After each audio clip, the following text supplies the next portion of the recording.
President Del Valle, they're just finalizing a few technical things, and we will be ready to go in just 1 minute. Okay, thank you.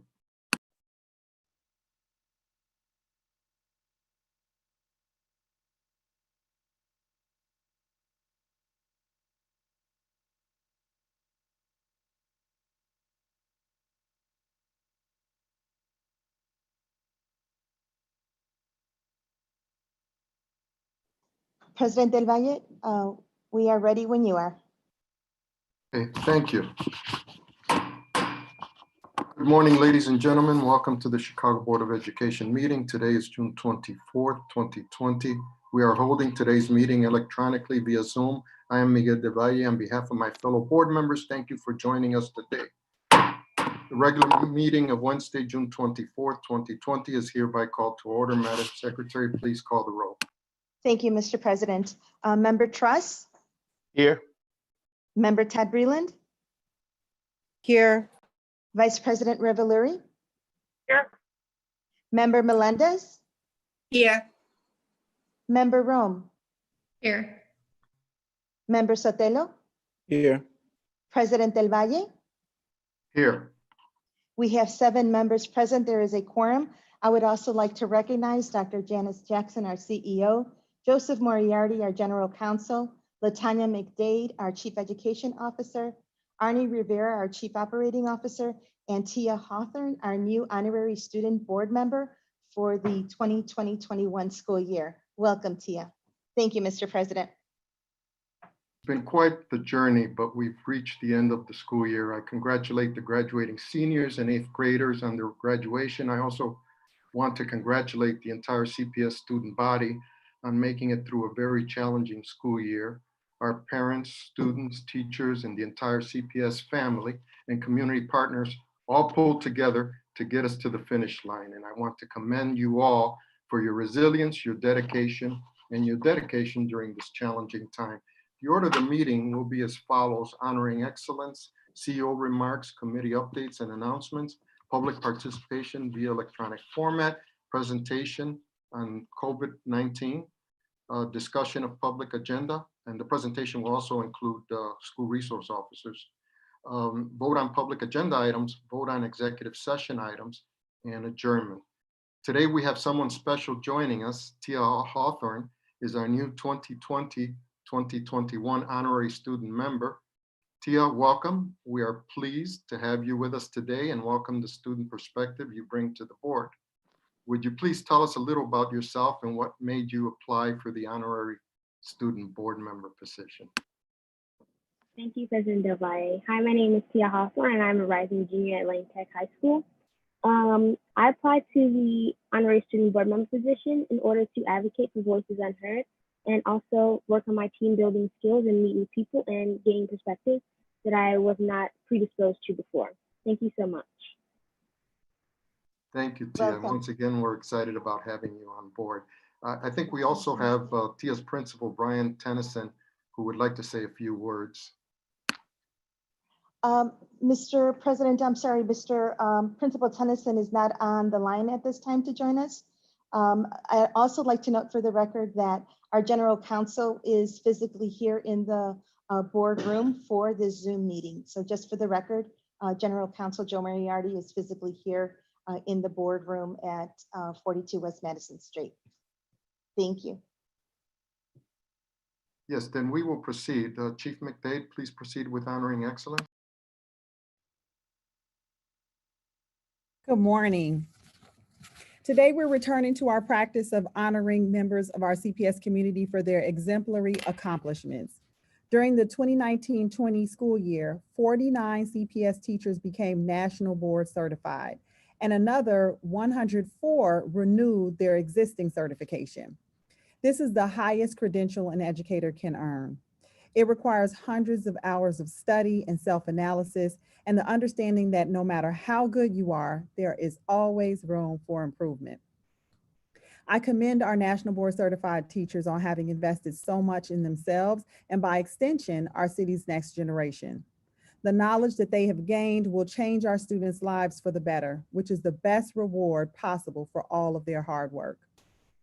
Here to speak on behalf of these accomplished educators is William Weaver, a member of our newest class of National Board Certified Teachers, Marilyn Falkenberg, who renewed her certification this school year, and Lynn Sherskaski, who manages the district-wide NBCT program.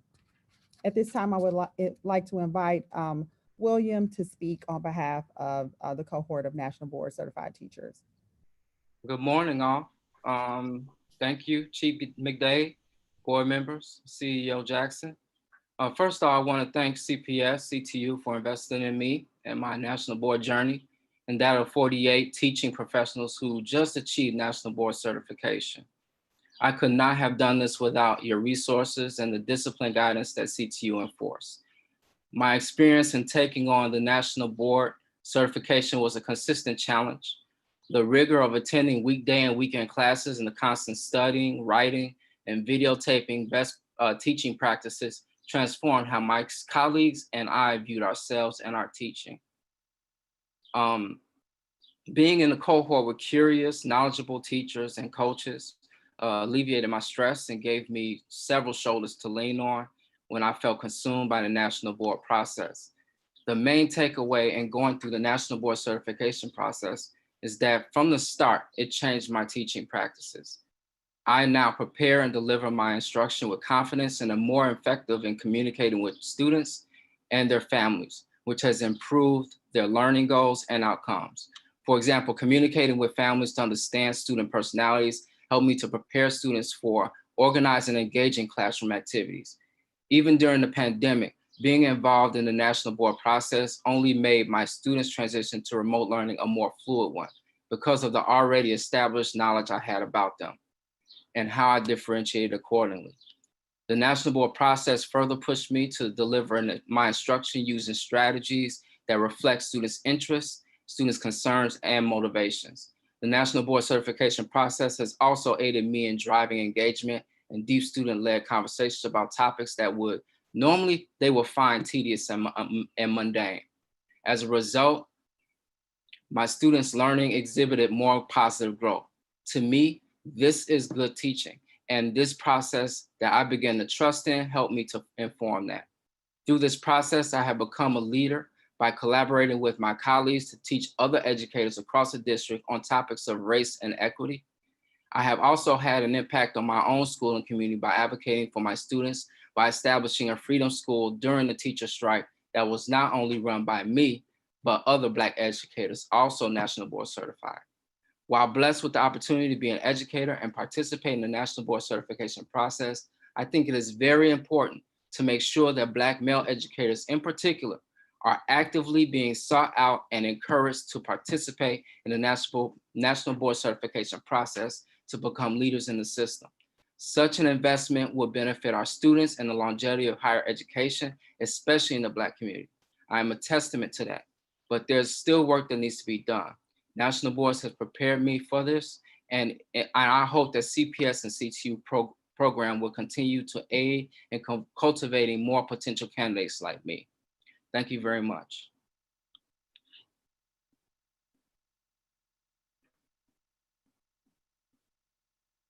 Thank you, Mr. Weaver.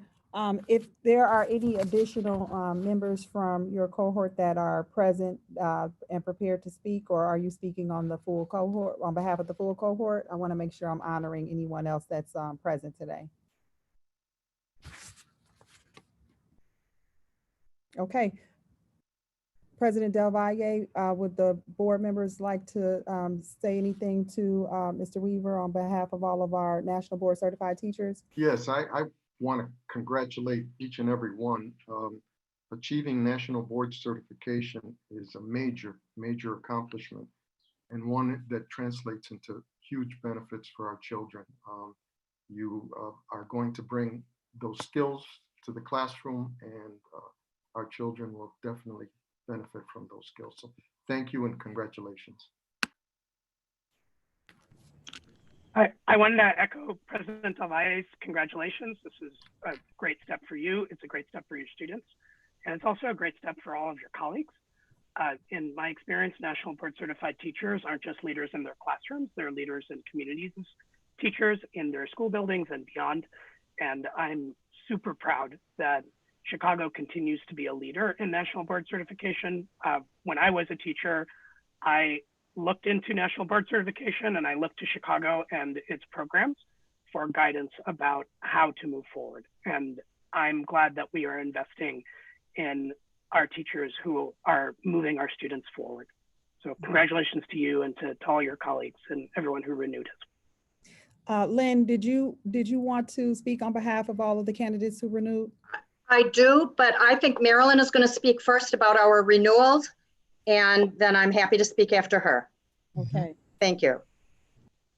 Thank you, Chief McDade, CEO Jackson, and board members for honoring new and newly renewed National Board Certified Teachers with this resolution. I'm honored to be with you here today. I represent the 104 Chicago Public School teachers who have achieved their initial National Board certification 10 years ago and sought to renew this past year to stay current with highly accomplished practice. I teach students with diverse learning needs at Taft High School on the Northwest Side.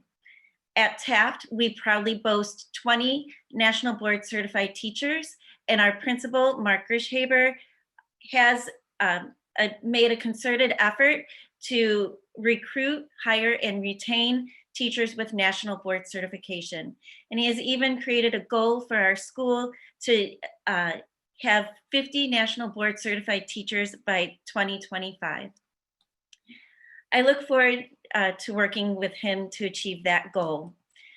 The partnership of CPS and CTU in supporting National Board certification reflects a commitment to teaching quality and to the achievement in of the students in the city of Chicago.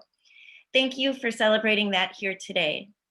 Because CPS invested in the Quest Center's National Board support program 10 years ago, and the renewal study groups, CPS has invested in me. And I am eager to give a return on that investment through my teaching quality, my teacher leadership, and advocacy for special education practices, and my commitment to my students, their families, and our school community. I am thankful for the support of the CPS and CTU Quest Center and the NTL program, and Lynn Cherkasky Davis, its manager. I would not have been able to achieve this accomplishment without the support of my mentors, the cohort of National Board Certified Diverse Learner teachers from across the city. Thank you, CPS, for the resources that enabled that. The renewal process pushed me to reflect on my practice and the professional decisions I've made over the past 10 years and how those decisions measure up to the national standards put up by the board. It was a challenge that sharpened my academic, technical, organizational skills, keeping them up to date with current practices in the field of special education. I chose to renew my National Board certification to stay on the cutting edge of my profession, and because I do not back away from a challenge, a lesson I try to teach my students. Because of my National Board certification, I've been able to keep my tech skills sharp, and which came in handy in creating engaging and challenging lessons during this remote learning time. I'm grateful that CPS recognizes how National Board certification elevates the teaching profession nationally by giving a common language and expectations for what accomplished teachers should know and be able to do. It is clear that students taught by National Certified teachers, National Board Certified teachers demonstrate higher achievement levels than their non-board certified teachers, borne out through the research on of the Consortium on Chicago School Research. It is critical that this support continues for the teachers and students in the city of Chicago. Lynn, thank you so much, Marilyn. I want to thank CPS and the Board of Education for believing in the power of National Board Certification and in supporting the Labor Management Partnership that has developed nearly 2,300 CPS National Board Certified teachers to date. We began with only 7 23 years ago, and now we have the 3rd largest number of NBCTs of any district in the nation. We are sorry that there was no in-person celebration to honor our new and newly renewed NBCTs this year due to the pandemic, but we are honored that you recognize them today with your resolution that will be upcoming, and of course, always with your financial support. I am proud of each of the 49 new NBCTs and the 104 NBCTs who renewed their certificate this past year. I want to say that the CPS CTU National Board Certification Professional Development and Candidate Support Program, otherwise known as Nurturing Teacher Leadership, is committed to providing equitable learning for all students. And we know that equitable learning starts with accomplished educators. Our National Board Certified teachers, represented so well here today by Will and Marilyn, are committed to writing a different narrative for all of our city's young people, helping them work towards success and power, regardless of race or economic background. We believe educators must help students consider their role in a diverse world, value individual differences, and especially in times such as these, believe in the power of the teaching profession to defend and fight for what is right and good for all people. In order to achieve National Board Certification, NBCTs must master a set of high and rigorous standards, not just those dealing with pedagogy and content knowledge, but those dealing with family and community involvement and standards supporting equity, diversity, fairness, and equality. Our board certified teachers are equipped to support the next generation, to advocate for those whose voices are silenced, and to rally against the bias and stereotypes that discourage the dreams and paralyze the potential of young people. They fight misunderstanding, bullying, discrimination, and violence. Our NBCTs endlessly strive to uncover, interrogate, and address the prejudices plaguing our social systems. Board certified teachers are committed to social justice, to instilling in students a celebration of diversity in the human condition, connection with others, especially across lines of difference, and adaptation in the face of adversity and trauma, all while counseling and teaching reading, math, science, social studies, and the arts. I thank you for your recognition today of our newest and newly renewed class of NBCTs who do just that. And thank you for the resolution, which I will distribute to all 153 recipients.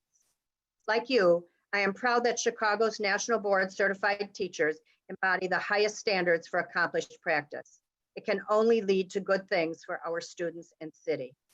The CTU Foundation, the Quest Center, and I thank you for your support. Thank you so much. Are there any other board members that wanted to have an opportunity to address our NBCT teachers? Chief McDade, this is Luisiana Melendez. I just want to briefly acknowledge the rigor and demands of becoming a nationally board certified. And to do that, to renew or to become under the difficult circumstances of this school year, it certainly deserves the warmest recognition and commendation. So congratulations to each and every one of you. And of course, to Lynn for her leadership in this endeavor. Thank you. Mr. President. Yes. Board Member Trustee. Yeah, I'd just like to thank the teachers for your hard work, because this demonstrates your commitment, not just to your profession, but to the students that you're in front of each and every day. So we thank you very much for the commitment to constantly improving your skill set, which will ultimately benefit our children. Thank you. Congratulations to all of the new National Board Certified teachers and all of those who renewed. As everyone else has said, it's just such an incredible accomplishment. And to do it this year of all years, I give it up to you all. Thank you so much. Thank you. Thank you so much and congratulations. As a principal, I know I had lots of NBCT teachers in my building and watched and experienced the Herculean lift that it was. And so congratulations on the rigorous process and also just it's a commitment to equity for your students, that you believe that you are always becoming a teacher and always improving your craft and developing yourself. So thank you so much and congratulations. Thank you. To Marilyn, thank you so much for renewing. I know Taft quite well. And William, I really appreciate all of your words and your commitment to become. And I hope there's more people, more teachers like you that take on the challenge and do what you did with it. So thank you for everything you've done. Yeah, we're doing some great things at Taft High School. Yeah. Really excited. Can't wait to get back. Yeah. Yes.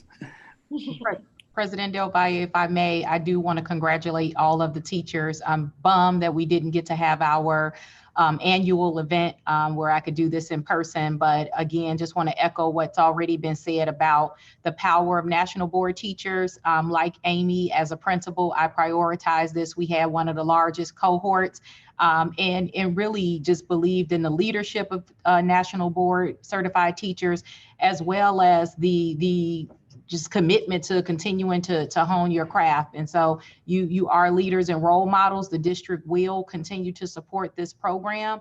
I know Lynn always makes sure we get that in.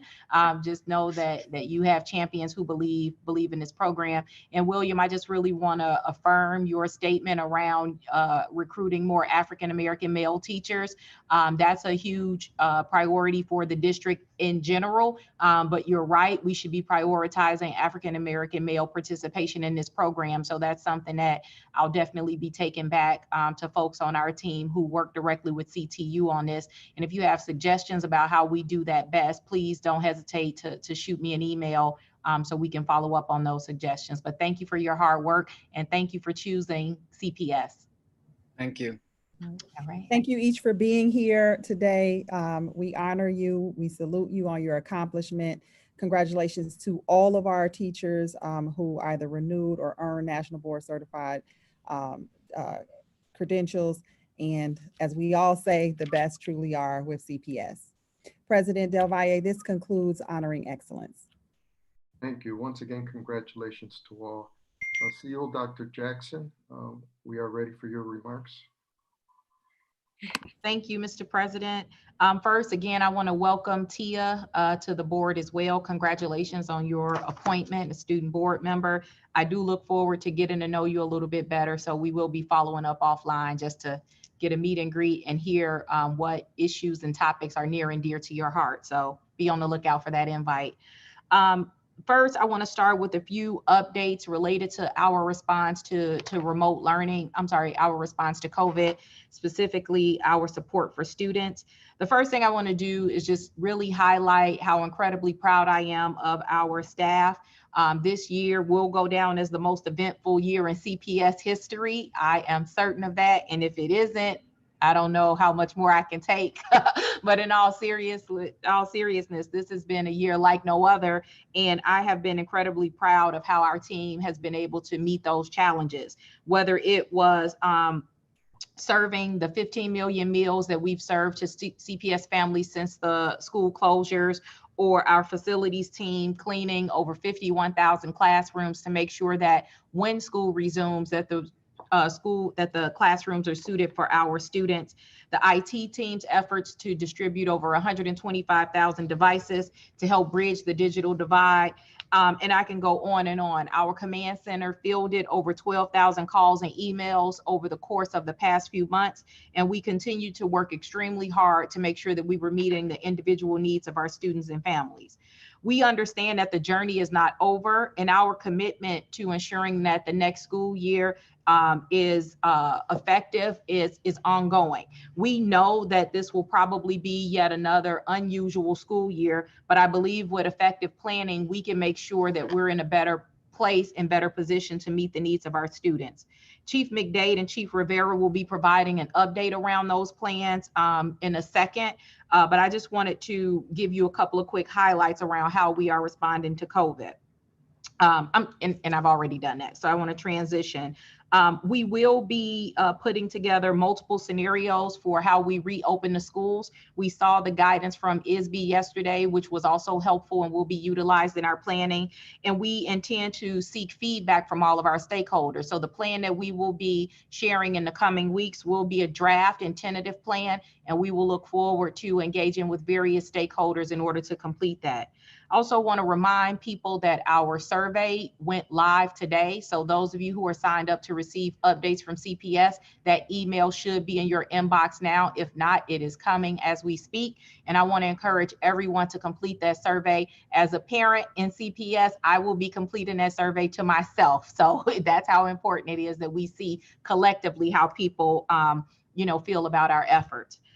Earlier this month, we announced that CPS will be investing $18 million in new high-quality programming across our schools. These funds will go to support new STEM, IB, and dual language programs across the city, as well as offering more opportunities for arts and personalized learning. There were a few highlights in the programming recipients that I want to showcase. First, we are starting a new fine and performing arts program at Julian High School on the far south side. This will be the first of its kind in this region, and so we're incredibly proud of that. We also announced the first ever gifted program for elementary school students on the west side, which will be at Morton School of Excellence. In total, these investments will enhance the educational experiences of over 10,000 students in 22 schools and will help fill programmatic gaps in 11 of the 16 geographic regions outlined in the annual regional analysis. We also want to notify the public that the updated version of the ARA is now available on our website. You can go to cps.edu/ARA. And that website has a lot of critical information that we would like families and community members to take a look at. It is interactive and we believe much more accessible than the data we've shared in the past. We will also be holding 4 virtual community workshops in the coming weeks, so please be on the lookout for that. These workshops will do a variety of things. First, it will explain the new data that's outlined in the ARA, but also explain how we used your feedback from last year to make the decisions around academic programming for this school year. I continue to be excited about our new academic investments, and I am confident that these investments will help us move closer to making sure that every single school in Chicago is poised to provide our kids with a high quality experience. Next, I want to highlight our 2020 graduates. We just came off a few weeks of celebration, and this was not the graduation season that any of us anticipated, but I've been exceptionally proud of how our principals and counselors and school teams have been creative. I've heard from several parents that they felt like the graduation ceremonies were even more personal because people had to really dig into their creativity in order to make our kids feel special. And we just want to celebrate them during this unprecedented time because they definitely had an experience that was different than what many of us had an opportunity to experience. But I really do believe that this is going to make them stronger and going to help them, not only, they already have grit, but really help them dig deeper and make the kind of change that our world needs to see. Finally, I would be remiss if I didn't talk about the issues that we are facing related to civil unrest after the senseless murder of George Floyd. As if a pandemic wasn't enough, our students were faced with grappling with that. I want to thank our Office of Teaching and Learning who responded quickly by creating instructional materials for our teachers to use. We know that we must use our influence as teachers and educators to directly combat racism. And that's why the Say Their Names toolkit was shared to have open and honest dialogue with students about what they were experiencing and also making sure that we affirm the feelings that many people shared over that time. In light of this, I think it's really important to highlight a topic that is going to be front and center today, which is the presence of police in schools, otherwise known as school resource officers. I've heard from many students, families, educators throughout the city in a variety of ways about this topic. And I want people to know that listening to the community has been a cornerstone of my administration, and it's just a part of how I lead. And you will hear a lot of different voices on this topic today, just as we've heard over the past few weeks on this topic, and quite frankly, over the past few years. But I really think it's imperative that we explain the district's position on this. First of all, one thing that's clear is that there are real concerns that must be addressed. We are not saying that that's not the case. I welcome the kind of change that people are advocating for and believe that the district, the school system plays a critical role in dismantling institutional racism. I think regardless of whether a school utilizes police support or not, students have a right to feel safe and supported in their schools. And that safety has to be both physical safety as well as psychological safety. And I personally won't be satisfied until I know that's how all students feel. The safety of our students is of paramount importance. And what I want people to understand is that for many of our students in the communities that they live in, the school is oftentimes the most safe place for them outside of their homes.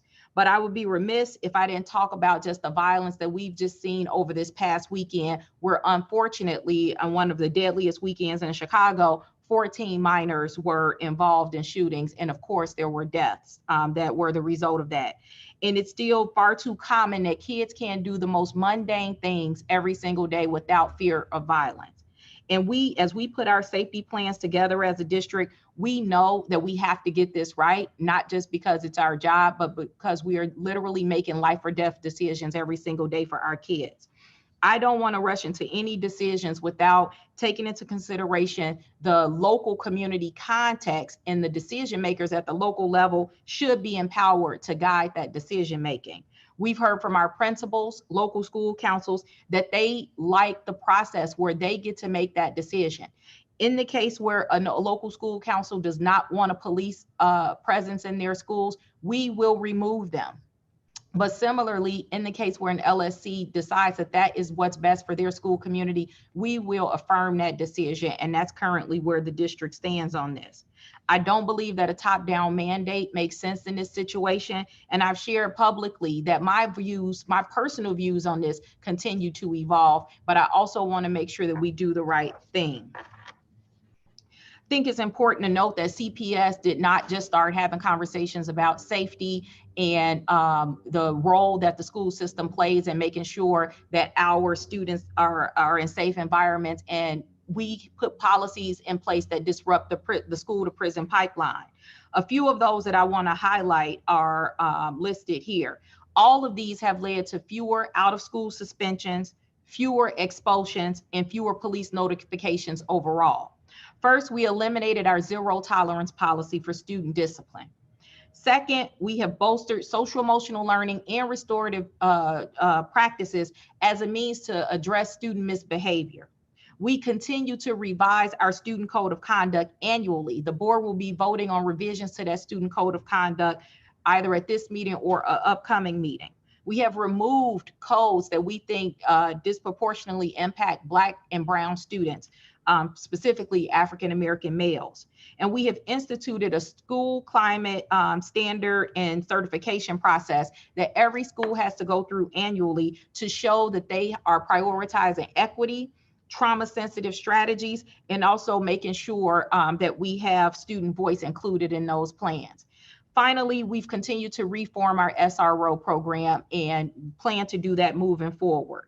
A few of those things include better training for our SROs, and also taking a deeper look at the background of our SROs to ensure that anyone who has the privilege of working in our schools with our children are the right people who should be working with our kids.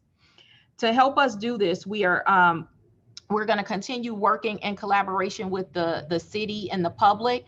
Later in the presentation, you're going to hear from our Chief Officer for Safety and Security, Jadine Chow, who will share updated information from the survey that was just administered to schools with SROs. And she will also share more information about the toolkit that the district will be providing to help LSCs make this critical decision in their local schools.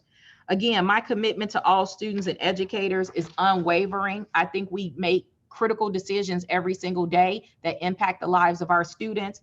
I welcome the discussion that we're going to have today. I welcome the scrutiny into how this program is administered, because at the end of the day, we all have the same goal, which is ensuring the health and safety of our students in our schools. Mr. President, this concludes my prepared remarks at this time. We will have a presentation following public participation around our response to COVID, as well as the safety, the SRO update that I just mentioned. Thank you. Thank you, Dr. Jackson. There will be no committee updates for this meeting. Please use our website, cpsboe.org, if you need to seek assistance or want to meet with a board member during office hours. Madam Secretary, please share the details of the next board meeting. Thank you, Mr. President. The next board meeting is scheduled for Wednesday, July 22nd, 2020 at the CPS Loop office. Advanced registration will open at 10:30 a.m. Monday, July 20th, 2020, and will close on Tuesday, July 21st, 2020 at 5 p.m. or until all slots are filled, whichever is first. If anyone has any questions about this process, please contact the board office for our assistance. I would like to note for the record that if our stay-at-home order is still in place, the board will hold another virtual meeting for July 22nd. Please monitor the cpsboe.org website for more information.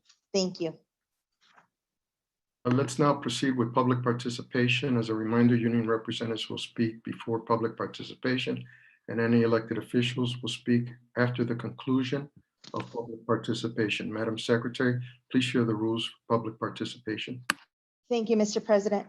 Members of the public who registered to speak were given information to access this meeting by dialing a number and using their phone. We did this so that speakers with limited or no access to internet, or who may have weak internet connection, or who don't have the necessary equipment to participate in a video call, could still participate using their phones. Also, members of the public may submit written comments for Board of Education meetings via email at boe@cps.edu or mail to 1 North Dearborn, Suite 950.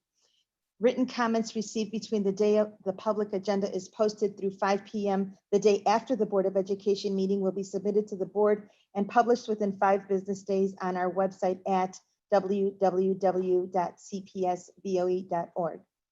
Speakers, please listen while I provide directions for public participation.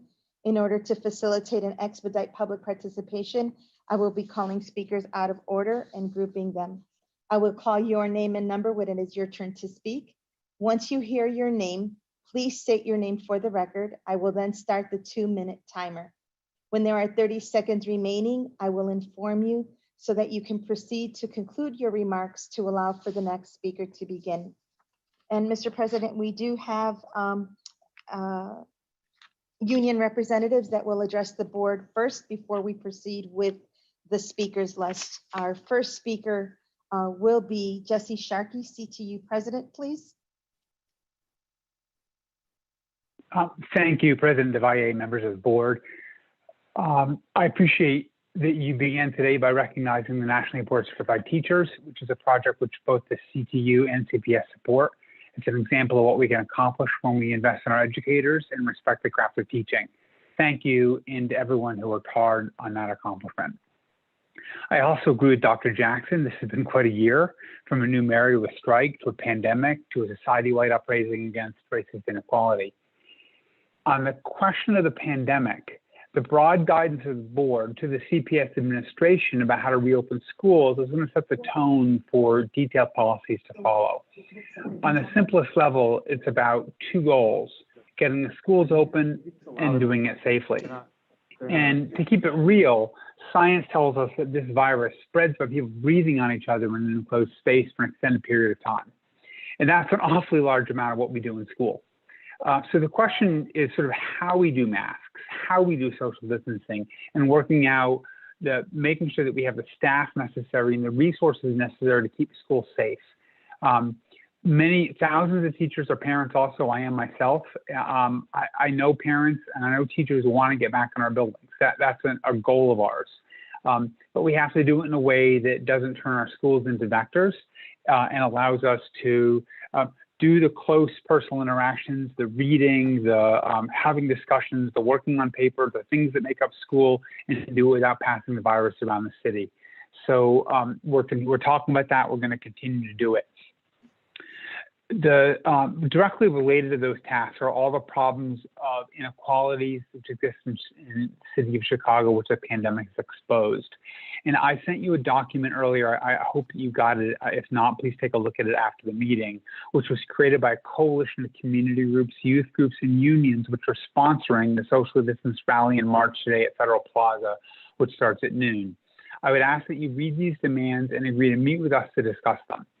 It's a number of groups, you know, if you meet with all of us, we'd love you to, but it's a very least sit down for a discussion about a set of broader demands which members of the community, the unions, and youth groups have about reopening and concerns about that.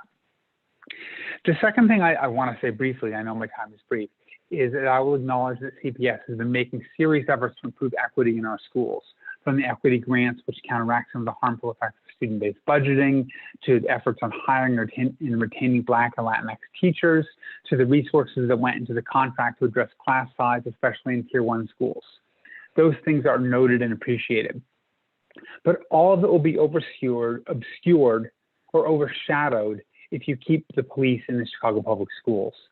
It's a directional decision. It's one that touches a nerve about the entire uprising that's been happening across our society in the aftermath of the murder of George Floyd. I ask that you vote to end the CPS contract with the Chicago Police Department. As an educator, I've taken a lot of look at the research. I want you to know that as a person with firsthand experience in the schools who studied education, that police do not make students or staff safer. Instead, police and schools criminalize youth behavior and unnecessarily subject disproportionate numbers of students of color, and Black students in particular, to police, the courts, and incarceration. We've seen a lot of evidence at this point. The disproportionate number of Black students that wind up involved in the criminal justice system through police and schools. We've seen the disproportionate numbers of students with IEPs, which wind up tied into disciplinary procedures in schools involving the police. I know that one of the things that the board has been saying is that local school councils voted to approve police in schools, but please don't hide behind that rationale. You know as well as I know that the contract between the CPD and CPS is essentially approved contract. Local school councils were not offered the resources to decide what to do with them and to say, here's $100,000, decide if you want to spend those resources on a police officer or a counselor or a restorative justice coordinator, or et cetera. They were not offered that. If they had, the results would have been quite different. Please look at this argument. If you're going to make an argument to keep the police in schools, make that argument based on, you know, go ahead, say the cops are role models in schools and that we need that. Or say that the police will help make the schools safer by enforcing rules against criminal behavior of students. But I think if you examine both of those rationales, you see those rationales have racist underpinnings. We don't need police officers to be role models in a society where 2.5 million people are involved in the criminal justice system, are incarcerated in prison, probation, parole. The exact same communities that are most affected by those harmful policies, by the school to prison pipeline, are the communities to which we offer police as role models, to which we offer police to keep us safe in our schools. What we really need, are youth intervention specialists, counselors, and an understanding that goes beyond punishment and doing harm. So I please ask that you vote the right way on that decision, and thank you for your consideration. Thank you, Mr. Sharkey. And Mr. President, our next speaker will be Chris Bayron, CTU ACTS Division Chair. Mr. Bayron. Hello there, members of the board, Theo Jackson. Thank you for the work you do. I'm here, unfortunately, to sound yet another alarm about one of your charter operators in particular. I hope you're getting to know this operator, Chicago International Charter Schools. So this operator is sitting on $35 million in public education funds in a reserve. That's for the past several years. It's way out of line with what they need to operate. The cash reserves are required by law to operate many times that amount. They're budgeting for an $800,000 surplus in their budget for this year. Yet They've announced that they want to lay off 10% of our bargaining units. 90% of those people are Black educators. They work in schools. Over 90% Black schools. CICS is doing the wrong things with our educational tax dollars. They have 15 administrators, like central administrators, that make over $100,000. The CEO makes $245,000. Right now with COVID in the buildings, we need more staff for social distancing, not cutting staff down to the bare bones. And CICS Ellison, you're going to have 5 administrators in the building for only 11 teaching staff. Like, in what world does that make sense? At Quest, they're firing the only remaining founding member. He's been there for 9 years, redefining her job position. She was a leader in the strike. It's clear that this is retaliation. CICS is choosing, with all the funds they have, they're choosing to starve union schools, particularly Quest and Ellison, in retaliation for a strike. But it's the kids who are going to suffer, as well as the workers there. And this board has a responsibility to the students in those schools, to the people who work in those schools. And I ask you to exercise some oversight and trust the ICF to rescind these layoffs. They're unnecessary. It's not in the best interest of students and staff, and it's the right thing to do. So hope you do that. Thank you for your time. Thank you, Mr. Barron. And Mr. President, our next speaker will be Diane Palmer, please, CEIU President. Hi, this is Diane Palmer. I'm president of SEIU Local 73. We represent over 29,000 workers, primarily in public service across Illinois and Northwest Indiana. I want to address you today in regards to keeping police in the school. We have workers that are provide needed services, special needs students, make sure buses arrive safely with students, clean the schools, and assure the security of children in schools. On ensuring the security of our children in schools, we have a moral question, a question of priority. We have an opportunity to work towards ending the school to prison pipeline by removing police from schools and by listening to the youth who have been organizing and demanding it for years. Dr. Jackson said on Monday that it would be reckless to remove police from Chicago public schools. I would like to explore that. Schools are supposed to be a place for sanctuary for children, a place where they go to learn, thrive, and have fun and become prepared for their future and the adult world ahead. Instead, they are met with armed police officers where childhood mischief is met with the criminal justice system. If you are Black or brown, you are targeted by police 4 times the rate of white students. Please don't misunderstand me. Unfortunately, there's a place for police in our society. The Career Explorer describes the job of a police officer is to enforce the law by arresting criminals and detecting and preventing crimes. They often encounter in dangerous situations. With this, I do not disagree. Yet we ask them to take that hat off and now become counselors, parents, and educators. It doesn't work.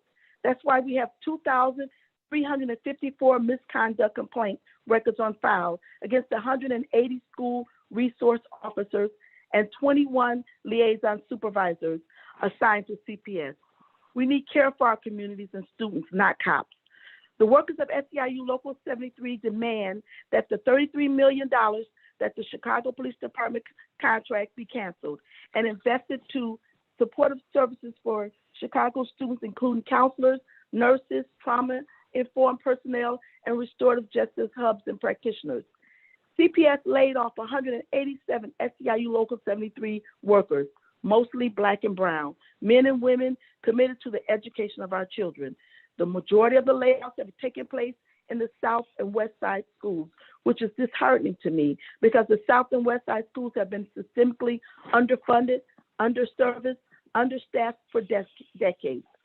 What message does that send to the Black and brown students of CPS, especially diverse learners who need support from their special education classroom assistants to be successful in their education? These workers must be brought back immediately. Have been in the labor movement for 30 years. I know when decision makers are giving me the runaround. Local school councils are not the final authority here. The board and the mayor have the power to lead by example for cities across America. We do not need a committee, a working group, or reform half measures regarding police and schools. We need the leaders who are elected now to lead with conviction and a moral compass. Do right by the children of Chicago. Do right by the workers who support the education of these children. Reinvesting the $33 million from the CPD contract to our most vulnerable communities will be a step in the right direction toward righting the wrongs we've been experiencing in this city for far too long. If you do that, I am with you. SEIU Local 73 will stand with you. Thank you. Thank you, Ms. Palmer. Mr. President, I will now proceed with the speakers list. And our first speaker will be speaker number 1, please. Kristen Brody, followed by speaker number 2, Alice Locatelli. Ms. Brody?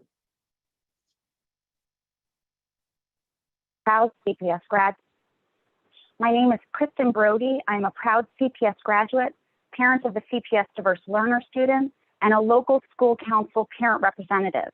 I am also the chairperson of our school's parent advisory council, and I'm on the leadership team of an equity committee at the CPS high school I attended. I urge the board to terminate the intergovernmental agreement with the Chicago Police Department and require district leaders to work with stakeholders on alternatives to the school resource officer program.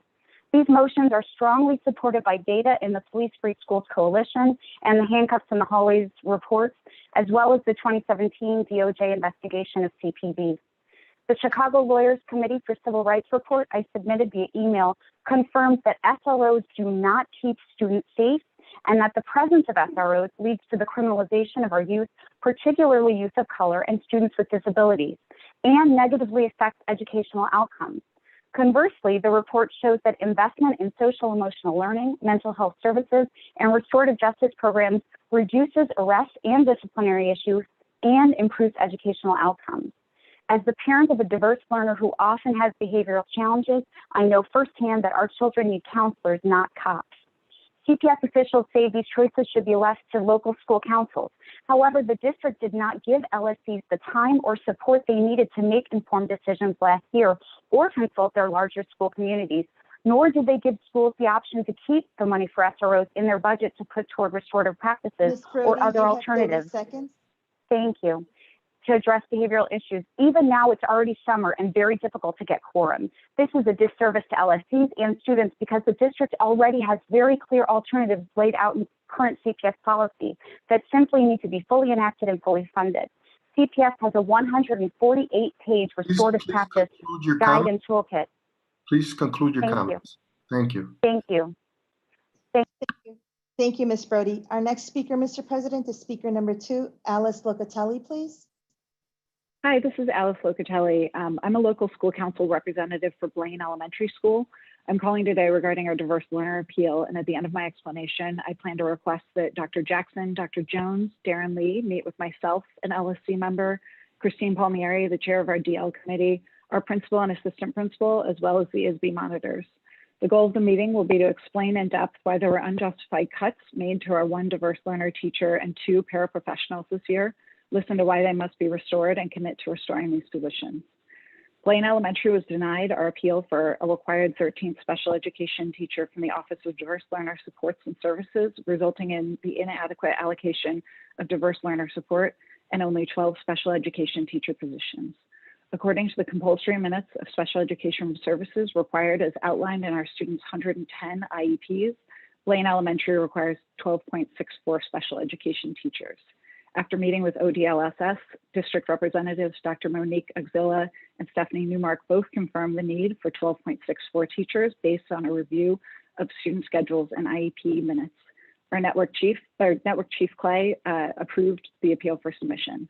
Despite this support, ODLSS admins denied the appeal and initially provided no justification, later sharing that they needed, quote, training on independent functioning and SEL minutes, end quote.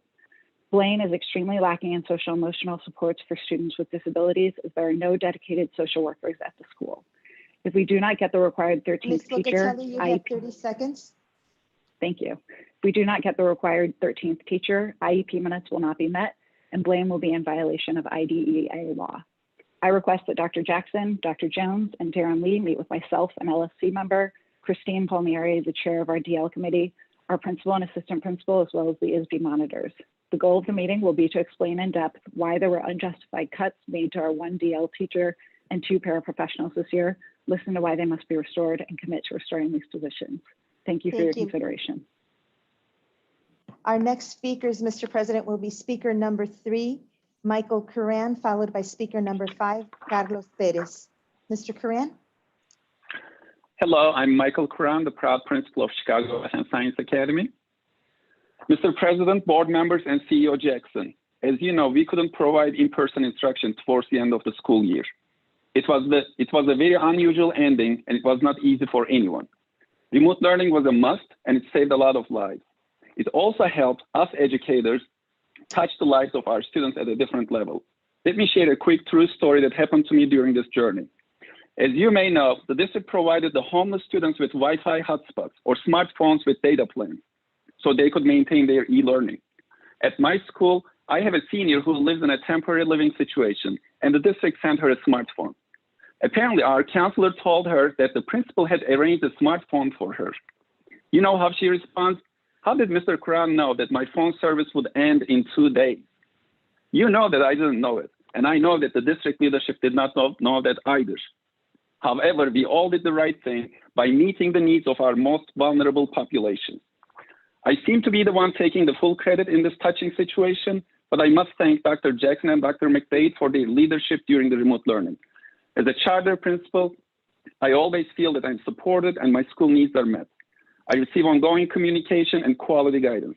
Now the school year is over. I want to congratulate my students, the teachers, and the parents for a strong ending. Today, I get to speak to you as a proud principal whose school was able to maintain 85 to 95% student engagement during the remote learning. Also, at this time, 99% of CMSA seniors were able to graduate on time this year. More importantly, everyone has a post-secondary plan ready through the Learn, Plan, Succeed initiative. Last but not the least, 72 seniors raised more than $10 million of scholarships this year. That includes 2 full rides to Northwestern University, and please wish luck to my one other senior who is still on the wait list for Stanford. You know, after a difficult time passes, we usually forget the pains we felt, but we mostly remember the beauties it had. Todd, I should share mine with you today. Thank you. Thank you, Principal Curran. Our next speaker, speaker number 5, Carlos Perez, please. Good morning, members of the board. My name is Carlos Perez. I am the executive director from Erie Elementary Charter School. We are a K-8 dual language school, which is focused on preparing students for higher learning through a whole child approach that fosters the habits of heart, mind, and work in Humboldt Park. I am happy to share some of our experiences during remote learning. However, I'm here today to learn the experiences of other public schools in the city so that we can meet the needs of our community together. In early March, just like so many others, we quickly cobbled together an approach to remote learning, printed packets, immediately distributed all of our Chromebooks, and then we adjusted for the longer period of remote learning. All throughout, we maintained our vision of preparing students for higher learning and supporting the whole child with essential social and emotional learning. An additional 90 Chromebooks from CPS allowed us to provide devices to 2/3 of our student body and ensure that all had access to a device. Our 6-week summer recovery program has kicked off with 85% of our students participating. This is a data-driven, tiered approach that will allow teachers to focus on instruction in specific areas of growth common to groups of 7 students. We're using this summer to continue learning just as we did the previous 14 weeks. In those previous 14 weeks, I wish we can say that we had complete engagement from all of our families during remote learning. We made contact with all families, but still had 35 students with minimal engagement. Access to remote learning is not limited to Chromebook or Wi-Fi. It's having an adult near the student to help facilitate learning and in an environment where students Perez, can you have focus on 30 work. seconds to conclude. Gracias. One of our kindergarten teachers has made the adjustment early on, and throughout her day, she actually conducted 2 live sessions. One was in the morning and the other in the evening because so many of her families were working on front lines. This leads us to perhaps our most important observation, the relationship between parents and teachers. Our teachers were virtually in the living rooms or kitchen tables as we brought schools into homes. This was most relevant in the immediate aftermath of George Floyd, as our teachers prepared to have an age-appropriate conversations with their classes about systemic racism which plagues our nation. We were cognizant of the fact that the parents were listening in. 2 seconds. And they too were part of the lesson, audience, and conversation. So I look forward to our continued learning with CPS as we see how we can adjust for remote learning coming this fall. Thank you. Thank you for your comments. Mr. President, we'll continue with speaker number 4, please. Khalib Othman. Hi, board members and Dr. Jackson and CPS leadership. My name is Caleb Ottman. I am a graduated senior of class of 2020. I'm also a community organizer and creative director and producer. As a critical analyzer of systems, and as I reflect on my time at CPS, I have one resounding resolution, and that is that CPS has failed me. It has failed my peers, and it will continue to do so. This is larger than just CPS leadership.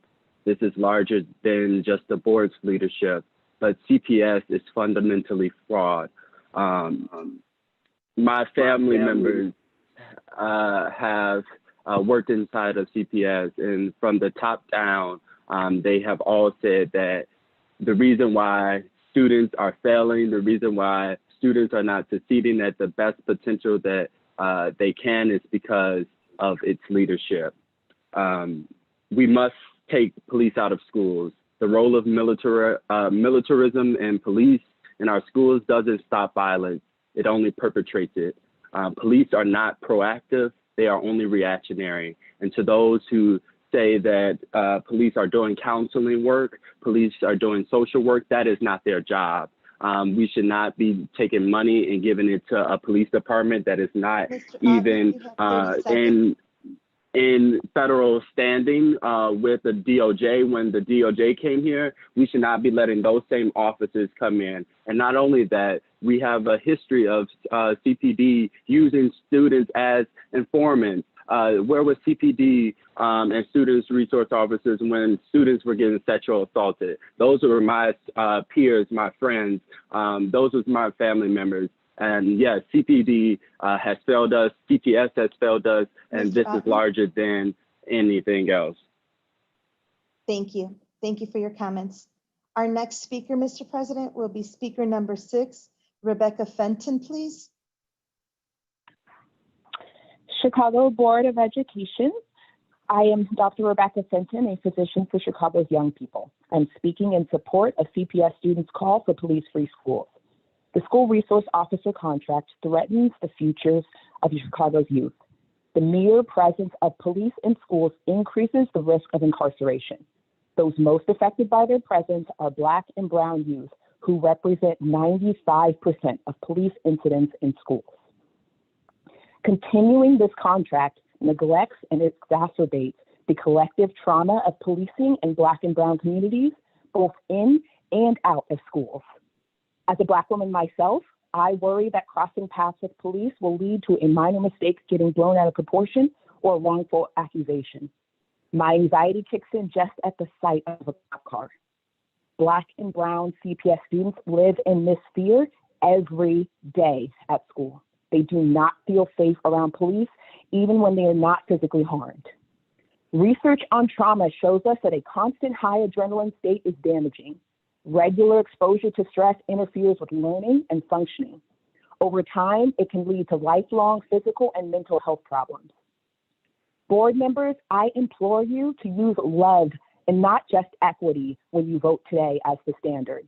When love for Black and brown youth motivates our work, we protect them from harm and invest in positive development. Take a district-wide stand for students today by terminating the $33 million contract and helping schools repurpose funds through the Health Equity Action Response Teams framework. It addresses the root causes of trauma, promotes safety, and empowers students through restorative justice, mental health programs, and meeting essential needs. With your help, schools can become healing spaces for Chicago's youth. Thank you. Thank you, Ms. Fenton. Our next speaker, Mr. President, is speaker number 10, please, Marvin Hunter.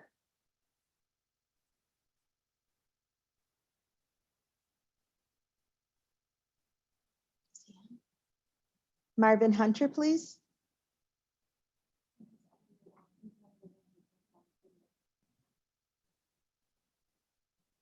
Give us just 1 second, Mr. President. They're just trying to make sure he's on the line. We'll go back to him. Hello, hello. Yes, yes, Mr. Hunter, please proceed. Yes.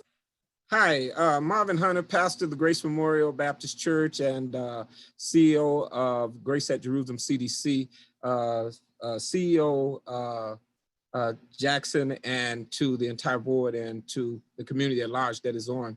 I've listened to both sides, and I want to say that I hear very compelling arguments for both sides, but the truth of the matter is, speaking as a lifelong resident of the city of Chicago, the optics of having police officers in the school is not a good look from the perspective of the community. Most people have been traumatized in our community at one level or another by uniformed police officers. I am the great uncle of Laquan McDonald, and just that action alone proves that police in their regular capacity do not have the capacity to understand children, nor are they trained in that way. I think that a rethinking of how we have resource officers in the school would be a wonderful thing for this board to do. I think that we do need resource officers in the school, whether it's police officers or whether it's a specialized police force. It needs to happen to help make our principals and our teachers feel comfortable, and our students. But I believe that we need to have more conversation around this issue. Thank you. Thank you, Pastor Hunter.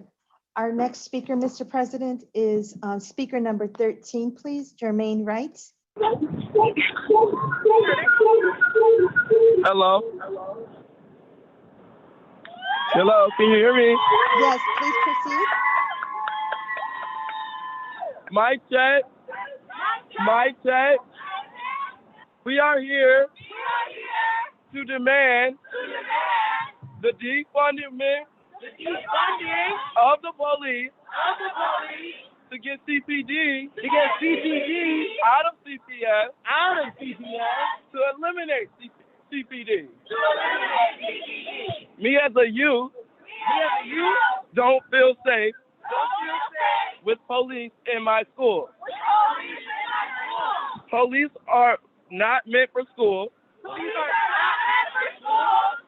Police do not belong in school. We once again are demanding that CPD be taken out of CPS. Hey, let's make some noise, y'all. We outside of Miguel's house, the president, so you kind of got... You got the choice. Make it right. You got the power. You got the choice. Make it right. You got the power. You got the choice. Make it right. You got the power. You got the choice. Make it right. You got the power. You got the choice. Make it right.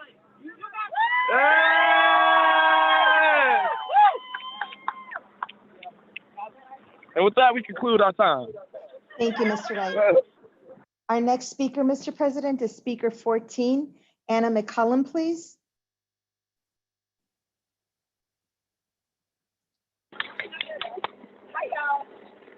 Ms. McCullum, please proceed. They can't hear you. Hello. Hi. I'm Anna McCullum. I'm a Kiowa attendee, and I'm currently a high schooler. And I do want you to know we're outside the president of the Board of Education's house to let you know that you have the power to vote. And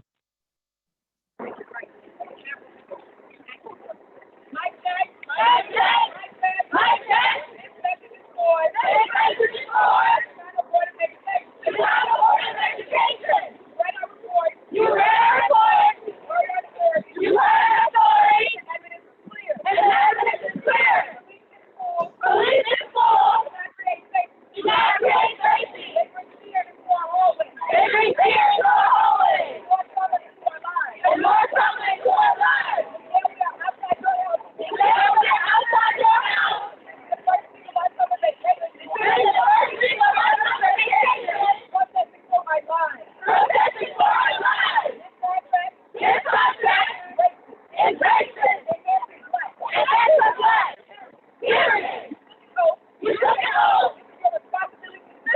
It is our responsibility to say, we are not begging. We are not begging. We are not pleading. We are demanding. That you stand with Black youth. That you stand with us. That you stand with us. And terminate this contract. And terminate this contract. How many more students? How many more students? Have to be arrested. Have to be arrested. Put that in school. Ms. McCollum, you have 30 seconds. Are you not police?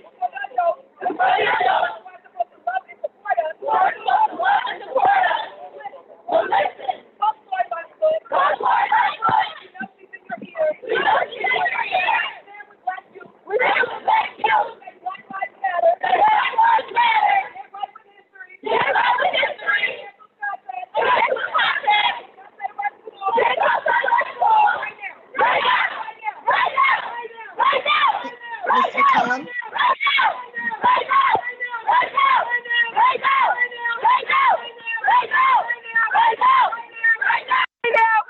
thank you, Ms. McCollum. Right now. Our next speaker, Mr. President, is Santiago Magana. This is Santiago here. So I'm a rising junior at Kelly College Prep. I am also a youth leader with the Brighton Park Neighborhood Council. And I believe that you should vote to get police out of schools because in my experience, the police officers do not contribute to my learning environment. Police officers are rather lazy and just sit around all day. And that is what you're spending your money on. And walking around with their guns on their hands while students are eating in the cafeteria, it shows how much fear they have. And if they know they're going to put on a badge, they should know what they're signing up for. Officer Scott Heron, stationed at my school, 20 complaints, earns over $96,000 just to sit down. Officer Vincent, 10 complaints, 2 sustained complaints, 2 use of force, earns $90,000. Both combined is $180,000. Is that what you're spending your money on? For officers to sit around all day? And school officers often target students of color. 95% of notification includes students of color. 2/3 of that are from our fellow brothers and sisters that are Black students. My testimony, when I was in 7th grade, going to school, I was eating an apple and a detective stopped me and started to harass me, asked me who I was, where I was going. I was in 7th grade. I was 14 or 13 years old. What is a police officer doing interrogating me when I have my school uniform on? And I believe that $33 million is Mr. better spent on Magana, you have 30 seconds. Thank you. I believe that $33 million is better spent on improving my education and supporting students. New textbooks, more social workers, more nurses. CPS just fired a bunch of teachers. And this is my closing. As the Board of Education, you made an oath to provide an equitable education to me and my fellow peers. You made an oath to protect my civil rights in schools. This is a vote you have to take, not the LSC. It is your name on those contracts. And Thank only you can redirect those $33 million to the resources me and my peers need. Thank you. Thank you, Mr. Magana. Our next speaker, Mr. President, will be speaker number 7, please. Sarah Schechter. Hi, thank you. Sarah Schechter, parent at Lincoln Park High School. When COVID-19 is in our rearview mirror, we will rejoice at having our students and teachers under one roof. It is imperative that once this happens, schools can operate with confidence and in partnership with CPS. Here is my worry. What happened at Lincoln Park High School suggests that CPS acts with impunity. Imagine the CEO of a corporation calling the entire leadership of a division into his or her office, announcing without any warning that they are all fired and then providing no meaningful support as that division struggles to keep functioning. Imagine that CEO never visiting the division to help or have meaningful conversations.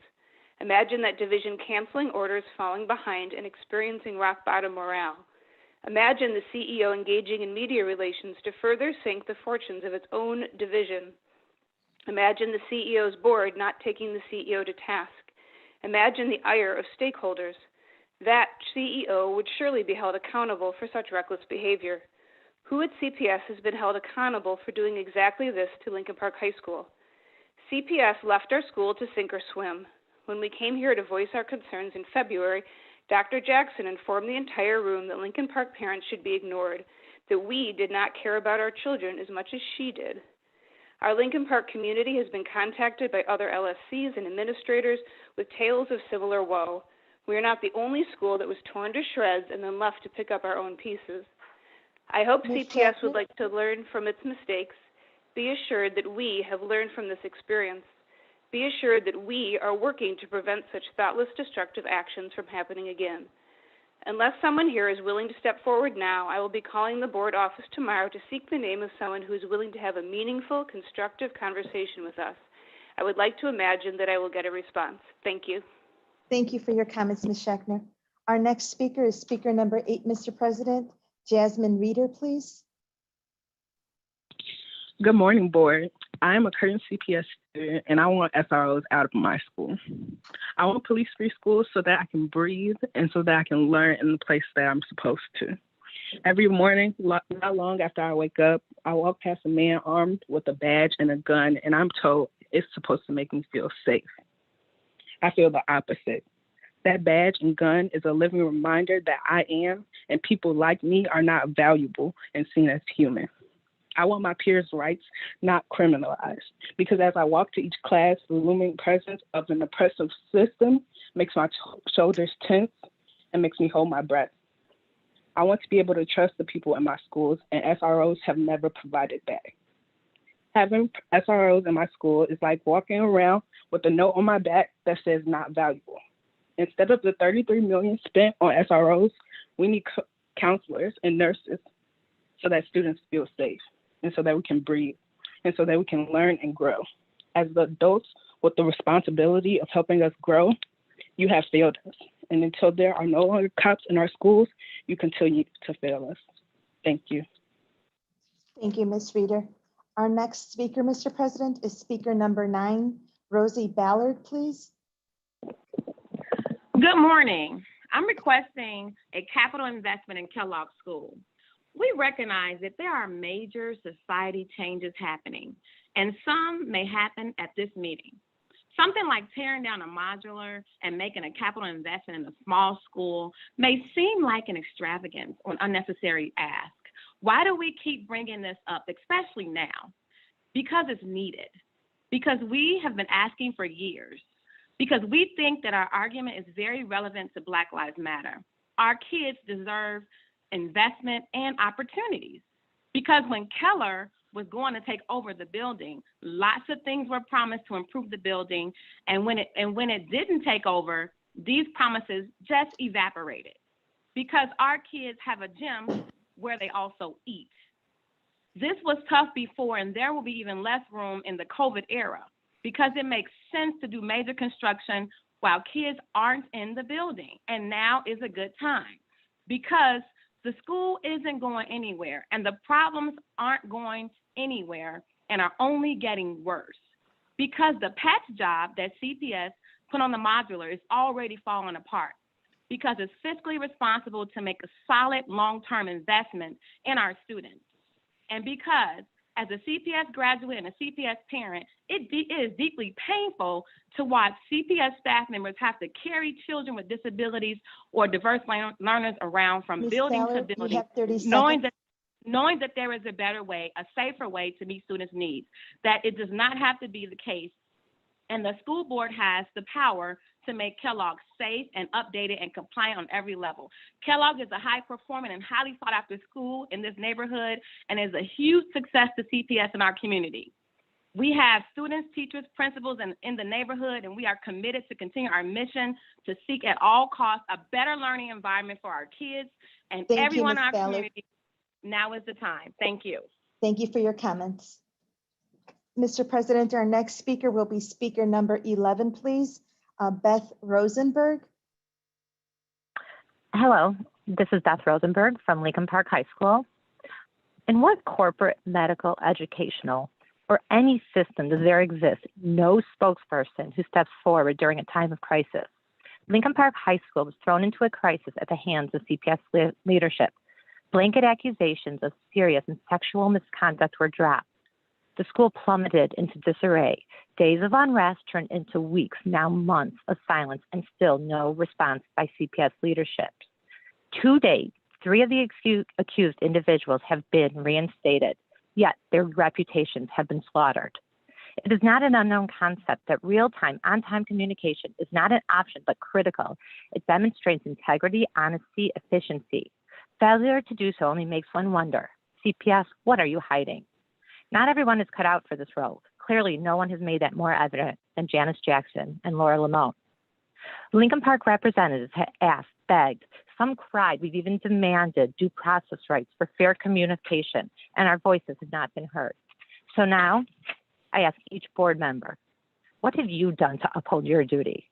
What have you done to protect the interests of everyone involved? Our situation is not specific to Lincoln Park. It is citywide. Board members, you have nodded your heads on many occasions when Lincoln Park representatives have communicated our concerns. But who of you will now respond? Ms. Rosenberg? Who will speak on behalf? Yes, thank you. Who will speak on behalf of the board? We will not back down. Where will you stand when this is over? Remote learning was a new concept for everyone, yet CPS guidelines expected students to figure it out and show their work. Failure to do so resulted in an incomplete. Members of this board, you have received an incomplete in your duty as a board member. It is overdue and time to hear from you. Respectfully, the name and contact information of the person who will communicate openly and honestly is requested. The Lincoln Park community calls on Thank you, you, Ms. the board Rosenberg. members, to show your work. It's your duty. Thank you. Thank you. Mr. President, and the last speaker from the speakers list is speaker number 12, please, Elizabeth Frank. Hi, my name is Elizabeth Frank. I'm a member of the Chicago chapter of Veterans for Peace. I'll be real brief. I would like to bring up the issue of the opt-out form. Ever since the enactment of the No Child Left Behind Act in 2001, which is now the Every Student Succeeds Act, student contact information has been shared with the military and college recruiters unless the parent or the student, if 18, opts out. I have a copy of the opt-out form with my remarks. The Law Department of CPS produces the opt-out form every year and sends it via district-wide email communication to school administration. We discovered that it wasn't always finding its way to the parents or the students affected. I asked that it be distributed to all juniors and seniors last October, and a separate mailing was made in November. At the time, I asked if it would be possible to include it with the fall registration materials. I was told by Janice Jackson's Deputy Chief of Staff that since the form only applies to juniors and seniors, that it made more sense to send it out separately at the beginning of each school year. I appreciate the work it took to send a separate mailing to all juniors and seniors, but I still don't see why that's necessary. The form clearly says it's for juniors and seniors. It seems it would be less confusing to include the form with the fall registration materials. That's what other schools do. Thank you for your time. My contact information is included. And just a final word is I'd like to have some follow-up so I know what's going on with this, or if there's somebody else I should contact. Thank you. Thank you, Ms. Frank. Thank you for your comments. Mr. President, that concludes the speakers list. So I will now proceed with the aldermen who have registered to speak. We will start off with Alderman Pat Dowell from the 3rd Ward, please. Yes, good afternoon or good morning. I want to thank the board for this opportunity to give testimony on the SRO program. I want to say at the outset that, as an alderman, I am very involved in my school community, and I'm a member of and a founding member of the Greater Bronzeville Community Action Council. I'm here today to urge the board to take a measured approach to this question of ending the contract on the SRO program and not to make a rash decision on this program. These SROs can be a very important part of a school community, and our students deserve to be able to learn in a safe, calm setting. I have seen firsthand how SROs at one of my high schools, working with the parents, the principal, and the faculty and community members, restored calm to a highly volatile school that used to have fights in and outside of the school on almost a daily basis. Last week, this same school celebrated 100% college acceptance and over $9 million in scholarships. This positive pattern has been repeated over the last number of years. I've also, since this issue has come up, spoken to teachers and parents in my community. I'll say that most, but not all, support SROs in the school. I want to encourage the Board of Ed to continue this important program, and that the local school councils, the principals, should have, and the faculty should have the right to choose whether they want to participate in this program or not. I hope that CPS will foster conversations with all stakeholders, including the Greater Bronzeville Community Action Council, to right-size this program. You know, some school communities may elect to continue to employ SROs within their schools and others may not. And for those that don't, I would ask CPS to allow them to utilize those dollars that they would use for an SRO to meet another need within the school, such as a counselor or a social worker, a nurse, or a restorative justice expert. I would also ask CPS to invest in a training module that is consistent across the district, so all SROs function in a way that adds value to the school community, that they understand our children and want to work with children. So in closing, I'm just here to ask you not to throw the baby out with the bathwater, so to speak, and I thank you for the opportunity to testify on this important matter. Thank you. Thank you, Alderman Dowell. Our next speaker is Alderman from the 5th Ward, Alderman Leslie Hairston, please.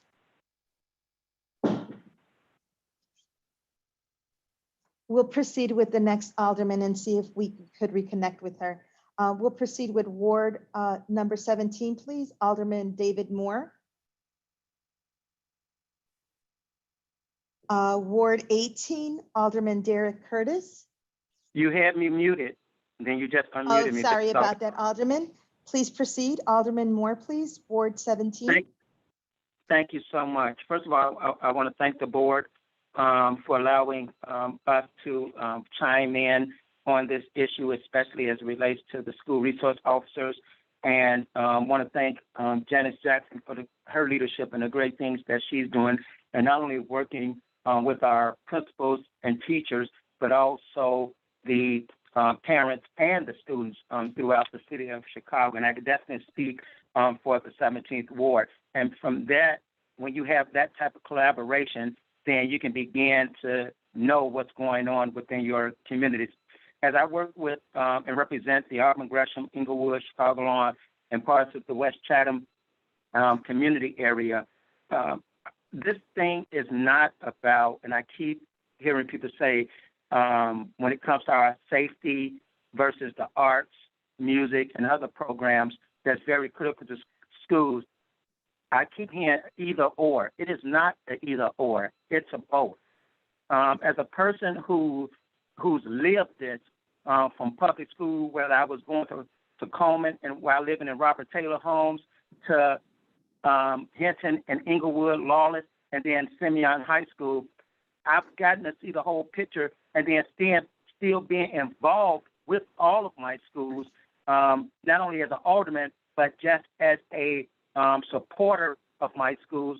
I get to see all of this firsthand and up close. And so therefore, it's not a choice. Historically, you heard about officer friendly in schools. Well, that's when I was in grammar school. But when I was in high school, there was no officer friendly, but there was an Officer Hardy. And Officer Hardy was a big part of our school, a big part of making sure that men were men and people were behaved themselves in the school. Now, things are changing now, and we have to change sometimes with the time. So what are you saying, Alderman? What I'm saying that there was a time that Officer Hardy could put the paddle on me. Okay, that was a time Officer Hardy can grab me up. But right now, those times have changed. And so what we have to do, we need those resource officers there, but yet they cannot be a part of the first step discipline action. So in a situation where the officer was telling a young lady to put down the phone and it ended up bad, that shouldn't have been the officer's position in this situation. Back in the day, yes, Officer Hardy, that, and we can do that.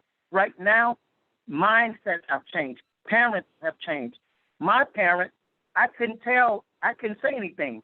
Whatever I said, the teacher said, according to my mother, it was right. Today, you have parents going up there fighting the teachers. So things are different right now. And so you need those resource officers in the schools. But it's not a either or, it's a both. And so this is not just a local problem. This is a national problem. And if this COVID hasn't taught us anything, it's definitely taught us that the federal government can put money and resources anywhere they want to put it. And we have an election coming up in November. You have a presidential candidate who believes you will vote for him because the current president is so toxic. I'm telling people to use their energy and their voice and their vote to make him commit right now to increasing funding for these programs. We don't necessarily have to take away our resource officers. Make that president, here's a candidate, commit to $33 million a year to the programs that we're talking about. That's not just give the vote away. That's where the energy needs to be. So it's not an either or. We need both for the protection, for the safety, for the well-being of our kids to be able to learn. Because if you don't feel safe, you can't learn regardless of what type of programs you have in our schools. So with that, I'm in support of the SRO school resource officers stand there, not only because of the phone calls I've gotten from my principals, other teachers who want to remain silent because they know they feel that they're boxed in, but also our parents. And so with that, it's not an either or, it's a both, and we can accomplish both and make sure our children get the resources they need, like the arts programs, while staying safe. So thank you so much. Thank you, Alderman Moore. And Mr. President, our next alderman will be from the 18th Ward, Alderman Derek Curtis, please. Good morning, President DeValier, CPS board members, Dr. Jackson, Dr. McDade. I know we have a lot of speakers, so I'm going to be very brief. First, I would like to thank you for giving me the opportunity to address this body and plead to our members to allow the SROs to remain at least in the 18th Ward schools. I can't speak for my colleagues, but I have a great relationship with all 9 of my schools, and I couldn't imagine what it would be like without having a law enforcement officer there to protect our kids as well as our teachers. We have great schools in Ashburn, but we also had issues where we didn't have a choice but to rely on the police. If you want, maybe we could give these officers more juvenile justice courses. That'll be fine. But as for my teachers and my kids' protection, I would want those SROs in the schools. Our teachers are already overworked, and they shouldn't be responsible for teaching and protecting at the same time. Thank you so much for your time. Thank you, Alderman Curtis. Our next alderman, Mr. President, is from the 20th Ward, please. Alderman Jeanette Taylor. Good morning, members of the board, CEO Janice Jackson. More than 95% of the police incidents that have happened at CPS with 316 students between the age of 6 and 10 have involved students in the last 3 years who are students of color. A number of police incidents involved in Black students. Currently, Black students make up 35% of CPS, yet 65% of the incidents happened between 2011, 2012 to 2017 to 2018, are 4 times higher rate than their white counterparts. School-based policing impacts students with diverse learners and students with IEPs. 15% of the students of the population, but 30% students with IEP are 15% of the population, but 30% of the incidents are involved students with IEP. I'm speaking as a 22-year member of the local school council. I'm speaking as a mother of 5 students, 4 of which all graduated from CPS. I dare you all use LSEs as a scapegoat. You're talking about the people that you never made sure that they have training. You're talking about the people who you don't listen to. We're not talking about schools that are on probation who don't have the power. You're not talking about schools who barely make quorum. And so the same people, you all have about what, 8 or 9 LSC facilitators for a city of how many schools? So please do not use LSCs as your scapegoats to say, well, we're going to let LSCs decide. You barely let us decide the principals in our school. You barely let us decide how the money is spent in our school. You barely let us decide what programs that we actually want to have instead of pushing things that you all want us to have. Don't do that. Young people have told you from the very beginning, the young people that we claim to love, the young people that you all are claiming, you're so glad that they're graduated and congratulated. They're on the phone telling you, they're calling you to say that police do not need to be in schools. Have any of you sitting on the CPS board, along with CEO Janice Jackson, have you ever seen a student carried out of a school in handcuffs in elementary school? My son has. And is that what we're teaching them? How to put their hands behind their back? Is that what we're teaching them? Principals and teachers want a person in a school, not a resource officer. So let's stop using this, we want police officers, because that's not what they're saying. They want a person. But what behooves me was, while you all are having these interesting conversations, you all don't even make the effort to send a crisis team to these schools that have daily shootings, but you care. You all don't make an interest to help families. I have the pleasure of serving young people in Parkway who see killings all of the time. And I got a call down to get the crisis team to come to the school and talk to young people. And those young people are traumatic. So the same officers that we see every day who see school shootings and everything else, we're asking them to come into school and protect them safe. And if I'm not mistaken, please somebody correct me and let me know what massive school shooting has ever happened in the city of Chicago. I'll wait. It has not. At the end of the day, caseworkers, counselors, that is what we need in schools, not police. Our country is on fire. It is on fire for this very thing. And so the people who are supposed to educate, because that's your responsibility and your duty, to make sure that teachers get all of the tools to make sure that they can educate young people. And that's not what we're talking about here. Why is there even a conversation when somebody can put their knee on a man's neck for 8 minutes and 46 seconds? And he is not the first, he won't be the last. We can talk about Rakia Boyd. We can talk about Ronnie Man Johnson, all the folks who've been killed by Chicago police. And so this shouldn't even be a conversation about getting CPD out of CPS.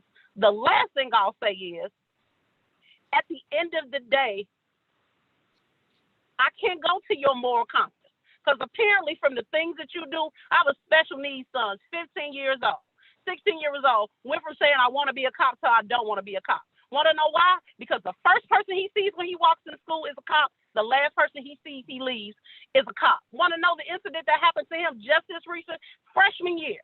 We're talking about a kid that they told me would never walk, would never talk, would never do any of those things. The school bus left him. And when he went back in the building, the police officer was not allowing him in the building.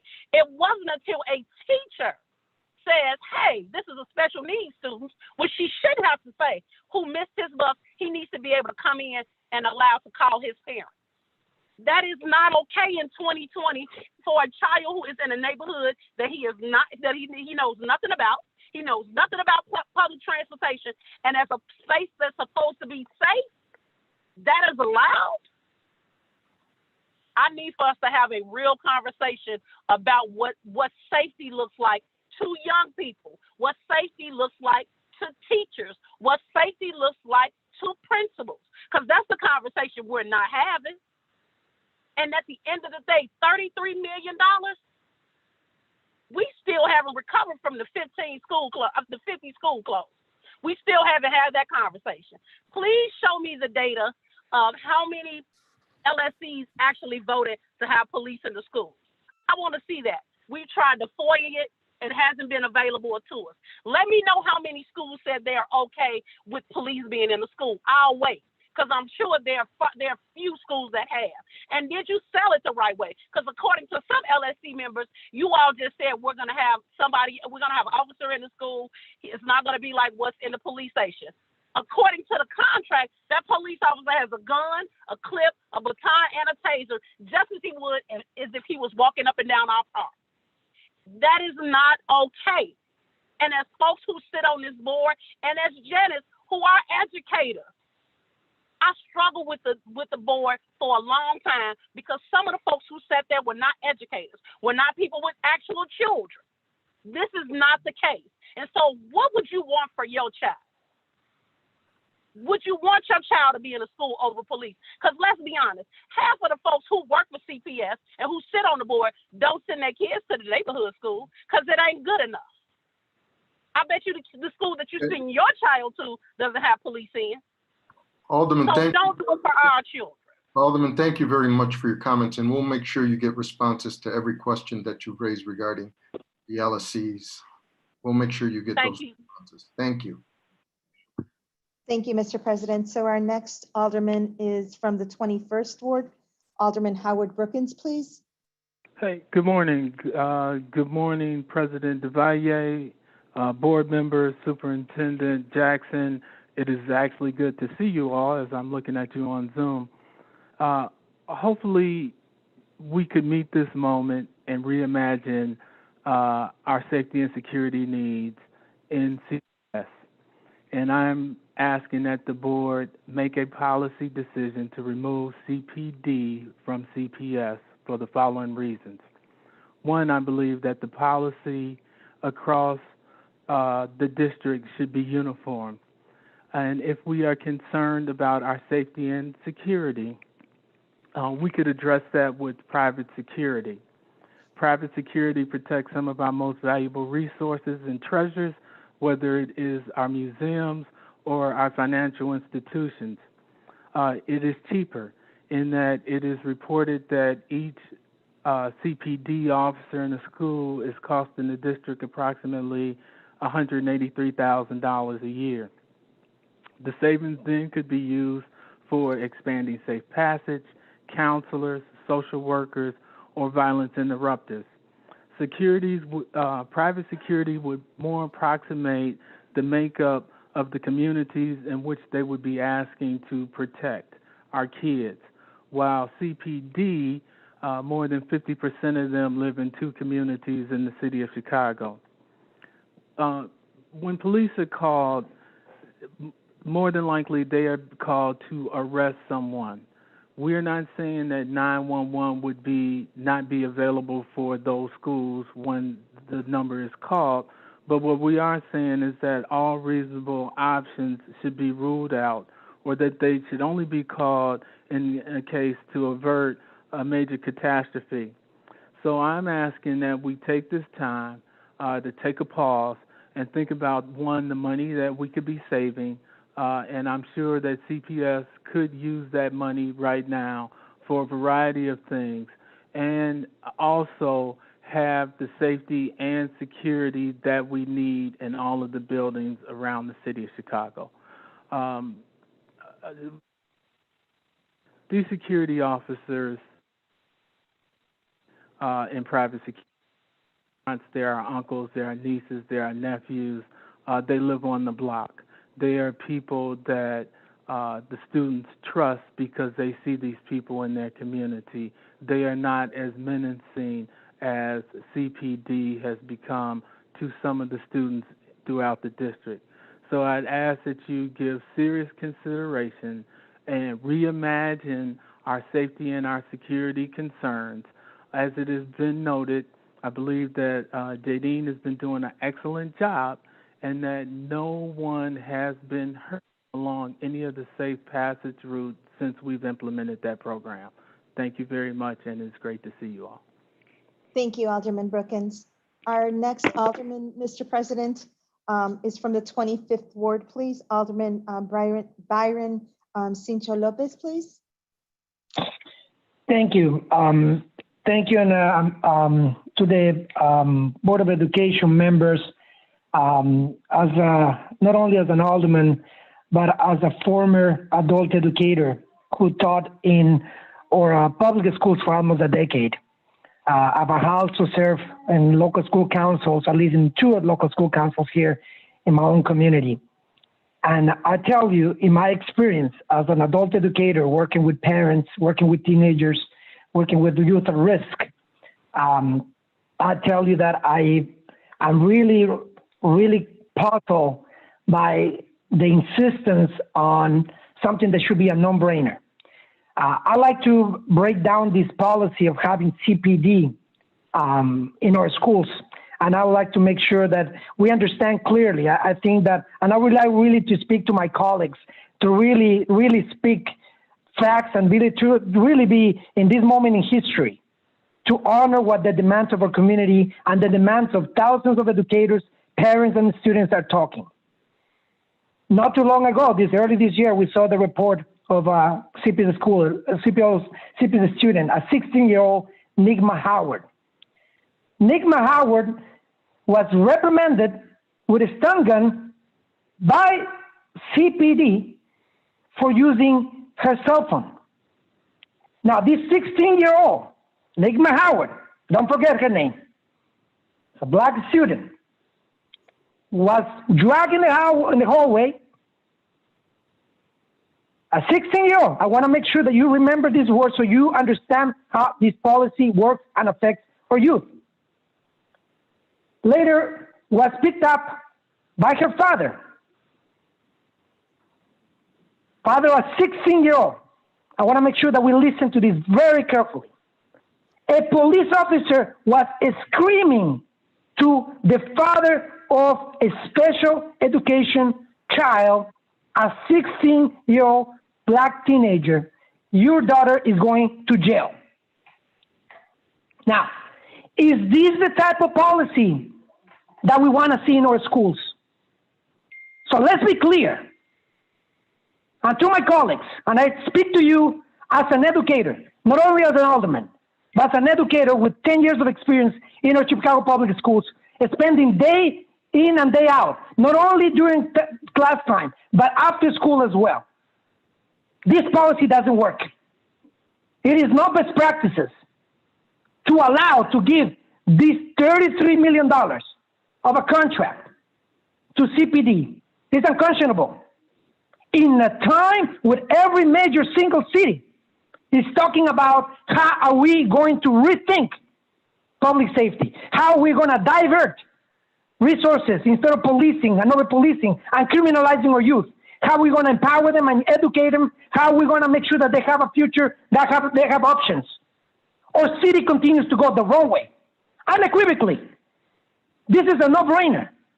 Those $33 million, and if we want to do the math, if we divide it up by 600 schools or Chicago public schools, we can easily add another social worker. And I tell you, the fact or another violence interrupter, there's so many ways to address this issue. But adding a Chicago Police Department to our public schools, it is not the right thing to do. It's immoral, it's wrong. There's no justification. Doesn't matter how you want to slice it and dice it. I just gave you an example of the many that we have, the way too many that we have in our schools. Don't remember, board members, Nigma Howard, a 16-year-old teenager, special education child. That's how this policy works. So let me be clear. Let's not be confused here. Let's not be confused that it can be either or. It is very clear what we in our communities need, and is investment. Investment in our youth, investment in programming, investing in music, investment in our social workers to de-escalate, to address the systemic issues that affect us, affect especially black residents or black families who have been now to continue to deal with the closing of the schools. 88% of the schools were closed in black neighborhoods. What happened to the mental health clinics? Half our mental health clinics were closed. And to deal with this, we're going to add police? No. Mayor Lightfoot and board members, people are watching. People are seeing our decisions. This is the time for you to make a decision. Not to be a rubber stamp for the mayor. Not to be a rubber stamp for no one. There are many educators here in this Board of Education. People that we think that have integrity and the independence is needed to do the right thing. Right now, as we speak, we have schools like Orozco Elementary that were promised 2 gifted programs by class grade. And now they're told that we can only afford 1 after they were promised 2. We have schools that have no resources and can use certainly a social worker or an educator to address the systemic needs the systemic issues that we have. Alderman. Mayor Lightfoot and board members, this is a moral decision. This is a time to do right by history. I hope that you are on the right side and receiving this contract with CPD to put this money into all schools for education and prevention of violence. Thank you, board members, for be watching this vote. Thank you, Alderman. Mr. President, we'll continue with the 29th ward, please. Alderman Chris Taliaferro. Good afternoon, President DeValier and ladies and gentlemen of the board. I'm Chris Taliaferro, the 29th Ward Alderman and the Chairman of City Council's Committee on Public Safety. I'm honored to speak with you this afternoon regarding a very serious matter and the resolution that's before you today. I'm here to ask you to vote no on removing Chicago police officers from many of our public schools. I ask you to consider your obligation as a board to provide a safe environment for our students attending CPS. President Obama, in commissioning the FBI to study this very issue, stated that this is our first task as a society to keep our children safe. I stand in support of the principals, students, and schools in my ward requesting to keep police presence on their campuses. As you make your decision, I ask you to consider 6-year-old Derek Owens, who fatally shot his 6-year-old classmate, Kayla Rowland, becoming the youngest person to shoot another on a school campus. Only 2 months after that, a 13-year-old child, after being disciplined, returned to school and shot his teacher.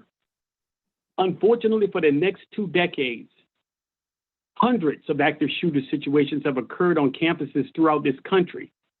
Chicago, the state of Illinois, has not been excluded, and thousands of others throughout the world have been shot and killed on campuses. I understand the support. I understand and support the need for more school counselors, more social services, and more mental health professionals within our schools. That's a fight that our community must win for our students. And as Alderman Moore said earlier, we cannot sacrifice one security measure for another. It has to be both. Our students learn better and are more attentive when we place them in an environment that's conducive to learning. That means in part providing a safe and secure environment for them. I ask this board to think about their own lives, even at home. Although I offer this analogy very loosely, I ask whether you can sit on your front porch on any given evening or watch television with your front door open. If you can, you do so because of the comfort and the security of the environment in which you live in. Many of our students don't live in that environment nor attend schools in that environment. There are studies, reports, and movements of police reform. And although we must reform, we cannot reform at the risk of lives being lost. It is my request that this board, rather than consider removing police officers, that they consider defining their responsibilities and ensure that they do not become a part of CPS's disciplinary process.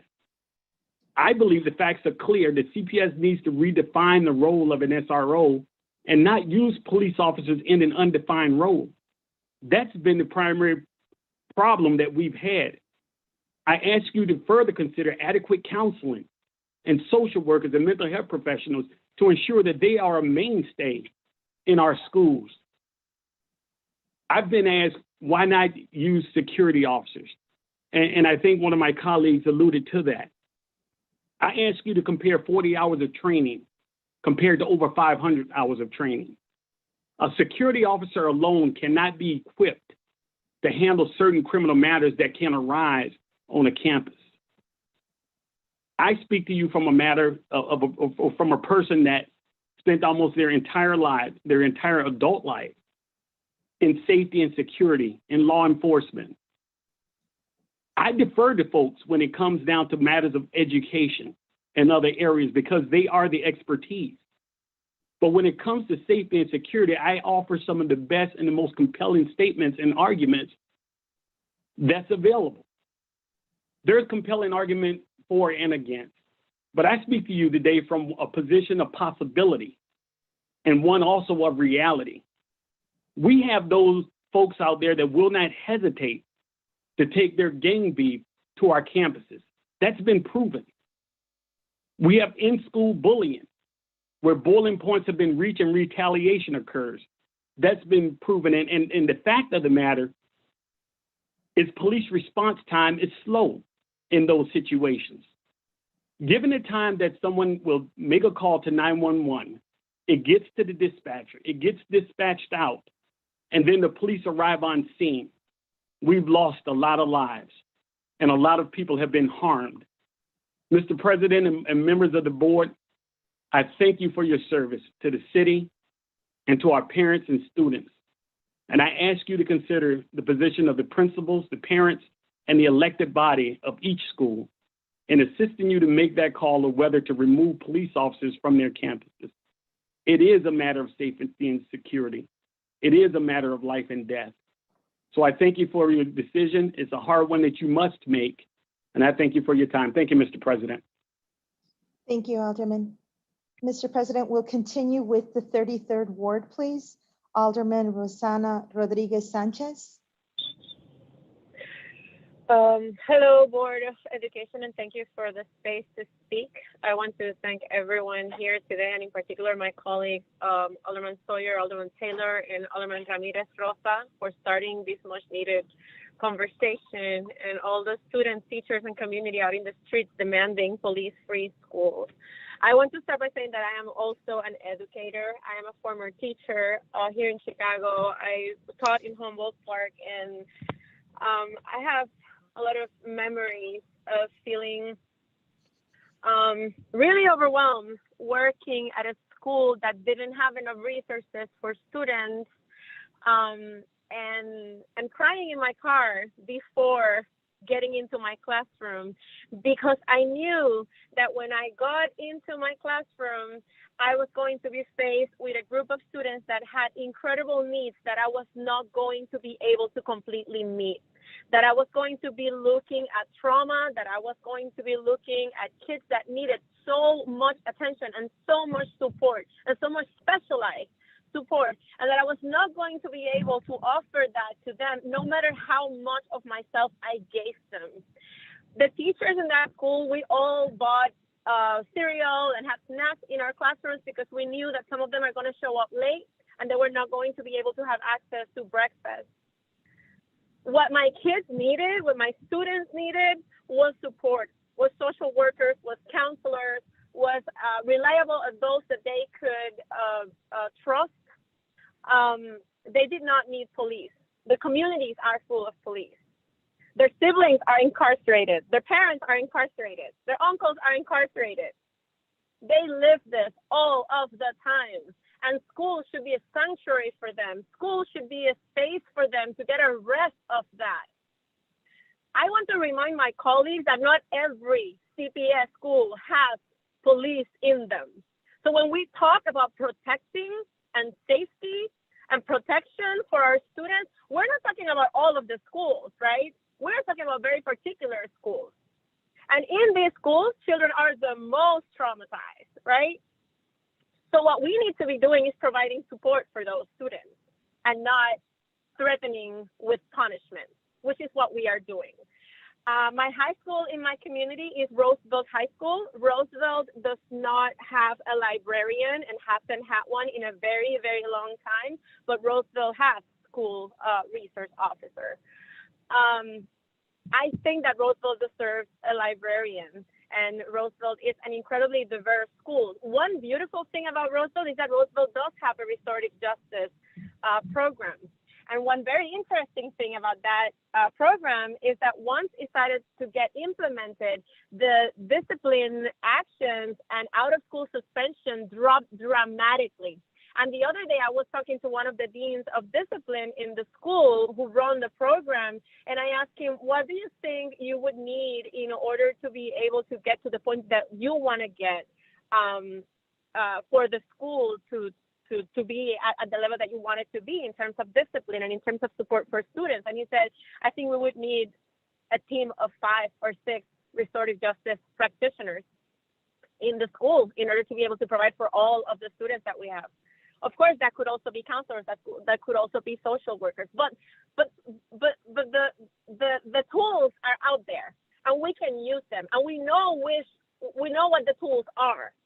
We know that we should not be looking at punishment for our students. We know that we should not be looking at criminalizing our students in schools. So when we say that it's an either or, it shouldn't be an either or approach, as some of my colleagues have said, that we should have both. No, we should not have both. We should actually, for once, seriously invest in meeting the needs of our students, all of their needs, the emotional needs and the mental needs and special education. Until we do that, we cannot be talking about having having police in schools, because it is definitely not the two approaches, right? Like, if we're committed to developing whole human beings and have a holistic approach to their development, then we cannot be bringing police into the equation. We cannot be telling them that we need police there because the school is not safe with them in it. Alderman, right? thank you for your comments. We appreciate it. Thank you. Mr. President, we'll continue then with the next alderman, please, from the 35th Ward. Alderman Carlos Ramirez Rosa, please. Thank you so much, President Del Valle and members of the Board of Education. Very happy to join you this afternoon as a proud graduate of our Chicago Public Schools from preschool to 12th grade, as a 3-time local school council member at a select enrollment magnet, at a neighborhood high school, and at a neighborhood elementary school. And as an alderman that represents many fine Chicago public schools from the northwest side of Chicago, including neighborhoods Hermosa, Logan Square, Avondale, Irving Park, and Albany Park. I call today to testify in support of removing police officers from the Chicago Public Schools. And the Latino Caucus, the Chicago City Council Latino Caucus, voted and sent this letter this morning to the Board of Education. We write to urge the Chicago Board of Education to terminate the contract between our Chicago Public Schools and the Chicago Police Department. The research is clear. Placing police officers in schools has a detrimental impact on our children, particularly Black and brown children who are disproportionately targeted and criminalized by police officers in schools. The presence of police officers in schools is linked to lower graduation rates, higher incarceration rates, lawsuits which have cost Chicago millions, and thousands of official misconduct complaints against CPD officers placed in CPS. An April 2010 report by the Department of Justice found that police in schools does not increase school public safety. Studies have found that the best public safety strategy for schools is investing in social workers, counselors, and therapists that can provide a trauma-informed approach to intervening in school conflicts. The CPD and CPS contract does not make our children safer. We need to protect our children and invest in proven public safety strategies. That is why we stand with the Police Free Schools Coalition and urge the Chicago Board of Education to terminate the $33 million per year contract and instead reinvest those CPS dollars in proven public safety programs for our children. Signed respectively by Alderman Roberto Maldonado, Chairman of the Chicago City Council Latino Caucus, on behalf of the caucus. So what I heard from many speakers and what I've heard from those that defend police in our schools is anecdotal evidence. We heard a principal at a press conference earlier this week talk about how the police officer was a coach, how they provided counseling and mentoring to students. Those are not things that need to be uniquely fulfilled by police officers. Those are the roles that so many adults play in our schools. In the school that my nephew attends, they used to receive hundreds of thousands of dollars in fundraising every year, and they would use that to hire security guards. Unfortunately, because of COVID-19, they've seen a drop in that revenue source. And as a result, they are now turning to the school resource officer program to fill that gap. So when we talk about local school councils and how we want to empower local school councils to be making these decisions, we have to understand that they were given a false choice. They're being told, do you want an extra body in the school or do you not want an extra body in the school? We should give them a real choice, right? Do you want to invest those dollars that would otherwise go to a school resource officer to trauma-informed programming that will actually serve the child and are actually proven to be more effective at stopping school shootings and at de-escalating violence in our communities? I recently read a very lengthy report by current and former CPS students where they documented sexual harassment, abuse at the hands of these police officers. I want you to think about that for a second. We have 17, 18, 16-year-old, 14, 15-year-old girls and boys describing how they are being sexually harassed in the hallways by school resource officers. Do they feel empowered to report that official who has a badge and a gun? No. But some of them have felt empowered, and that's why there have been over 2,200 complaints against these officers. Many of those complaints have resulted in payouts in millions of dollars collectively over the last several years. So the evidence is very clear. I think that some of my colleagues that have spoken on behalf of school resource officers have pointed to anecdotal evidence, right? These little stories of, oh, well, this officer did good and this officer did good. But we need to be driven by research. We need to be driven by evidence. And that evidence says very clearly that the impact of police officers in our schools is negative. It reduces graduation rates. It increases incarceration rates. It is the root cause of the school to prison pipeline. And so when I read that research, when I listen to our students that have been sexually harassed, when I look at the millions of dollars in lawsuits that have had to be settled, when I hear about kindergartners in handcuffs, I hope that we as a city will do the right thing for our children and we will act on behalf of their public safety. Let's terminate this contract and let's give local school councils the opportunity to bring in trauma-informed workers, individuals that can really act to prevent school shootings. And that is ultimately one of the things I think we need to address here, is that when we're talking about school shootings, study after study has found that the most effective intervention is not by having an armed guardman in the school. No, that doesn't work. In less than 1% of cases does it work. The most effective way to prevent school shootings is to address the root causes, and that's trauma-informed approaches where we have individuals that can really work with our youth to ensure it doesn't escalate to a shooting.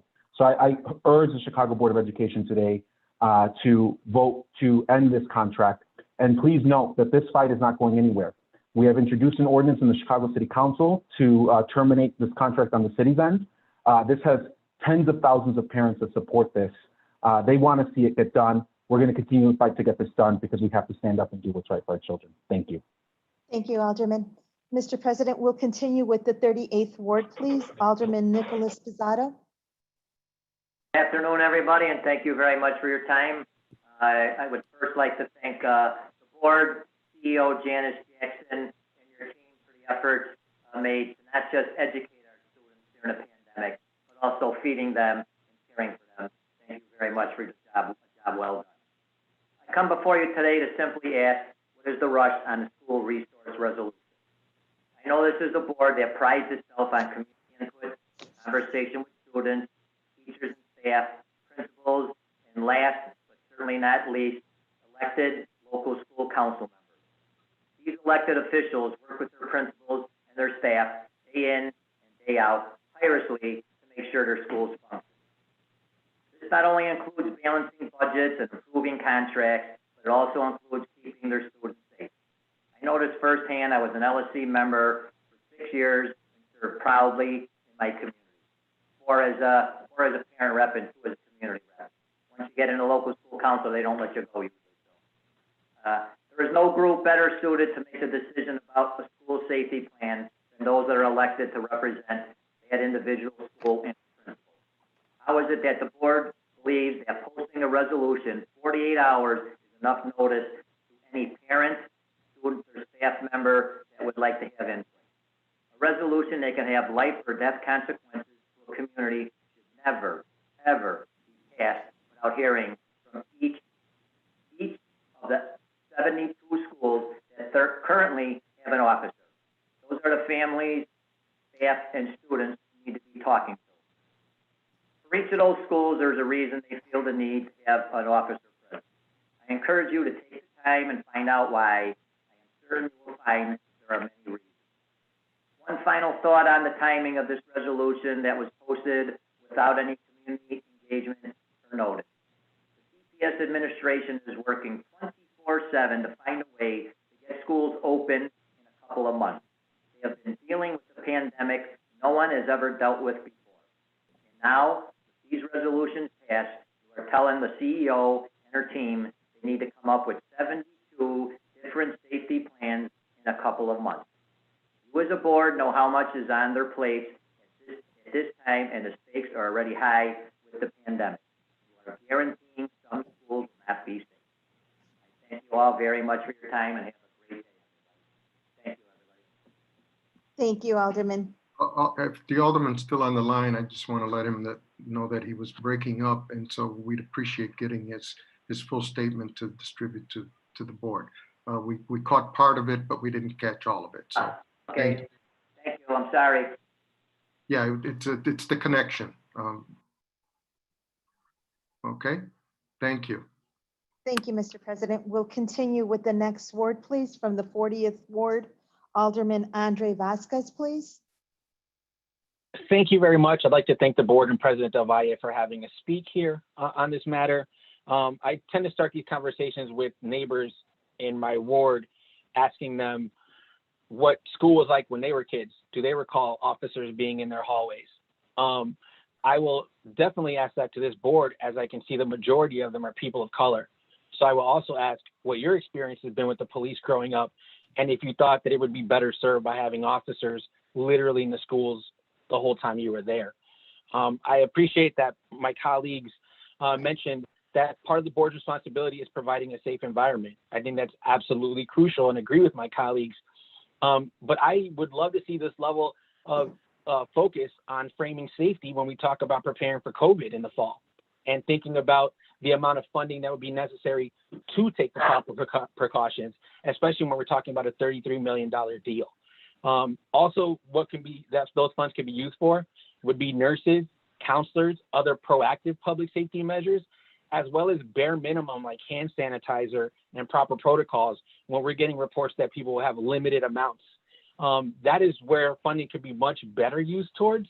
I also have concerns about how the offer of police in schools was presented to LSCs, because they are a duly elected body, so are we, and that's why we're here speaking for ours that have been asking us to do so. If the question for the LSC was, hey, we have $33 million you can spend, where would you like that to be spent? And the first answer was police, I think that's a conversation that we had. However, my understanding is it was framed as, hey, we have officers that we can bring you, this is the cost, take it or leave it. If that's the way it's presented, it's really a false premise that leads to a result that's predetermined, for lack of a better term. I think we often ask the local school counselors and the administrators and ask government what they think of the idea, but the voices that I feel are constantly left out are those of teachers and students who are there just as much, if not more, and are directly impacted by those officers that are there. And to be honest, the $33 million could be better used just to fill in budget gaps, because I know the way our government works, and I imagine CPS as well, is working at a deficit, or if not, it will become a deficit as we're looking how to make adjustments for COVID and the new world we find ourselves in. So I believe that aside from what my colleagues have said, there's also economic impact to this decision. I would also frame that if the police were a contractor or a vendor and had incidents the way we have seen on video with police officers in school, it would be irresponsible of anybody not to end the contract, even if only for the cost of liability. One of my colleagues on this call compared the 40 hours of security guard training to 500 hours of police training. If those hours of police training led to a force that wasn't engaging in misconduct, one whose misconduct hasn't led to a federal consent decree, and one that hasn't resulted in hundreds of millions of dollars in settlements, then that would potentially be a different conversation, but that is clearly nowhere near the case. So my question is, what will this board say in the unfortunate circumstance that a police officer is placing their knee on a student's neck for 8 minutes and 46 seconds? I ask that the board truly weigh the consequences of its vote here, because there will be much to answer for should that occur. And history has shown us that it's only a matter of time, unfortunately.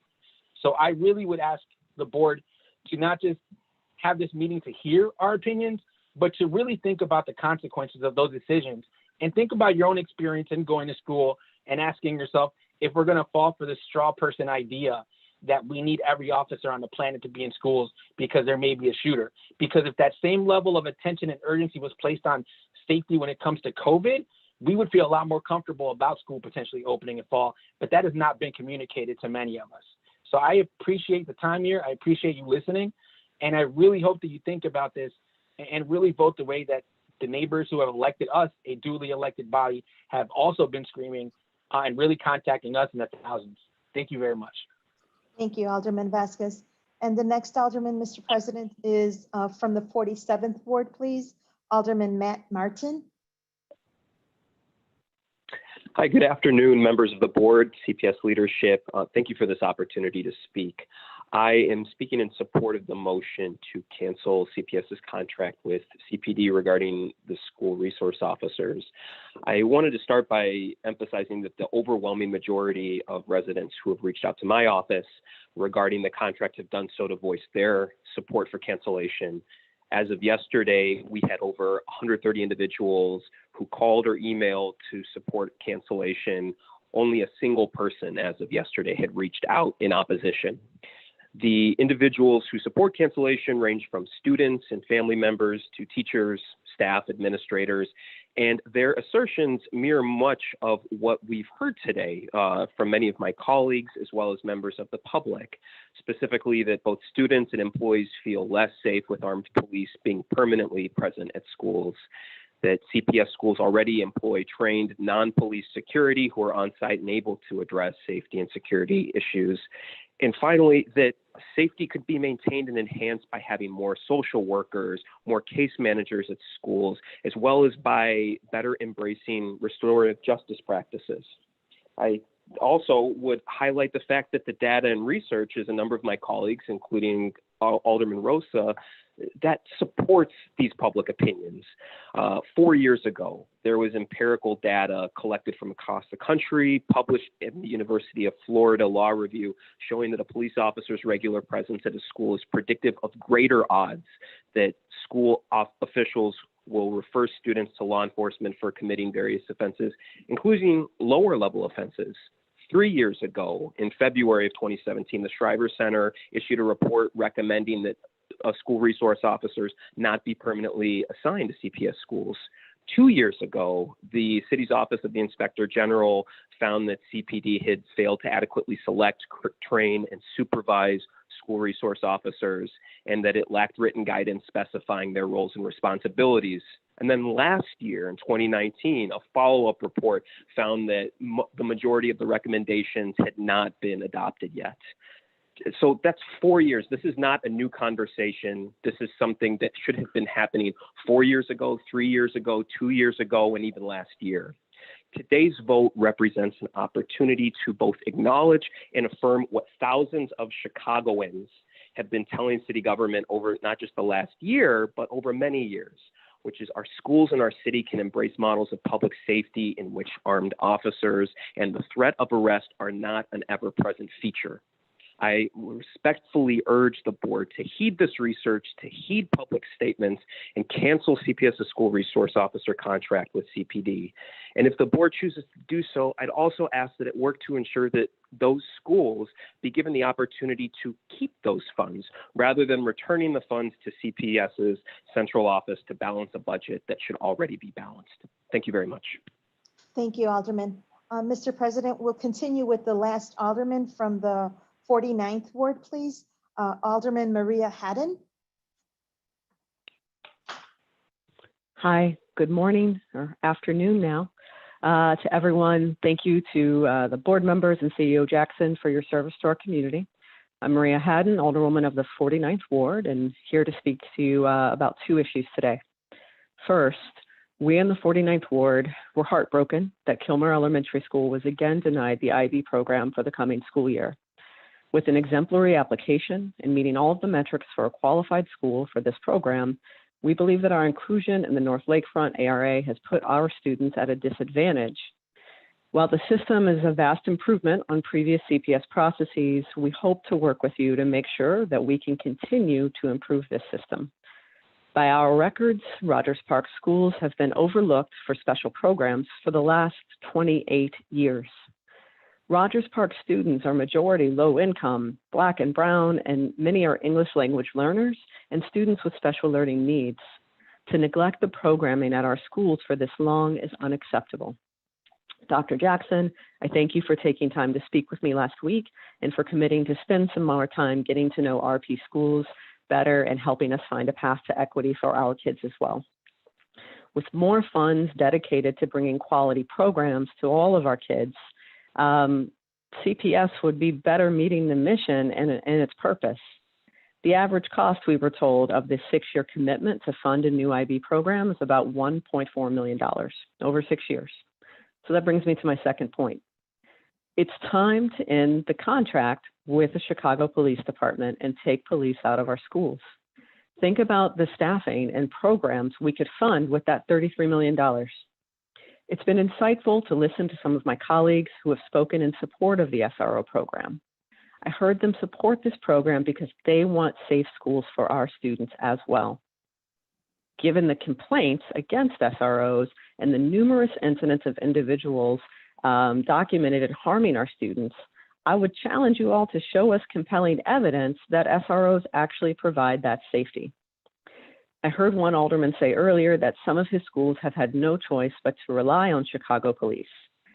This is a sign of a broken system. This is a result of CPS and the City of Chicago's failure to create and maintain the right learning environment for our kids. Board members, it's difficult to make decisions that take you down a new path, but that is exactly what kind of leadership we need from you at this moment. Over the last 2 weeks alone, you've been given dozens of reasons, grounded in quantitative and qualitative data, on why you must vote to end this contract today. When schools focus on social emotional development, arrests go down and student outcomes improve. These funds should be directed toward providing the counselors, aides, and other staff that we know our children deserve. I've only been in elected office for 1 year, but I spent the previous 10 years working with cities around the country to bring community voice to budgetary decision-making. How leaders choose to spend our public dollars are a direct statement on who and what we prioritize. I ask you to prioritize the safety and the education of our students. Be creative. Don't rely on trying the same old solution that has been proven to do more harm than good. Take a stand. Our children need your leadership now. And be courageous. We'll have your backs. In this contract today, and thank you for your attention. Thank you, Alderman Haddon. Mr. President, this concludes public participation. Thank you, Madam Secretary. We will now proceed with presentations. Dr. Jackson, please begin.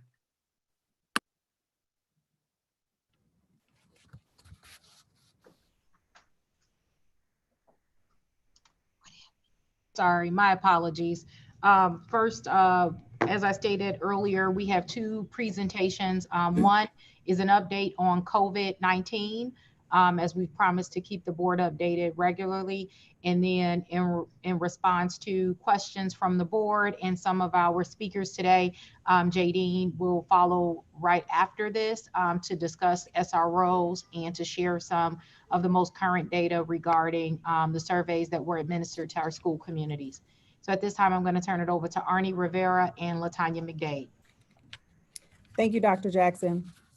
Today, we want to provide another update on our district's response to the public health emergency. Primarily, my portion will be reviewing updates on summer planning and summer instruction. But first, I'd like to celebrate our 2020 graduates.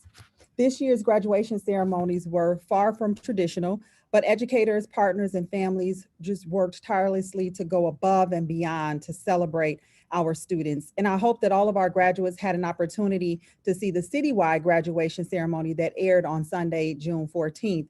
I want to thank everyone who made that event possible, especially our mayor, Mayor Lori Lightfoot, and her team, who did an amazing job of producing the program and recruiting famous faces who connected with our graduates in celebration of the class of 2020. Many of our schools opted for virtual graduations, and others were very creative with drive-through ceremonies for our graduates.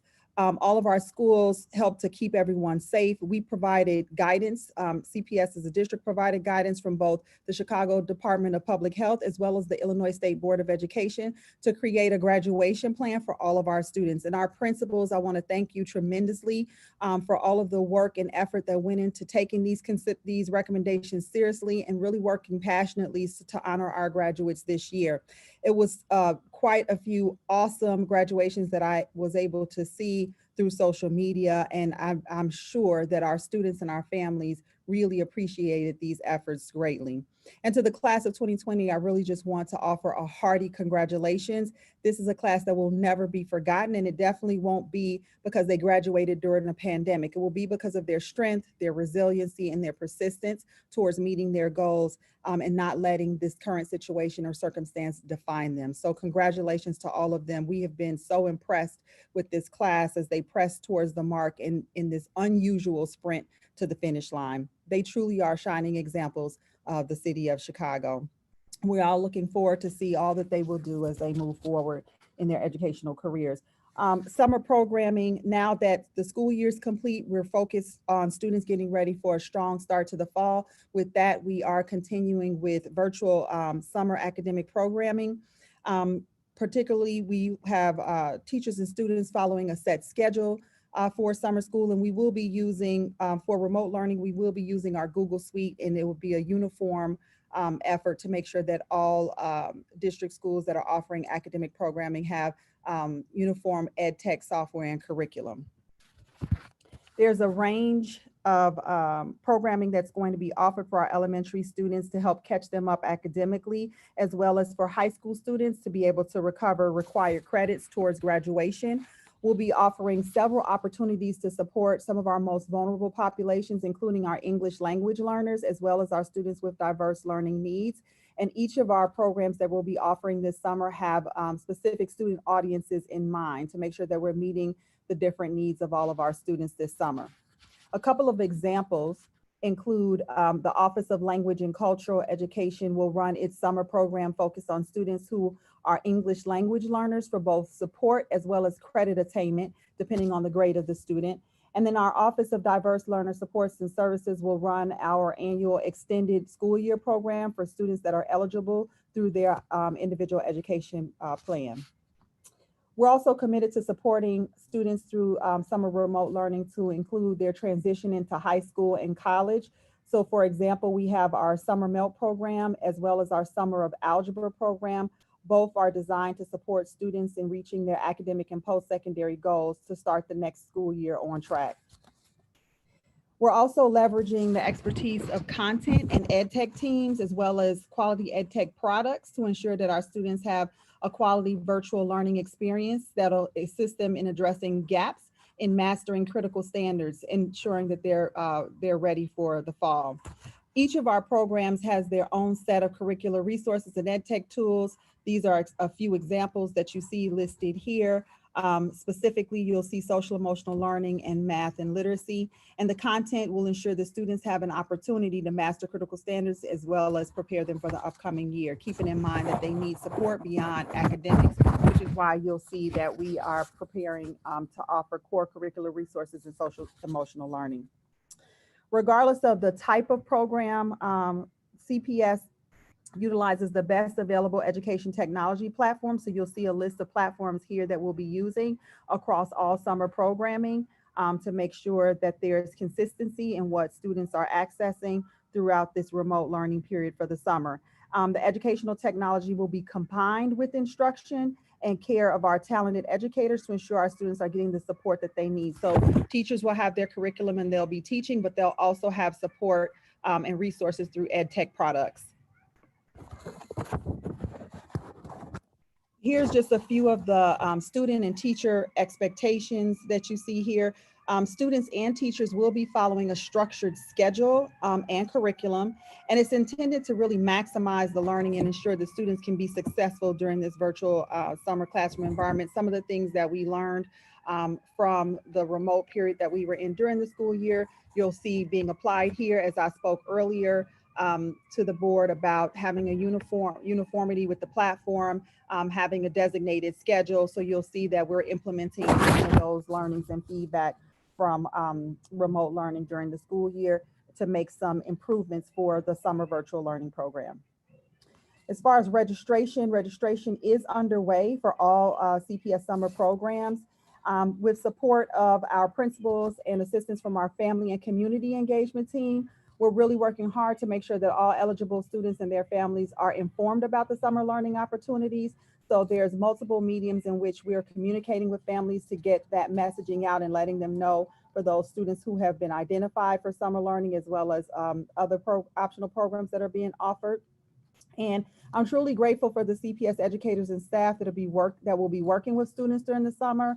I know that their influence will really result in many of our children entering the 2021 school year with increased skills, interest, confidence, despite the challenges that we faced during the global pandemic this spring. That concludes the updates for summer programming that we're preparing to enter into July with. And at this time, I would like to turn things over to our Chief Operating Officer, Arnie Rivera, for an update on our district's operational response to COVID-19 and how we're supporting our students' health and wellness during the public health emergency. Thank you, Chief McDade. I want to congratulate you and all of our educational teams on helping students continue to thrive during such an unusual school year. I'm proud to say that our operations and support staff have shown similar dedication in their roles and that they are continuing to go above and beyond to support our students, families, and staff. Throughout the extended school closure period, our nutrition support services team has served more than 15 million meals to our CPS families in need. We are happy to report that meal service will continue at over 270 CPS locations throughout the summer. Additionally, families who are not able to travel to a CPS site, whether due to disabilities, transportation, or any COVID-related quarantine restrictions, will continue to have access to free meals via our delivery service. CPS meal locations can be found online at cps.edu/meal sites. I would also like to note that our facilities team has deep cleaned more than 51,000 classrooms since the closure started in March. In addition to meal service, CPS has also utilized services to support students, families, and staff in other ways throughout the pandemic. As part of our response to COVID-19, CPS has spent $55 million to support students, staff, and families. Nearly half of those funds have gone to support the purchase of additional technology, such as computers and internet hotspots, to help CPS students participate in remote learning. Other expenditures have included academic materials and emergency cleaning supplies, as well as premium pay for essential workers who continue to come into work to clean our classrooms, distribute meals for our families, and support the overall management of our school buildings. And while we are proud of the work we have done this spring and summer to date to support students and families, we know that COVID-19 will still be with us this fall. Our goal in planning for this reality is clear: ensure all students have access to a quality education while ensuring the prioritization of the health and wellness of our entire community. Our recovery planning task force is carefully considering all scenarios for the fall and will help create guidelines on how CPS can safely reopen. While we cannot predict the future to see where we will be this coming fall, our approach will be nimble and focused on safety, maximizing learning time, and ensuring trust with all of our stakeholders. We are committed to supporting the social and emotional needs of our students and staff during these challenging times, partially by emphasizing the importance of maintaining a positive and supportive school culture that celebrates our diversity. Finally, I want to share an overview of our engagement strategy to ensure robust community input throughout the process for COVID recovery planning. This engagement strategy will be critical to us creating a solid reopening plan that makes everyone feel comfortable and valued. For this reason, we have launched a series of surveys to gather feedback from our students, families, staff, and community partners. The purpose of these surveys is twofold. First, we want to better understand how our communities have been impacted by COVID-19 and how best we can meet their needs as we prepare to reopen. Secondly, we want to hear how our families have been impacted by the racial injustice and civil unrest that has occurred these past several weeks. We will continue gathering feedback from our stakeholders, but we'll also begin painting a picture of what reopening schools will look like in the fall. We will also clearly lay out recommendations from the CDC, IDPH, and CDPH, and explain what CPS will put in place to implement these guidelines. We know that we don't have all the answers and understand all the complexities that our families are experiencing right now, which is why we're also committing to a robust engagement process. The feedback that we receive will inform our draft guidance. We are determined to meet the needs of our students, families, and staff, and make sure they have the support to once again feel at home in their schools, even if some things look and feel different.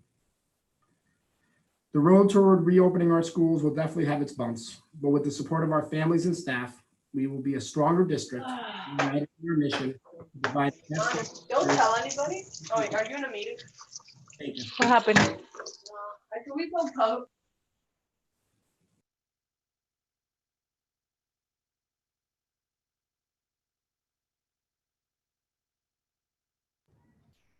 All right, are there any questions?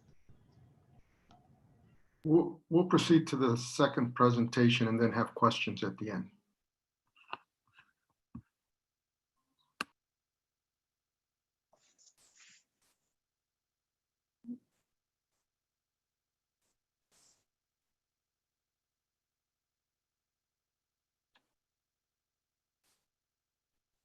Okay.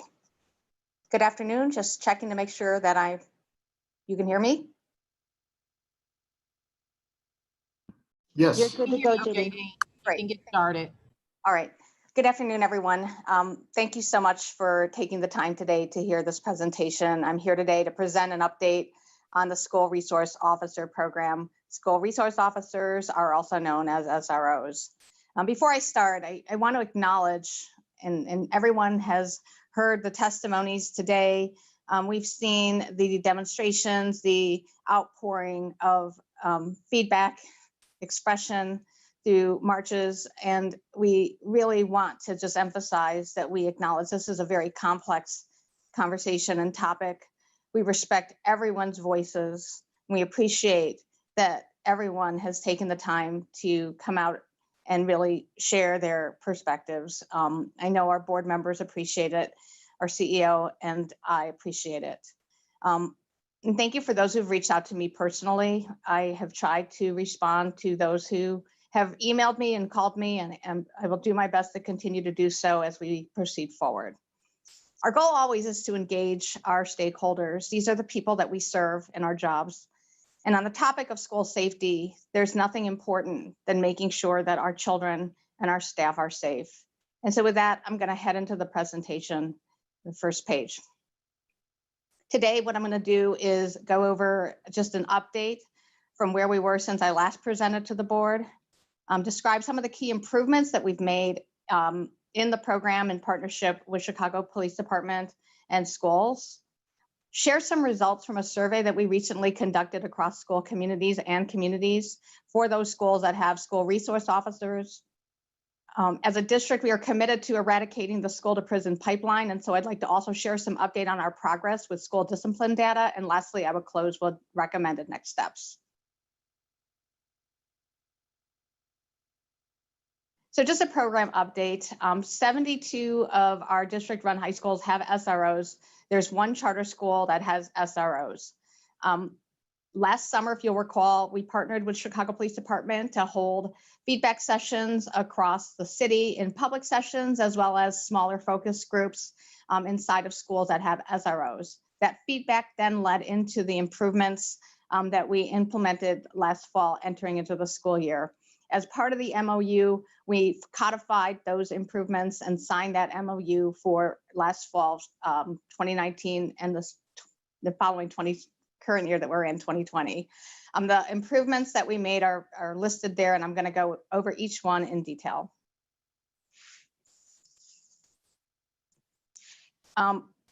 So first one is presence of SRO program in schools. So we always get asked, so how does the school get to decide if there's an SRO program in their school or not?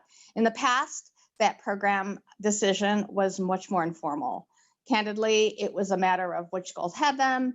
And if a school wished to remove them, there was a conversation. We tried to loop in community members and parents and staff. But if a decision was made, a transition plan was developed and implemented to make sure that the safety components assigned to that function then transferred in another way to make sure the school was safe. This past year with the MOU and with our own policies within CPS, we codified that process. And we asked that local school councils at schools with SROs would have the ability to vote, and they make that decision at a local level, empowering them to decide if they wanted to retain the SRO program. My office, the CPS Office of Safety and Security, was always available for consultation, and LSCs were allowed to revisit their vote at any time. I will share that some LSCs did express that they felt like they wanted a deeper conversation, and we encourage and advise them that at any time they could revisit. And I'm aware that one LSC did revisit their vote. We were a part of that conversation, and after a revote, they did decide to maintain the program. The next area is selection criteria. And so in the past, the district commander of the CPD district was the person who decided who is going to be assigned to work in SROs. In schools. We understand the selection criteria was not transparent. We got that feedback. And as part of last year's MOU, for the first time, we were able to codify that selection criteria into the MOU, giving principals the ability to participate in the selection process for the first time, which meant that principals were allowed to change out their SROs, and for those that did, they were able to receive resumes, and if they wished, they could actually interview. This is continuing into the coming recommendation for this coming school year. Improved clarity on roles and responsibilities, and so as we've heard a lot about from speakers this morning, we want to make sure that the SR program is implemented in a consistent way. In the past, it was different from school to school. And so with last year's MOU, we actually codified those responsibilities to cover the following things. This is not an exhaustive list, but these are the highlights. Making sure that they had a visible and positive presence inside of the school. Building relationships is a big part of building that trust. They were there to be the immediate response to calls when schools had emergency situations, especially those defined by Student Code of Conduct. And on that note, I want to emphasize, because this did come up from some of the speakers, CPD officers, whether they be SROs or officers that are responding to calls to service, should never have involvement in school disciplinary situations, and they should also ensure that no other CPD officers are asked to engage. In that line, I want to make sure that everyone understands we put that into the training. We also train principals. That's in our code of conduct and it's codified. And we also outlined a process that if anyone is asked to participate in disciplinary situations, that those SROs have a method so that they can report it so it can stop. The other thing we added to the MOU was coordinating and participating in training, particularly with emergency drills, including the active shooter drills, and working with school administration to proactively develop plans on serious incidents. I want to comment on this. So a lot of conversations happen around making sure that we're not enforcing what's happening inside of the building, and we fully support that. We do not want children, again, as I said a minute ago, to be involved with police in situations such as standard disciplinary situations. What we're hearing from principals, what we consistently see from the data, is a lot of what SROs are getting involved with are things that are also happening outside the building. And so what's beneficial to principals that we hear and to staff is the SROs, because they are connected to the district office, they are getting real-time information from the school, from the CPD district, and they can then apply that into creating safety actions for the school. So for example, if there's an incident happening in the immediate vicinity of the school, such as a shots fired, That information then immediately translates to an action plan in collaboration between the principal, the security staff, as well as the CPD SRO officer. Next page. We talked a lot about training, and candidly, in the past, there has been inconsistent training. It's not accurate to say that there was never any training, but it was not standardized in a codified form. And in addition, there was limited guidance to CPS principals and administrators. Improvements in this most recent year was all SROs had to go through a mandatory 40-hour NASRO training. This is on top of the CPD training they already received, but this is especially NASRO training for SROs. NASRO is the National Alliance of School Resource Officers. In addition, they got an 8-hour additional session of enhanced training.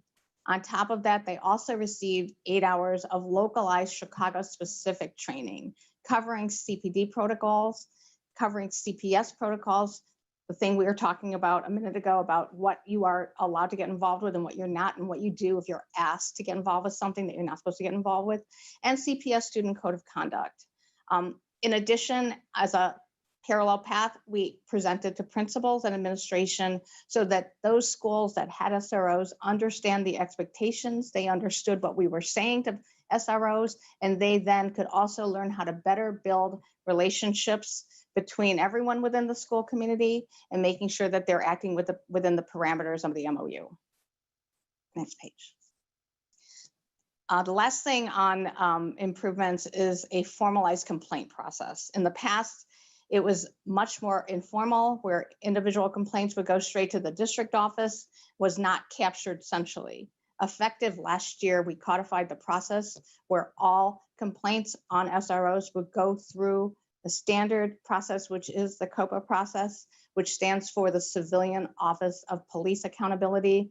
This allows us to monitor all in one place what is going on with the SROs inside of our schools.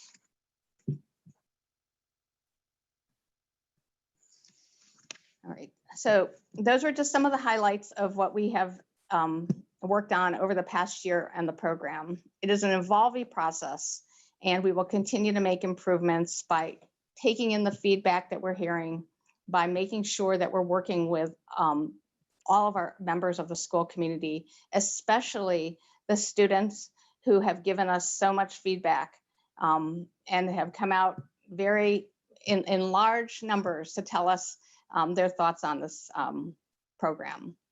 As stated earlier, one of the fundamental cornerstones of our process is securing ongoing feedback.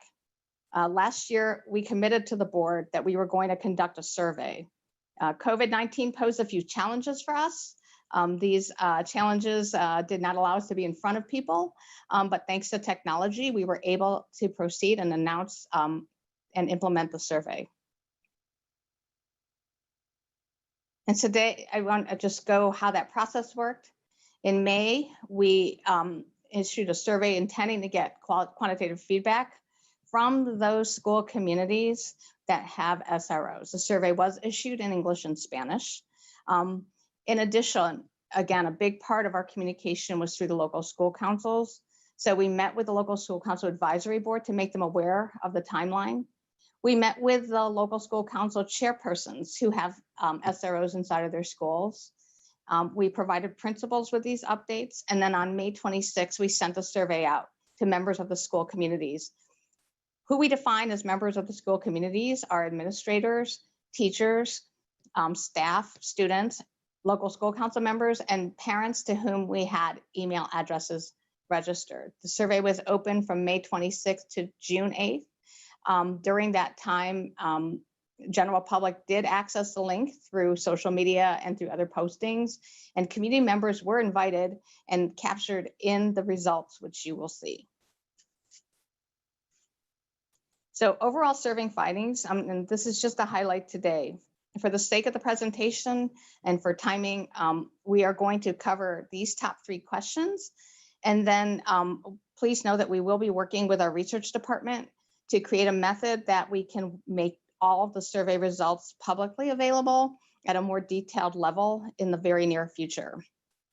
So what we found overall is the members of the school communities, again, those defined as I mentioned on the previous page, students, parents, teachers, staff, administrators, and LSC members. Those generally rated the SRO program mostly favorable.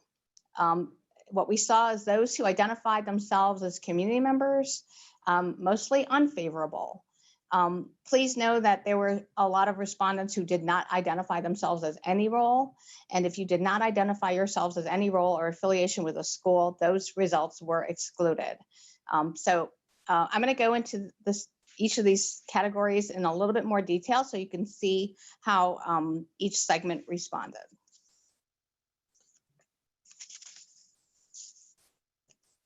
So the first statement, I believe our school resource officers help to keep our schools safe. Students made up the vast majority of the responding segments. So we had for this question, 3,333 respondents who identified themselves as students. They primarily saw themselves as agreeing, somewhat or strongly agreeing with the statement at 66%. Parents, primarily favorable with strongly or somewhat at 64%. Teachers and staff members responding primarily favorable at 64%. Administrators, 88%. LSC members at 71%. And as mentioned earlier, community members felt the opposite and they were primarily unfavorable at 85%. The next statement that we tested was our schools' SROs have worked to build relationships with the students in our schools. We saw this as really helping us to understand where some of the student expressions were that we've seen outside and around the city.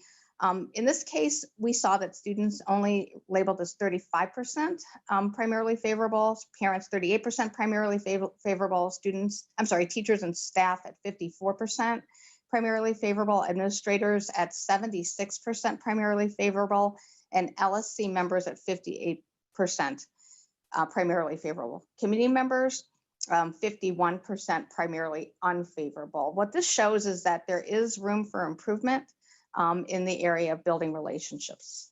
Next page.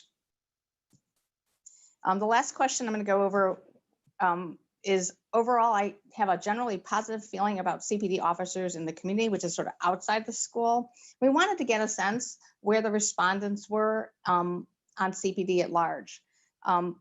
You can see from the results, students, again, 51% primarily favorable, parents, 61% primarily favorable, teachers and staff, 64% primarily favorable, administrators, 79% primarily favorable, LSC members, 68% primarily favorable. And so that helps you understand where the school community is coming from. It's primarily favorable. Community members, 83% primarily unfavorable. Next page. And so the last thing I want to focus on with regards to the survey is we did ask, given your experience with the SRO program this year, how likely are you to recommend that your school keep them for the next year? And this is a way of researchers to identify really satisfaction overall of the program. And there is a thing called Net Promoter Score, and I'm not going to get too into it because I am not a researcher by trade, but I just quickly want to explain what the net numbers mean. So Net Promoter Score is essentially a way of measuring where you are on the satisfaction scale. So you can be negative, the worst would be a negative 100 score. The best you could possibly get would be positive 100. And so what this shows is that the school community is somewhere in between. What I understand from researchers is anything greater than 0 is generally deemed good. Your satisfaction is considered good. You can see that the adults in the school community are in that good range. Students, we have work to do at the schools with SROs, but negative 23 is again closer to the 0. You can see community members at negative 87 is close to that negative 100 that I talked about. So in conclusion of this section, I just want to express that we are going to continue to collect feedback from our stakeholders All of this information is really not intended to be sort of the absolute, and you monitor it over a trend. And so as we continue to do more surveys, we'll see and make sure that hopefully we're going in the right direction. And so our way to do that will be by increasing the level of community engagement, particularly with our students. All right, so the next and final section of the presentation today is focused around school discipline data. So as Dr. Jackson stated in her remarks, we've worked very hard as a district to move away from exclusionary disciplinary practices, moving more towards restorative practices. This has started a while ago, but the district has done a lot to make progress. We still have a way to go, but through significant investments in resources and training, you'll see the numbers that, that demonstrate that progress. I want to acknowledge the partnership that my office has with the Office of Social Emotional Learning, the restorative work led by that team, led by Helen Antonopoulos and Ben McKay. Greatly appreciate their support. And of course, all the principals and teachers who help build the positive climates in their school, working on the ground every day to make sure that their students feel welcome and safe. Out of respect for time, I have a few slides. I just want to show some of the trends. I'm going to go through these fairly quickly, and I would ask if the board members have any questions, we can come back to specific pages. But just overall, when we look at district high schools, you can see a consistent trend. I do want to note that school year 20 has a little bit of a, there's some, because of COVID and because we had other reasons we were not in school, we see that it was not a complete year. And so I just want to acknowledge that. But you can see a decline. On the right, we also have police notifications for the same high schools, which are the district high schools. You can see we have that classified by race. And we've worked very hard to, again, reduce that disparity, which I'll talk about in another slide. But we've worked very hard to try to make sure that these police notifications are going down. And I just want to acknowledge police notifications means the school has reached out to CPD for intervention. It could be for something happening outside that they're aware of. It can be something inside of the school. It can be a crisis situation. And so we use this as a proxy to help us understand how police are getting involved. Next page. Now let's look at school resource officer notification, police notifications at schools with police. Let's look at police notifications at schools with SROs. You can see the same downward trend. These are all high schools, and the slopes are very similar, and that is not surprising since we do have many high schools that have SROs, but it is important to note that we are seeing that same trend when you look at the decline broken out by the race of our students, and we are seeing that decline. Next page.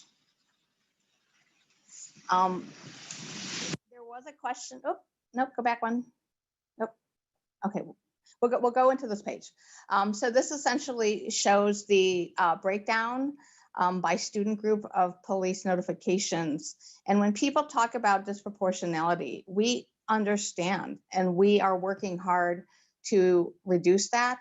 But you can see that the particularly African-American students, we are seeing that the notifications involving African-American students is disproportionately higher than their representation of their enrollment.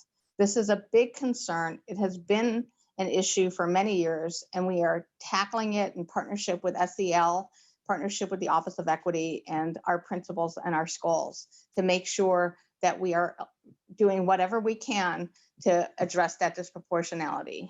Next page. And so when you look at it with between genders, just want to point out that we are seeing, again, that downward slope for both male African-American students as well as female. It's important to note because, again, it shows that we still have a way to go, but we have made significant strides only since even 2015. This graph is even more steep when you go further back, but we look at 2015 as that has been really the focus of us trying to make these improvements. And we're seeing the results of that. And so here is just a summary. This is the last page of the discipline section. When you look at police notifications, if you look at it district-wide, 2018-19 versus 2014-15, across the district, we've seen a 58% reduction in the number of CPD notifications for all students in all high school. I'm sorry, in all schools. If you look at the schools that are just those high schools with SROs, you see a 64% reduction. If you look at just those high schools with SROs among African American students, you can see it's increased, it's indexed up. We're working hard to eliminate that disproportionality, and we see an almost 71%. Jadine, this is Janice. I don't mean to interrupt, but the sound is going in and out. I don't know if it's just on my end or to everybody. Is it just me? It's everyone. Oh, okay. It's going in and out, but I think it's because somebody is got their phone on or their computer on and is creating the background noise. So it's not on Nadine, it's on somebody else. So everybody should be on mute except for her. Yeah. Okay. Okay. Is that better? Is that better? Got this fancy microphone here. So it's not the microphone. Okay, thank you. Yeah, it's clear. Thank you. Please, please flag again if it's still a problem. So recommended next steps, just overall on the program. Before I go into what CPS is doing, I want to talk about just what the CEO mentioned a minute ago when she introduced her remarks during her CEO statements. We are working very hard with the Chicago Police Department. We want to make sure that we are driving as partners to improve our training, to tighten up our selection criteria, to make sure that the SROs that we have in our building have the appropriate level of standards that we would want for all of our children. We want to make sure that we're continuing to talk to our principals, that they are comfortable with the SROs that they have assigned to their schools. And as I mentioned, most importantly, engaging our stakeholders, making sure that we are hearing from people on this topic. And I'll just mention that Chicago Police Department is launching a working group. They had an open application process, and that working group will be tasked with coming up with the new policies that will drive a lot of what we're talking about here. At Chicago Public Schools, these are the immediate steps that we are recommending, that we continue to empower the local school councils to make the decision on whether to maintain the SRO program in the schools. As we heard from various elected officials and voices, there is a lot of complexity to this decision. And one of the things that we want to do this year to help facilitate that conversation is deliver our LSCs a toolkit that will help them think through in a very thorough and thoughtful way in their decision-making process on this very important topic. We're asking all LSCs that they must revote before school returns, and keep in mind that they can revisit their decision at any time like they were able to last year. And lastly, it's very important that we have LSCs promote this in their promotion, that they're going to be having these conversations, because we want to encourage participation from the entire school community. We don't want people to miss out in that opportunity to be heard in their LSC process. We do want to work with schools and advocate groups to host formal feedback sessions. We're going to continue that. In addition, we're going to provide additional training, particularly in the area of what we call CIT youth, which is crisis intervention, racial bias, cultural sensitivity, as well as working with youth on youth development. And lastly, and then I'm going to turn it back over to CEO Jackson. We want to make sure that everyone understands that we see the need for evolution of school safety, and we want to work with the communities. It doesn't happen as a flash cut. And so we're just asking for everyone to be on this journey with us. We've come a long way as a district, and we recognize that we have a way to go, but we feel like we are making progress. So with that, I would like to turn it back over to Dr. Jackson. Thank you, Jadine. President Del Valle and board, that concludes our presentations and my full report. We will now take any questions. Yes, board members, questions, comments? Mr. President, Sendal, can I just propose that we ask our questions about COVID response first? That's the proposal's in order. Is that okay with everyone? Yes. Great. Is it okay if I start? Yes, please start. Okay, thank you. Sorry, it's awkward not being together, as we know. Chief McDade, I appreciated that summary. It was really helpful, building on all of the information you've been sharing. You mentioned that we learned some things from remote learning at the end of the school year, and I was wondering if you could just say a little more about that. And in particular, I've tried to keep up with the various programs and the targeted students.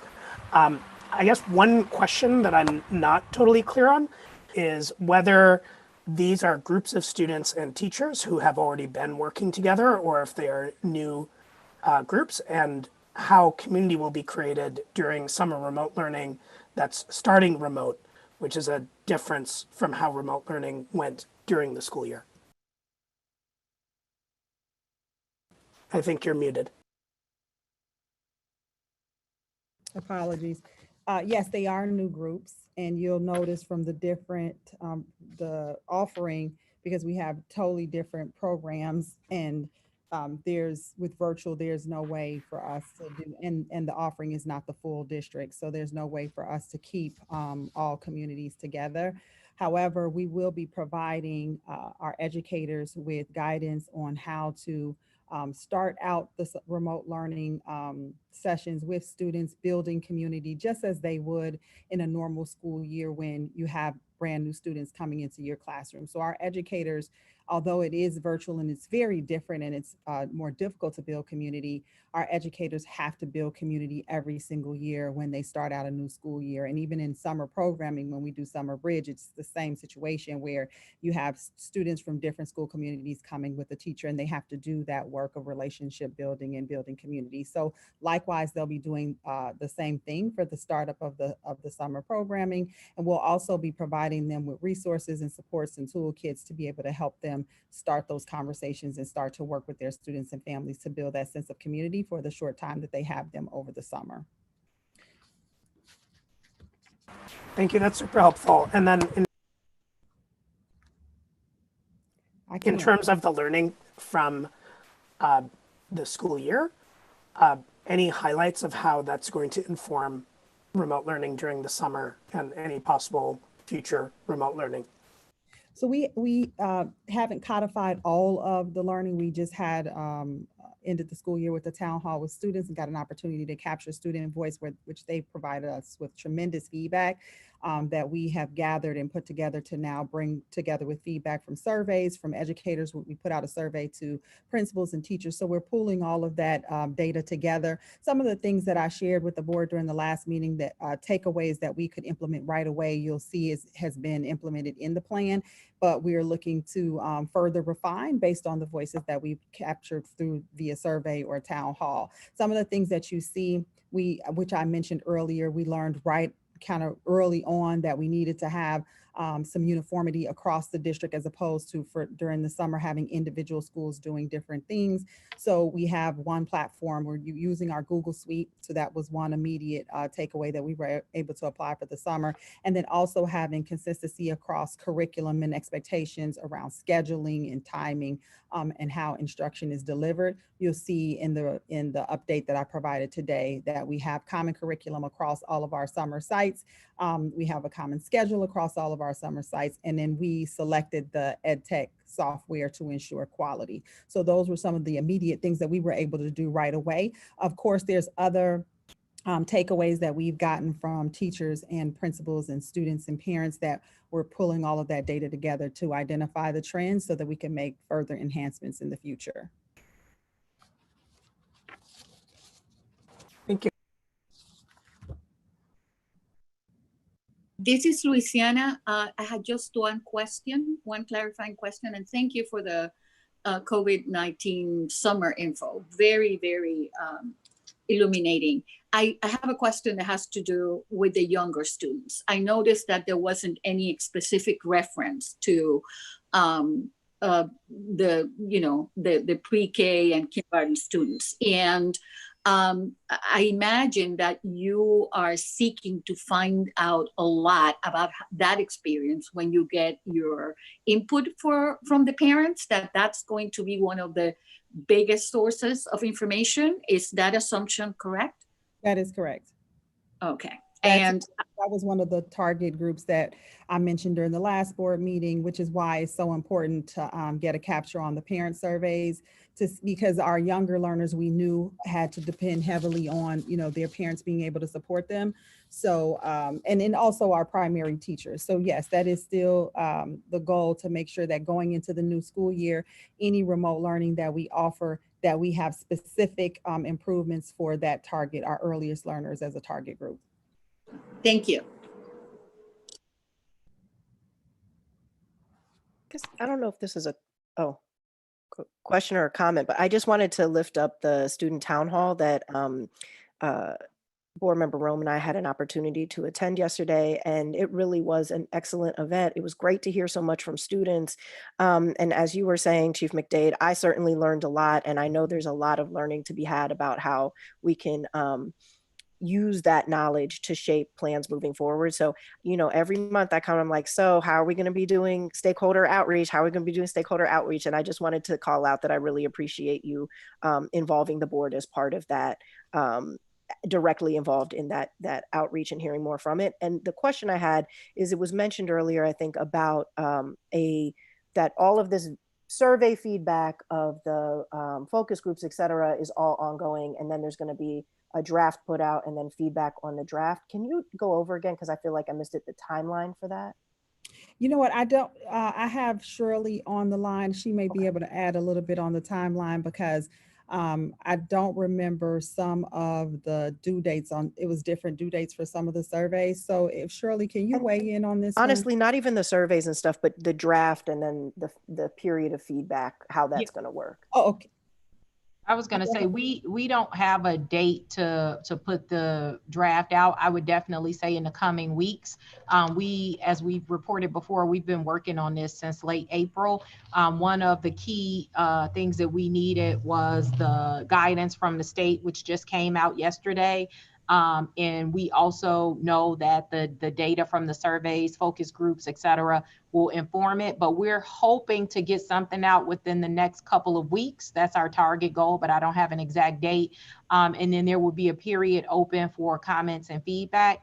But then one other thing that I want to clarify is that once the district guidance is approved, schools will be creating individual plans that LSCs and the parent community at large for that school will be able to weigh in. So, if you looked at the state guidance and maybe guidance from other districts, it's going to be broad and have parameters that people have to work within. But from a feedback and stakeholder standpoint, I think people are going to be most interested in what's happening at their individual schools. And so in a couple of weeks, we'll have the district level guidance out. There will be a couple of weeks of time for people to give feedback, and we want to get the final guidance out later next month. And then we will then instruct schools to put together their individual plans and socialize that with their respective communities.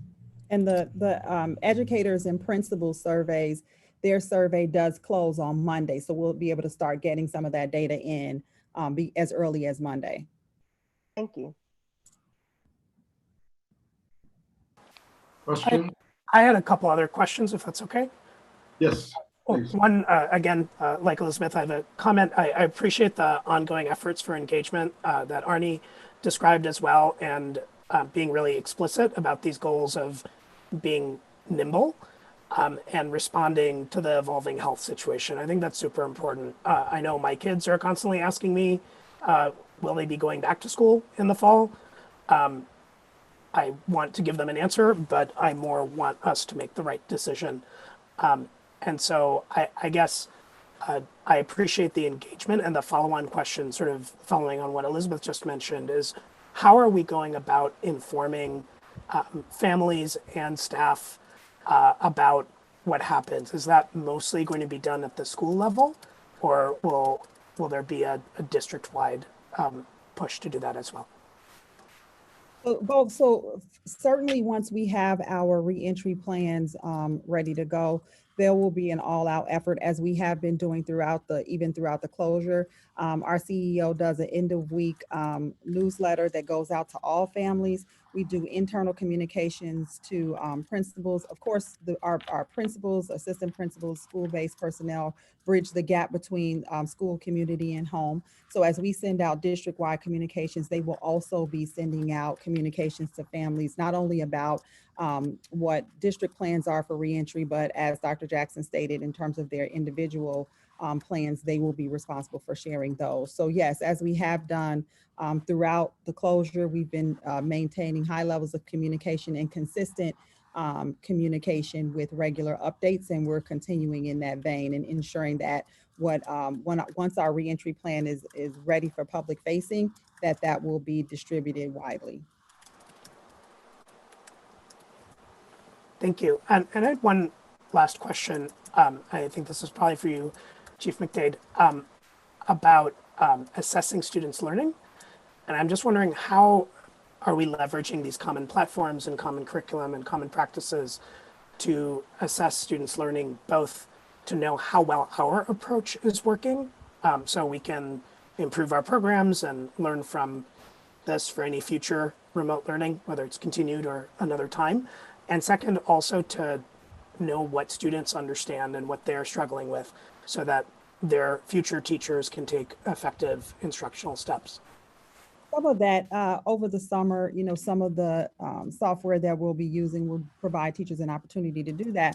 But of course, it won't be until students return in the fall that teachers will be able to get some capture in terms of where students are. We do have a common platform, which we'll be doing Checkpoint, which is an assessment system that's a part of our curriculum equity initiative. And so we will be engaging in training throughout this summer for all educators to be able to understand how to utilize that system for for assessment purposes, considering that, we don't necessarily have a way to capture all of what has happened over the past 3 months, but it will give teachers some baseline information on critical skills and where students are. Additionally, we do still have the opportunity to implement BOY assessments from NWEA, which also teachers would typically use that just as a measure of summer loss and where students are for informing next levels of instruction. So those are some of the options that they'll have coming into the new school year to be able to do some levels of assessment.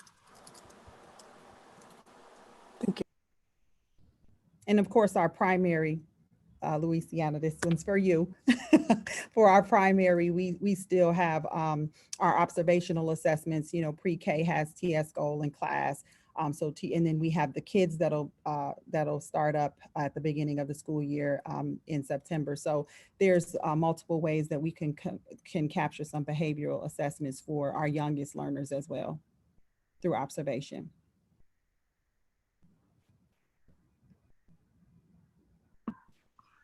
Any other questions on the first presentation? President Valle, this is Lucino. I just have a quick question. So first of all, thank you for the thorough update on the summer planning and the approach and the incorporation of all the lessons learned, both in the spring and the ones you get during the summer. I know there's a lot of unknowns, but I appreciate all the scenario planning that the team has been doing. And I also appreciate the thoroughness that you're going to take to come back with scenario plans for us in the fall as well. Just a quick question, and perhaps this one is intended for either Eva or Dr. Jackson. Did the state guidance give us any more flexibility that's going to make it easier or more challenging as we look at the different scenarios for the fall? Eva is on the line.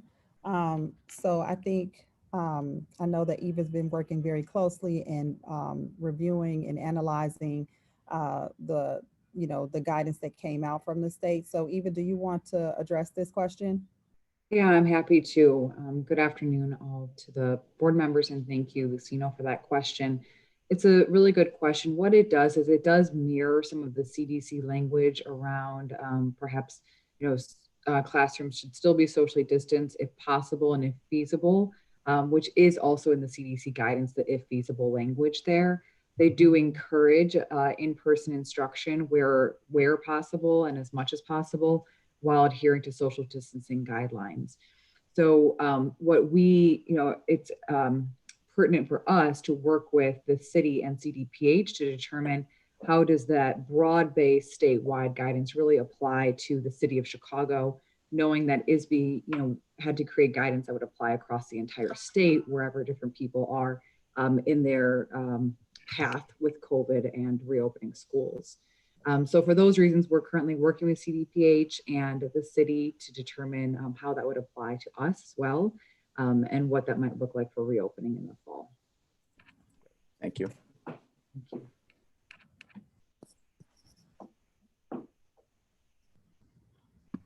Any other questions regarding the COVID-19 presentation? If not, we can move on to questions regarding the school resource officers. Any questions, comments?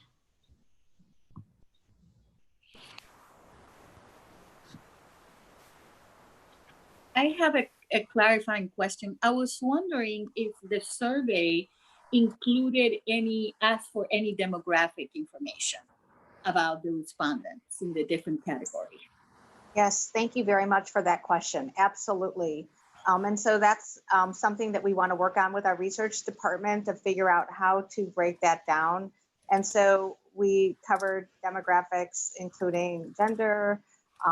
We asked for sexual identity. We asked for ethnicity. We asked for, and we go on and on. So there was a lot of different categories. We worked with different advocate groups to make sure that we were asking the questions in a way that would resonate with respondents. So we worked with Voice, we worked with Equality Illinois, we worked with MICVA Challenge. So we worked with different, and Kofi Power Pack, our parent advocate group. And so we worked with different groups to make sure that we were asking it in a way that would resonate. Yeah, and I think I wondered because, there seemed to be such a distinct such a distinction between the community's views and the school communities, the different members. And I wondered if that balance would change somehow if we looked at other variables such as race and ethnicity. And that's exactly the type of information that we want to help with the local school councils as they, dig into this question. We want to make sure that they understand the sentiments based on the survey, but then of course we want them to get live feedback as well in their process. But these are things that we do want to have analyzed, and we want to make sure to the extent, again, with our research department, we're going to try to make that available as quickly as possible. Thank you. Just to add in with that, we absolutely want to analyze and cut the data as many ways as possible, as Jadine pointed out. I do want to note, though, that, a lot of the differences are philosophical, and I do think that some of the other connections to the school need to be taken into consideration, like how much time do you actually work and spend in the schools. That's where I see the biggest distinction. Just to point out just some of the obvious kind of gaps that I even saw on this call, there were aldermen speaking in favor of abolishing the contract whose very school communities within their ward have it. And so how do you balance your personal or political views with what your constituents are telling you, who are also elected officials, are telling you they think is best for their school community? And so that kind of, discrepancy in thinking is what we're trying to address and be responsive to. If this were an easy issue and cut and dry, we wouldn't be spending so much time on it today. There are just a lot of people who have different views about it. And I would say, depending on how close and how much time you actually spend in the school, their opinion seems to be a little bit more aligned with the program, because they see it. And then I think as people step away, it's more, it's just a difference of opinion. That's what I've been able to observe in looking at the data, because I was shocked by the difference in the community data versus what teachers in the buildings with SROs were saying, what the principals were saying, and what the parents and students were saying. Mr. President, I have a question. Yes. With the survey, was there any other markers, like it may say community, but with a particular organization, or was it just community in general? We asked community in general. We did ask for school affiliation. So if, let's say Austin High School, for example, you would, as a community member, say, I'm a community member associated with Austin High School. That's how we asked the question. But was it like, did they have to identify, did they reside in a certain geographic area? There was no geographic area. It was self-reported on what you define as your community being a high school community, not, when I say Austin High School, I don't mean Austin, like, again, the school community is who we're asking you to associate with. That's where the affiliation is. So it's not necessarily where you live. It's who do you believe you are most closely tied to as a school community. So somebody from Albany Park could complete the survey and state that they're affiliated with Austin High School or the Austin community. It's what the respondent said they were affiliated with. Yeah. And we So were to going answer by your what they- question, yes, they could do that. And we should also add that some people left that blank, right, Jadine? Quite a few people left that blank when they didn't have a direct affiliation. Right. Well, so many people left even community, like they didn't even say what their role was. So we gave them an option of, student, teacher, et cetera, and community member. If you didn't check anything on that end, then you were deemed incomplete. So we needed you to at least say community member or student or teacher or LSC member. We needed you to say something. Yeah. Jadine, was there a high number of people whose answer did not count because they did not check an affiliation or a type of affiliation? So it was a combination, and I'd have to go back. The answer is there was a lot of respondents that either didn't complete the survey, like they started it, and or they did not check an affiliation. And so we worked with the research department to sort that out. We wanted a survey where, again, they have a special criteria for how to determine if those results essentially were not eligible for the design. Okay.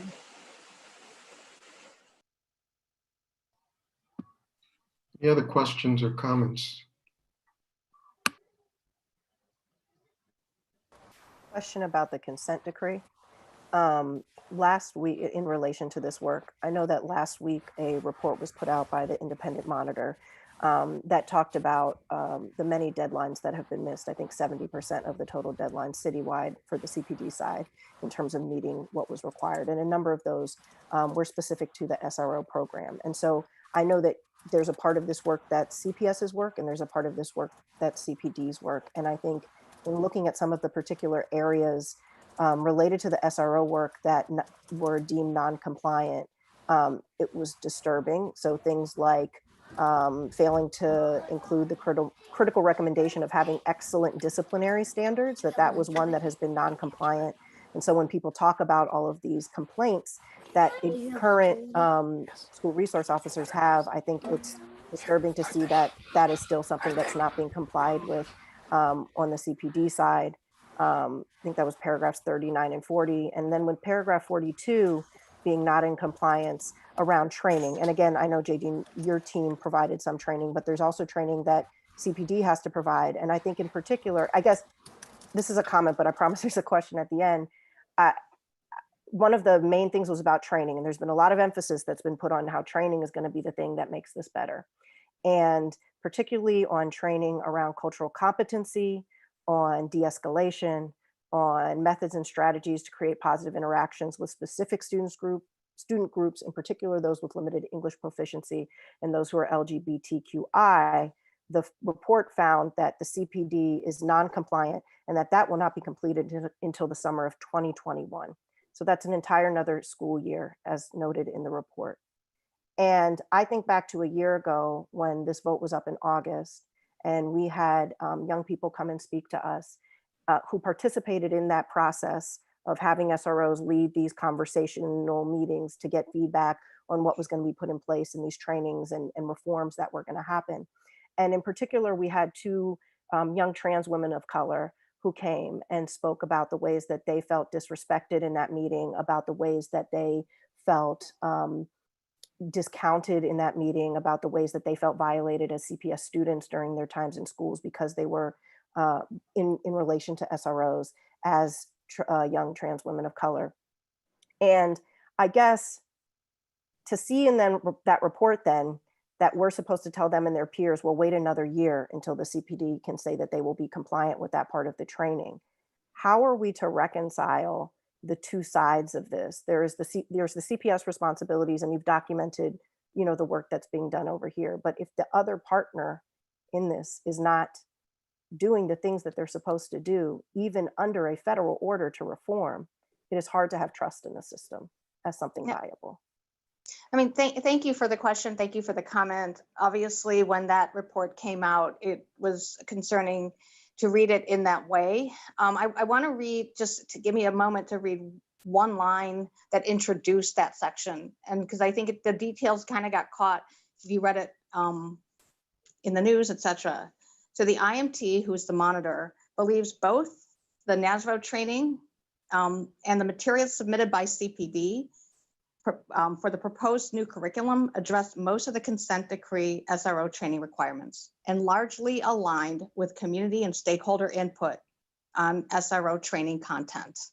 And so it starts out by saying that, which indicates, right, that the training is aligned, it meets most of the needs. There's opportunity though for improvement. And this is what we're working on with CPD. And so the things that they did tag as needing improvement, things like more role playing, things like the cultural competency, which we have planned before we return to school this fall. Things like making sure that we are getting evaluations, and not just evaluations from the SRO, but evaluations like more of what we're seeing from the survey that I just presented. Reducing class size, more on restorative justice, more is better. We can't get enough of that. And so they were satisfied with what we had, but they said, do continue doing more of that. That kind of feedback is definitely going in before we return this fall. Now, I want to just clarify, the CPD consent decree is an agreement with CPD. CPS is not party to that, but we have more than anything, we have a stake in that because it's our children and it's our schools. And so I just want to assure everyone, this is something that we are driving. CEO is meeting with the new superintendent regularly. I meet with their office regularly to make sure that we are aligned, and we are going to continue to get that feedback from the monitor, from our stakeholders, to make sure that our training is meeting the needs of our students, like the ones that you heard from, the ones like I hear from a lot. And so I'll pause there. I can't directly answer the question that you brought up. I think Jadine addressed that, but I will say that I share the same disappointment around the progress that we've made in the consent decree. I'm not going to pretend like the progress has been adequate. It's been pointed out. And Mayor Lightfoot, myself, and Superintendent Brown have met to talk about a path forward. The superintendent is obviously new and getting his bearings on this situation, but we have committed to meet on a regular basis to address some of those issues. And I do think that there are some things that can move more quickly and can be accelerated, whether we're party to the consent decree or not. It's in our interest to make sure that those things work. So I do want to make sure that the board understands that we are committed to pushing more aggressively to get those things done. The training, these are things that should be easy to do. Specifically, the disciplinary records is one that I care a whole lot about.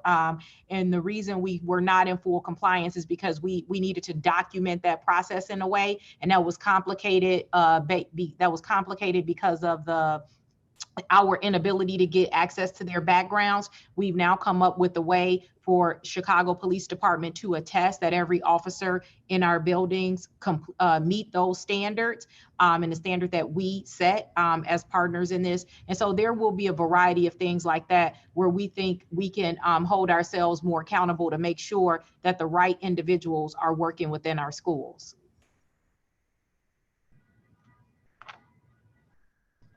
Jadine, can you, Elizabeth, did you have a follow-up comment? No.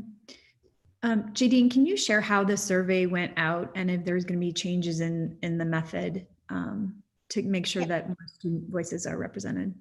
Yes, so I stated in the presentation, we did email the survey out because of COVID. Like normally, right, we would go to schools and do promotions and so forth, but with everyone being stay at home, we relied on technology. And so we held webinars with the local school councils and asked them to help us get the word out. We held meetings with the, we didn't hold meetings, we sent out communications with the principals asking them to help us get the word out. And then we emailed them out. And in the first 12 hours, we got 6,000 responses. And so the survey went out at 6 p.m. By 6 a.m., we had, let me rephrase that. In the first 12 hours, we had 6,000 responses. I hope that's, so that is what we saw. By Friday, we had 9,000 responses. Now, again, a lot of those responses ended up not being complete, but we saw, you know, people did receive it. And where we got information from people who didn't receive it, we checked their emails to see what happened. Once it went public, we accepted the responses from the public link. There was no exclusion there. And so I just want to make sure we did the best we could to get that out. In the future, when we return to school, we will go back to our traditional means of engagement, which is going out, being a part of meetings, being a part of conversations more in person, but we couldn't do that this year. Thanks. Any other questions or comments from board members regarding this agenda item? President Del Valle, is this the appropriate time to talk about motions or just the presentation? We're talking about the presentations now. We'll get to the motions and we get to the public agenda items. Votes on public. I have a question for Jadine. Thank you for the update and the presentation and the charts. Wonder if you can comment on the trend that you've seen year over year. If you have kind of any insights as to the main drivers of the positive trend in reductions and what else we could be do to make sure that we continue to optimize those. The favorable trend, well, so we say it's going in the right direction.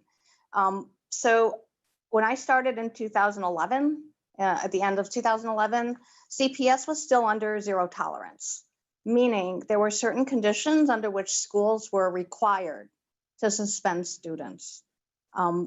There are some school districts around the country that still have zero tolerance, let's be clear. CPS was ahead of the curve. We removed zero tolerance. Other things we've done, and people talk about younger age children. In 2014, we changed our disciplinary process about discipline for 5th grade and under and the involvement of police in those matters. So a lot of these policy changes has meant to drive that improvement. But one of the things that's most important to note, and this is what we say with regard to the SRO program, it's not just about policy, it's about hearts and minds. And so one of the things that I'm really proud of to work with this school district on, the principals, the network chiefs, Office of Social Emotional Learning, and everyone all the way up to our CEO and up through the board, everyone understands our hearts and minds are in the right place. We're on the same page that we do not want the school to prison pipeline. And that is showing up in the results. And I tell you, again, in the very beginning, it wasn't all like that. Over time, the mindset has changed. With our leadership, the culture has changed, and it's changed in a sustainable way.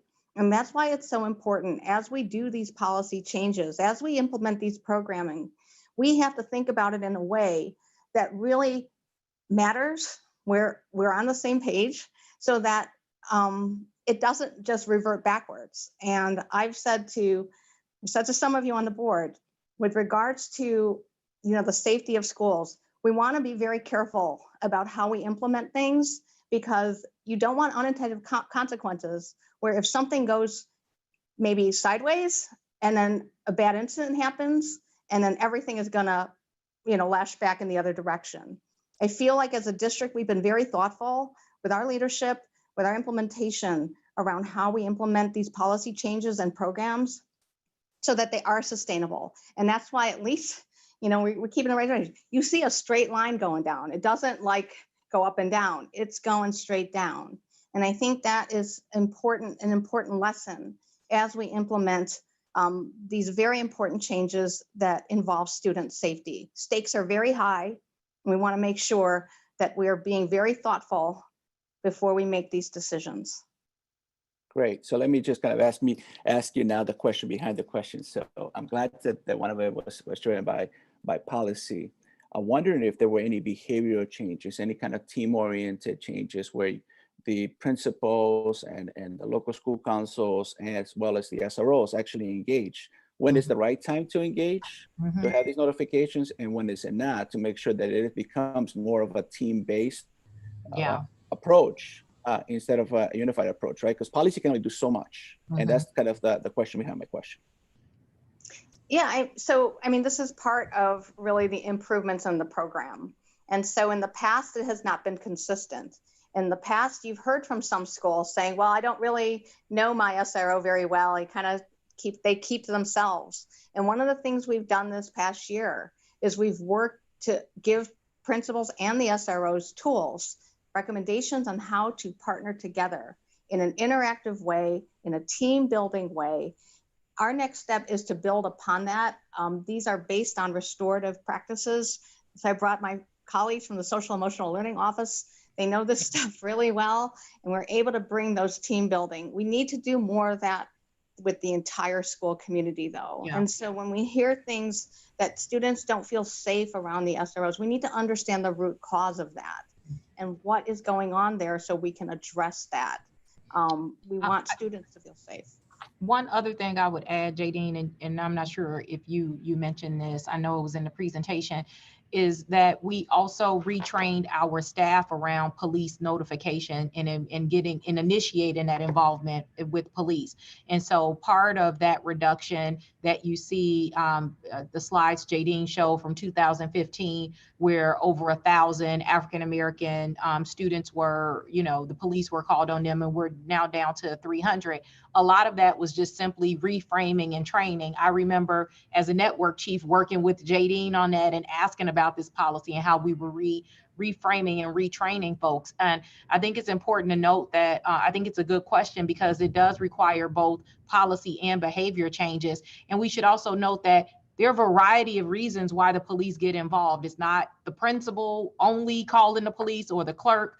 Other adults in the building call the police. So we had to retrain a lot of people, from the administration down to teachers, down to security staff, et cetera, to diffuse situations first before, involving law enforcement. And I think that behavioral change has impacted the data that was just presented as well.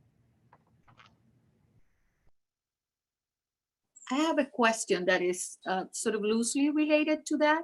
I remember when I came on the board a year ago, being so impressed in a meeting that I had with a group of teachers talking about the social emotional learning program at the district and how amazing it was.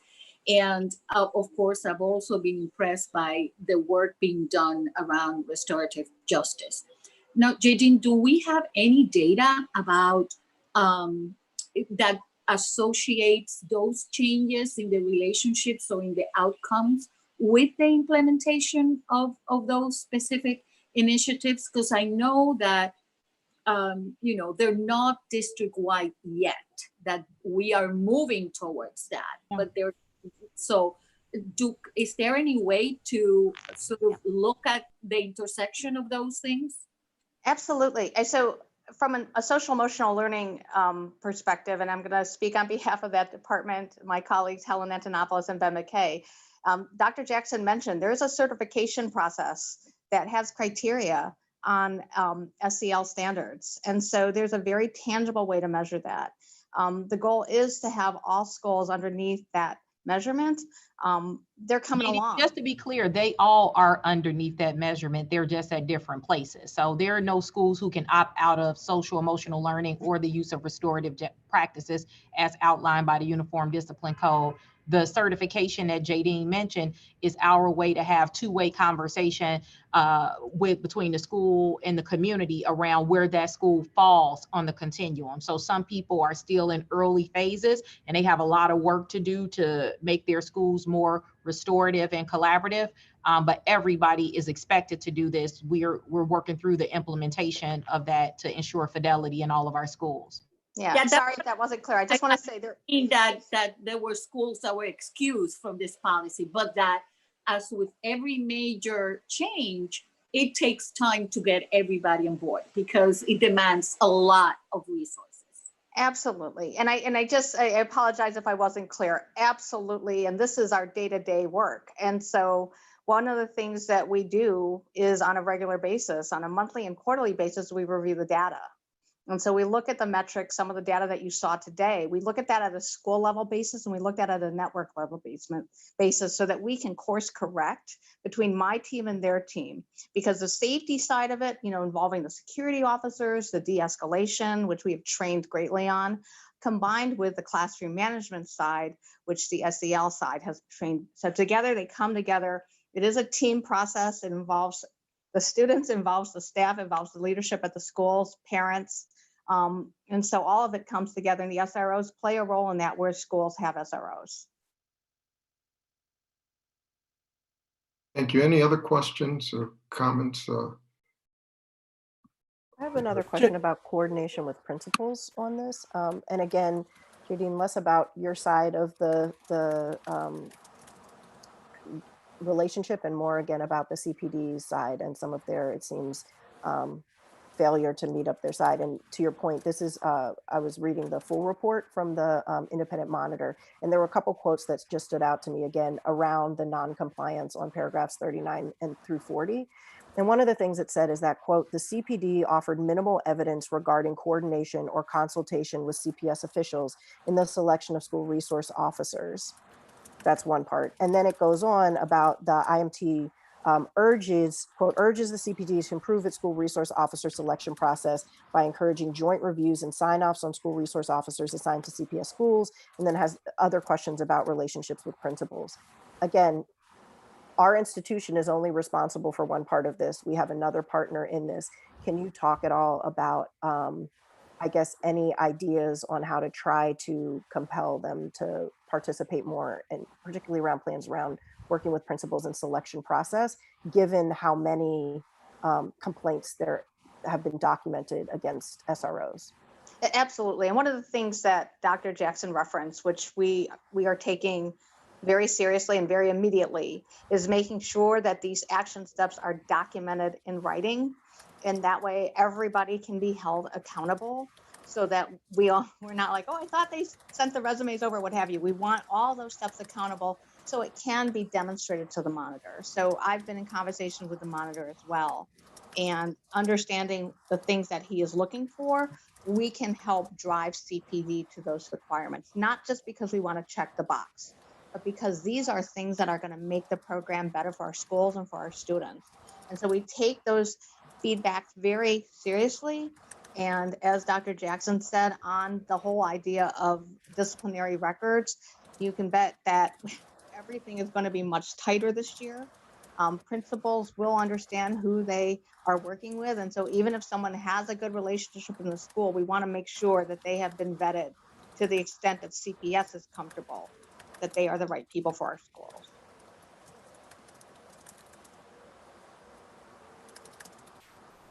Vice President Lord. Thank you. Jadine, it was super helpful that you laid out sort of how things were before and then how they've changed and improved. I was wondering if you could say more about the next changes that you anticipate, and in particular, if there are any commitments or targets that you have. And one part that you touched on was the process from the school level, and that's one I'm particularly interested in. The process in terms of which component? From the school level, first, the decision by the school to have an SRO, and second, the decision as far as the school participates around selection, and then I guess you'd say onboarding or beginning the process of collaborating with an SRO. Yep, thank you. So yes, and sort of in that order, let's take those. So first and foremost, we want to make sure that local school councils have a toolkit that will give them a framework to better make these decisions. Last year, we tried to do consultation, but we want to make sure that consultation is consistent. And so that toolkit, we're partnering with Emoja, which is a organization outside of CPS that has a lot of experience in really community building, as well as decision-making, SEL. And so we're working with them to develop this toolkit. Once that toolkit is ready, we're planning to do webinars with local school council chairs and principals so they understand and can ask questions about how to use it. We are asking all the schools to use it during the month of August. We'll have the toolkit ready in July. During the month of August, my team and others will be available to do consultations if they need support and assistance, technical assistance. Once that happens, if they choose to keep their SROs sort of on a parallel path, we'll be working with CPD and the principals to make sure that the selection criteria is as we stated. So between now and then, I know Dr. Jackson and I are in conversations with CPD around that selection criteria, tightening up to making sure that we understand, looking what patterns, where's that threshold, where are we going to cut it off? Those are things that we want to do before we go back to school in the fall. Parallel path to that, we want to make sure that we have the right candidates available. CPD does have a hiring process for this role. These are one of the improvements that was made last year. In the past, they appointed. Now there is actually a hiring process. We want people in the schools who want to work in the schools and want to work with youth. That is new and we much welcomed. Once you get that selection process, then the next step, well, again, it's all happening in parallel, but we're also developing the training process for the SROs before we return. That is in real time. It's in consultation with the monitor. It's in consultation with the feedback that we would like to get. There was a public comment period for policy on the CPD level, but we would like to be able to talk to a lot of the groups that have come out on the SRO topic and say, what are the things that are important to you? I think we got a lot of feedback on that. Board member Todd Breland mentioned cultural competency. That is high on the list. Also, our CIT crisis intervention training is high on the list as well, but there's many other things in between that are on our list and we'll be prioritizing that. Does that answer your question? It does. I was also wondering, you and I had spoken, as you've shared a lot of information on this topic about transparency, and I'm wondering if we will have any system level insight into the usage of the toolkit and the stages on the school side. How many schools actually use the toolkit? How many voted and when? What the votes were and so on. And so the voting process absolutely is captured. It was captured last year. It'll be captured this year. The use of the toolkit, we can find a way to make sure that the local school councils are engaged in the use of it. Those are all things I can work with the Office of Labor of LSC Relations on, and to that point, make sure it's transparent. I think one of the things that we've worked really hard to do over the past year is to be transparent with all of this information. We consistently are trying to do better on that, and your feedback, as well as the feedback of our community stakeholders, has been very helpful in holding us accountable to that. And so we are working on that. And if there are any other additional ideas, more than happy to take it. But the local school council thing, absolutely yes. And I want to reemphasize that we are asking the local school councils to vote in August, and we are also asking the local school councils to make that publicly known so that people who want to participate know that it's happening. And so I think that's really critical. And do you have a target for usage of the toolkit, or by a certain date, for instance? So we're targeting to have it ready in July so that during their August conversation, whenever they all meet at different times, that they will be able to use it during their August conversation, whenever their meeting is held. And is the goal for 72 schools to use the toolkit by the end of August? Before, yes. So, yes, Just before. to be clear, I mean, the goal is to put it out there for guidance. We're not going to micromanage LSCs to make sure they're using it. If they feel like they have a handle on the situation and are prepared to vote, we're not going to say it's a requirement that you have to read and utilize our toolkit. The purpose of the toolkit is to provide guidance around not recommendations, to provide guidance around how they should conduct the vote, which is in alignment with our LSC guidelines, how they should advertise the vote to make sure that the broader community, not just the LSC members, are aware that this vote is going to be taken up. So I just don't want to start I don't see any use in checking how many people actually use it. We can definitely see how many people open it, download it, and share that information back. But it is not a requirement. Our LSCs are made up of smart people. And if they feel like they know what they need to know in order to make a decision, they should by all means do that.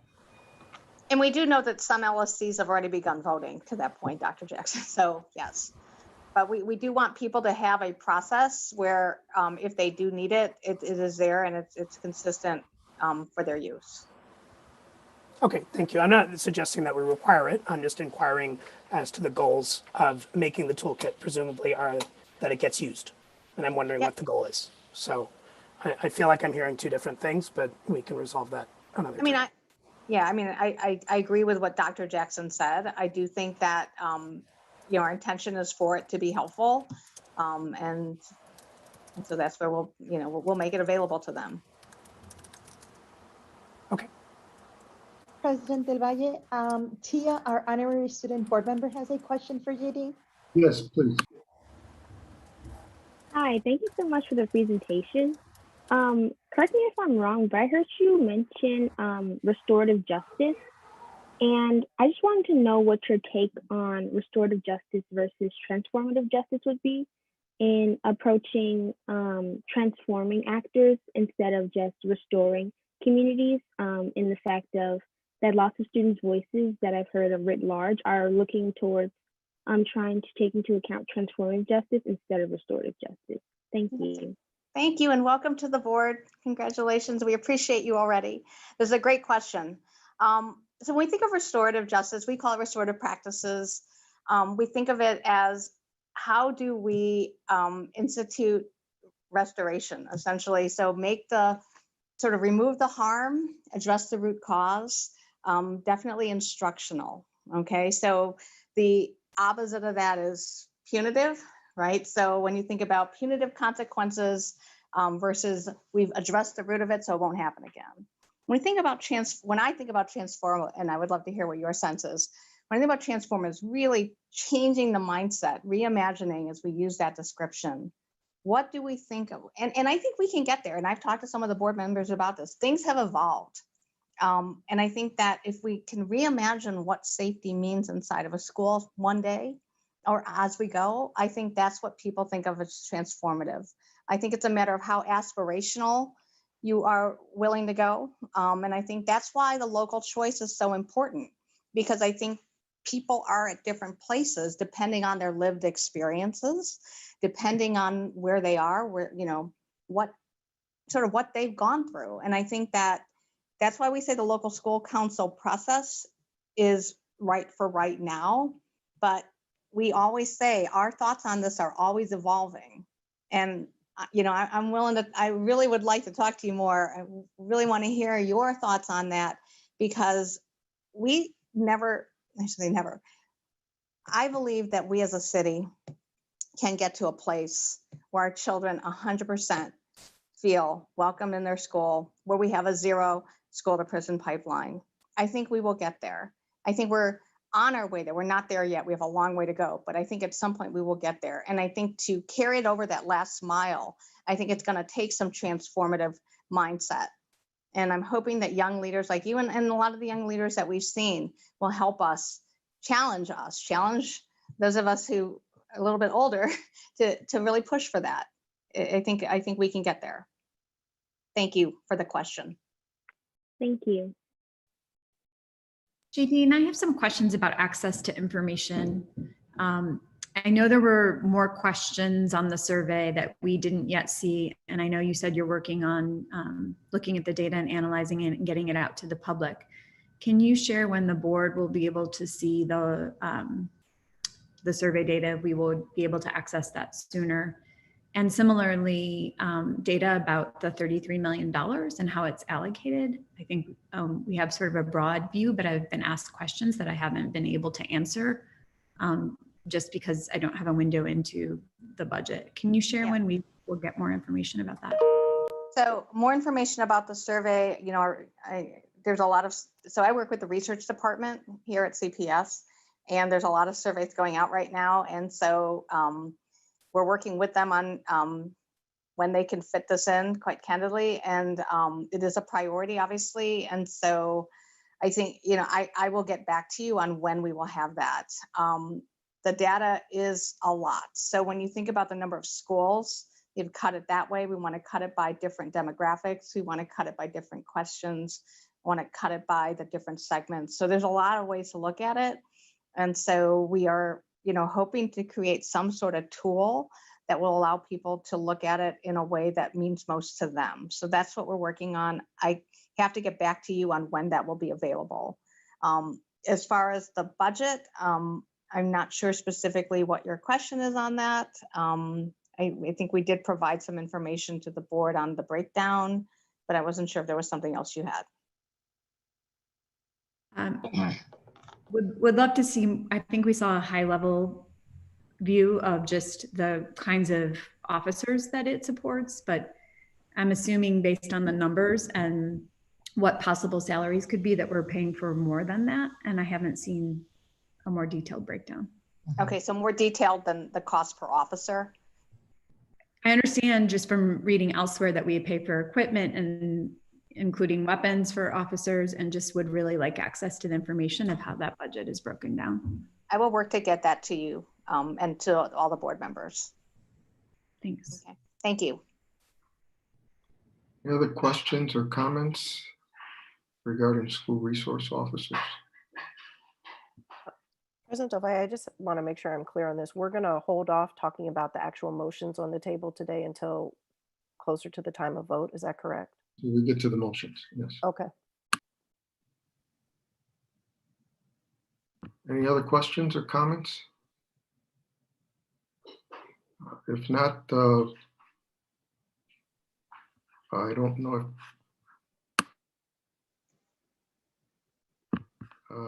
is board member Melendez back with us?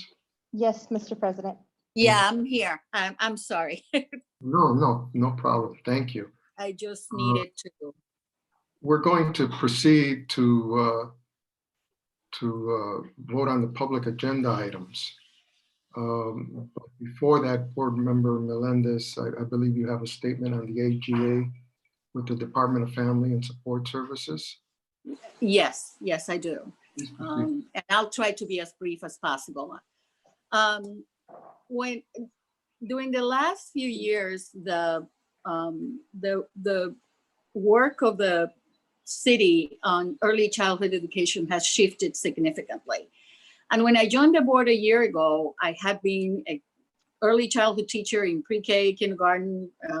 I had served in several local work groups, in state work groups, informing the policy of educating young children, and had been for the last 14 years also working at Erickson Institute in both pre-service and in-service teacher preparation and professional development. All that to say that I am not a stranger to the opportunities and the challenges associated with expanding early childhood education by bringing quality preschool to a greater number of children and families.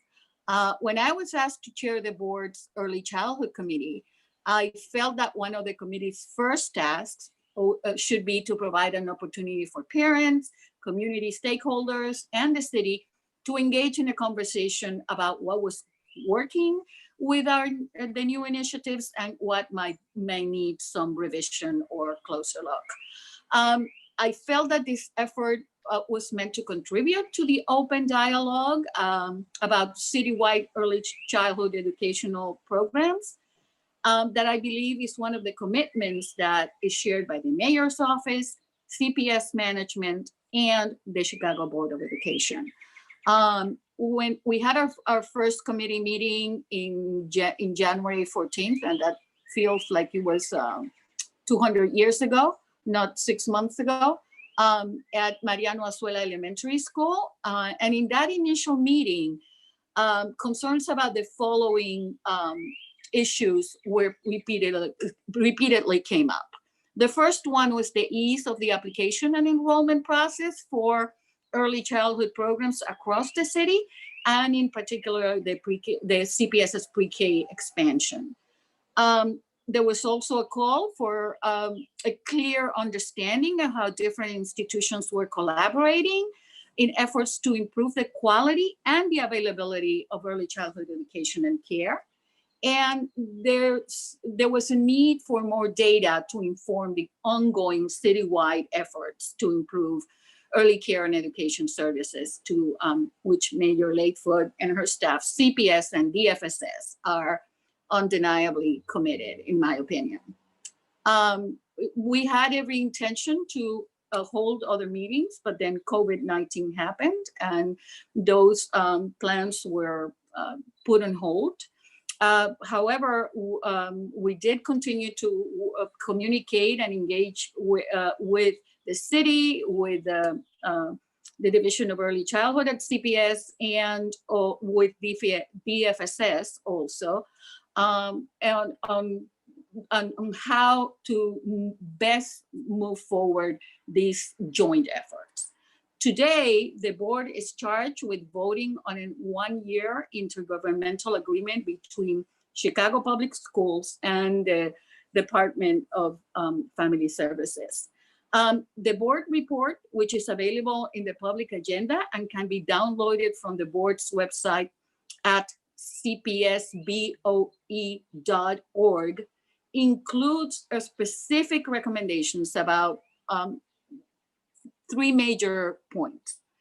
A commitment from CPS to expand outreach efforts to families and make improvements to the application process.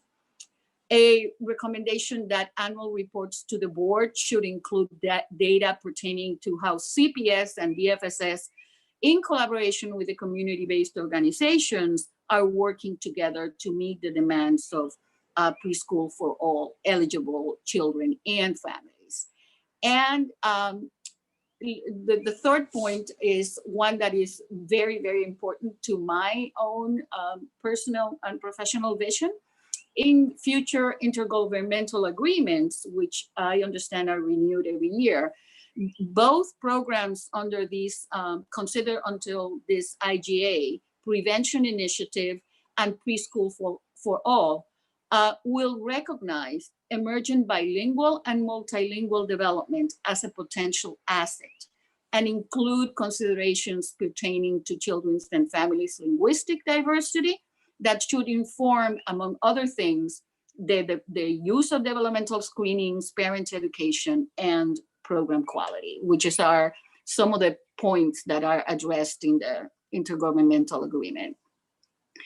The board's Early Childhood Committee is intent in continuing to work, the work of supporting collaborative efforts around early childhood education. And I hope that we'll be able to hold other meetings, whether virtually or in person, with different stakeholders. As the committee chair, I will continue to engage with CPS management and the city to further our common goal, early childhood policies and programs that are equitable, responsive to the needs of children and families, and meet CPS's high standards of excellence and integrity. I want to publicly thank Catherine Ellis and Adam Lechner, Board Chief of Staff and Deputy, for their continuous and very generous support of this work.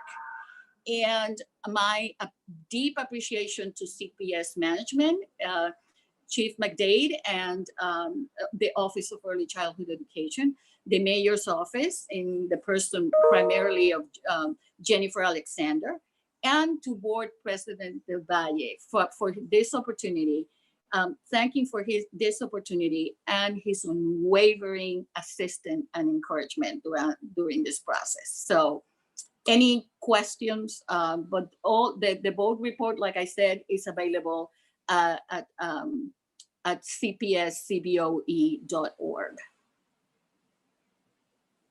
Any questions or comments for Member Melendez? If No, not, I would just like to acknowledge Luciana for her hard work. This is to me, one of the most important areas that we can help support as board members. And it's so great to have a true expert in the space leading this charge and engaging. And I love what you said by summarizing the feedback, because I heard that feedback loud and clear that we heard from the community, to make sure we make the process easier, to make sure that we fix the system, to make sure that we make it easier to apply. And in my mind, there is no area that I would like to prioritize investment than in early childhood development. Because if we don't stop the issues from starting to begin with, we will continue to have issues down the road. And so this is one area where we all need to make sure that we're spending both adequate resources and the right resources in every part of our communities throughout. Yeah, thank you, Lucina, for those words. But I want to say that my role has been really sort of, in many ways, serving like a mirror or a feedback, or the work has been done by the agencies involved, in particular, CPS and the mayor's office. That they are the ones leading and working extremely hard to make these move forward. I'm happy that I've been able to make some suggestions and promote a conversation, but you know, my work is easy, has been easy in comparison to what's going on in the trenches. Yes, no, absolutely. You're absolutely right. So the kudos go on to the people, the operators doing some great work, and more needs to be done there. But I know that we're in great hands, great leadership, and obviously it's only the beginning there, because that's one area where I know that we need a lot more in every community. And I am, I am very, very excited with that we have a new leader in the Division of Early Childhood. So I'm sure that he will lead the district to a lot of good things ahead. Thank you. okay, very good. Luciana, thank you for all your work on this. You are demonstrating through this work, as Member Elizabeth Todd Breland is and Amy Rome are, that through the committee process, we can address issues that board members certainly are concerned about, and we're one more piece of the puzzle, but as board members, we're an important piece of that puzzle. So we can affect change, and we can provide direction, we can provide guidance, and that's what you've been able to do. And I know that there's a whole lot more to come on this subject. So thank you. We will now proceed with the vote on public agenda items. Thank you, Mr. President. I will begin with items on the public agenda, read the board report numbers and titles. I would like to note for the record that a separate vote will be taken on EX2. This is the board report to approve entering into a JROTC program agreement with the U.S. Department of the Army for Bogan Tech High School, and EX3 to approve entering into an Army JROTC program agreement with the U.S. Department of Army for King College Prep High School. We will then proceed, Mr. President, with the motions. MO1 is the motion to terminate the intergovernmental agreement with the City of Chicago authorized by Board Report Number 190828EX4. And if adopted, we will then proceed with MO2, which is the motion to require that the CEO and district leaders in consultation with school communities identify and recommend alternatives to the school resource officer program to ensure safe and supportive school environments. These separate votes and motions for consideration will be taken after the last delegable board report on the agenda, which is AR1, and I will note that when we get to that point. Mr. President, I'll begin with a resolution that does not require a vote. RS4 is the resolution regarding the National Board Certified Recognition Class of 2019 and the 2019 renewed National Board Certified Teachers. Mr. President, this item just needs to be accepted by the board. Please mark accepted and approved. And I'll mark as received and filed. Thank you. Mr. President, I'll continue with items on the public agenda that do require a vote. RS1 is to amend the March 20 resolution for authorizing expenditures and actions in response to the COVID 2019. This amendment, Mr. President, is to add language to the new therefore clause in section 1. Wait a minute. Where am I at? In section 1, on plans for reopening schools in accordance with City of Chicago and CDPH guidance. And it also extends this resolution from January 30th, 2020 to September 30th, 2020. We then move on to RS2, Mr. President, which is the resolution authorizing the expenditures at the beginning of fiscal year 21. RS3 is the resolution regarding algebra competency and course placement in response to the coronavirus disease. RS5 is the resolution regarding the Inspector General Selvin William Fletcher.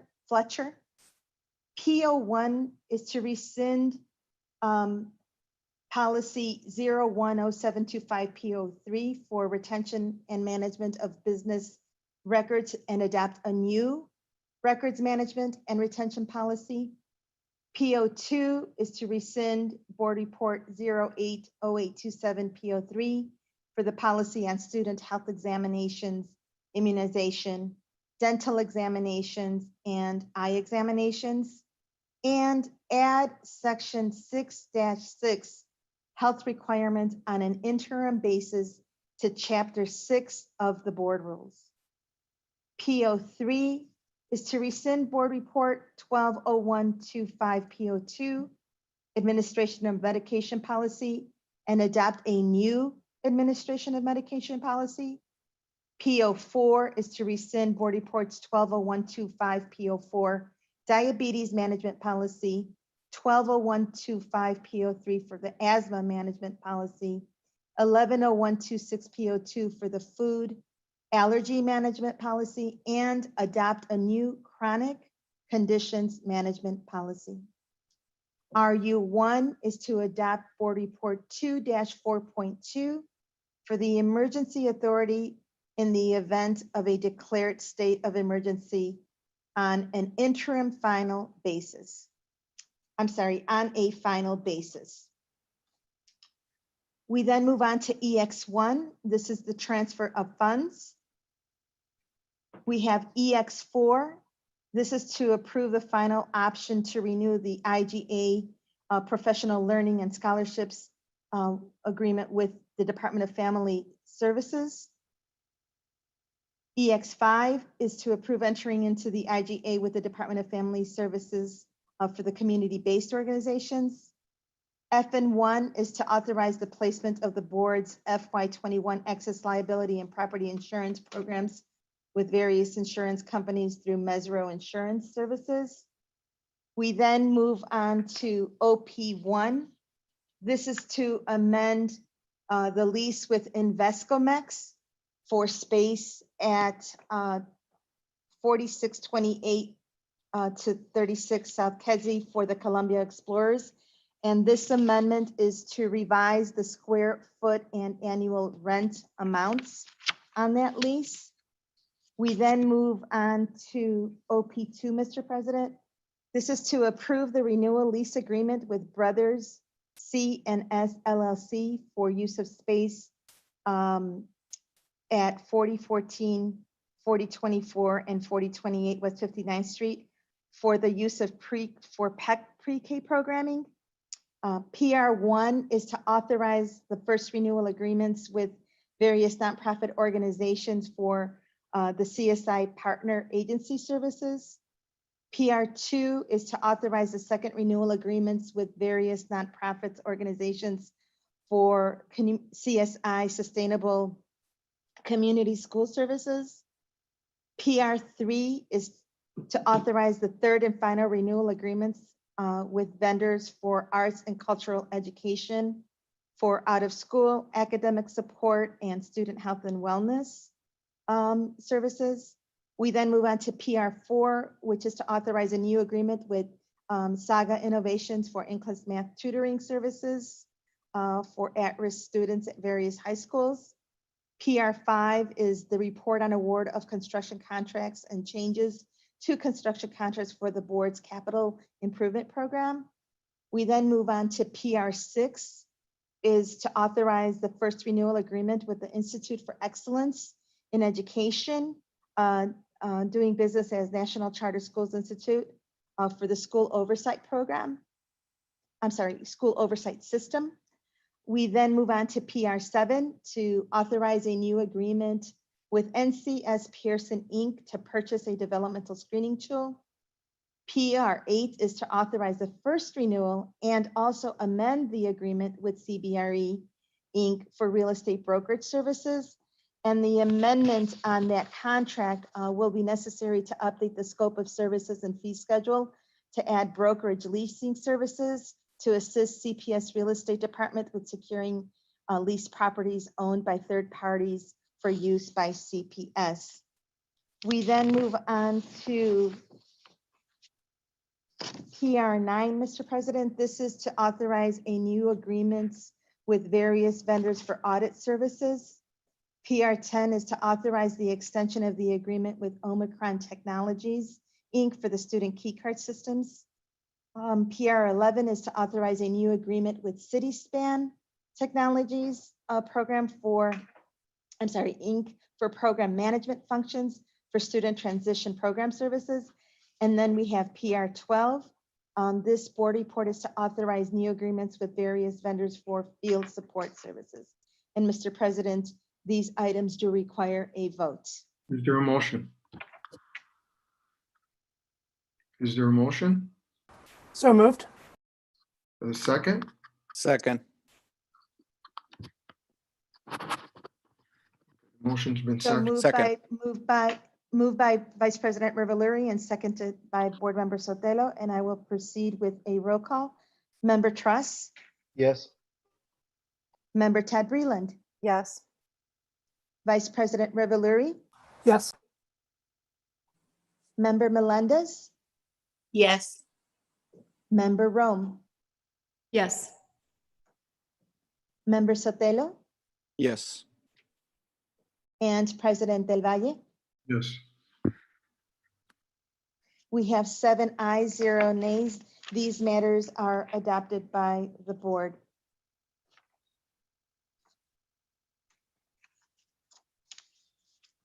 Mr. President, I will continue with additional items on the public agenda that do not require a vote, and they are FN2 is the Chief Financial Officer report for May 2020 on the emergency authority exercised under Resolution 200325 RS1. PR13 is the Chief Procurement Officer report for April 2020 on the delegated authority exercised under Board Rule 7-13. We then have EX6, which is the report on principal contracts new. EX7 is the report on principal contracts renewals. And then we have AR1, the report on board report rescissions. Mr. President, these items just need to be accepted by the board. Please mark received and filed. Thank you, Mr. President. As noted previously, Mr. President, on the separate votes, we will now proceed with the separate votes. We will begin with a separate vote on EX2.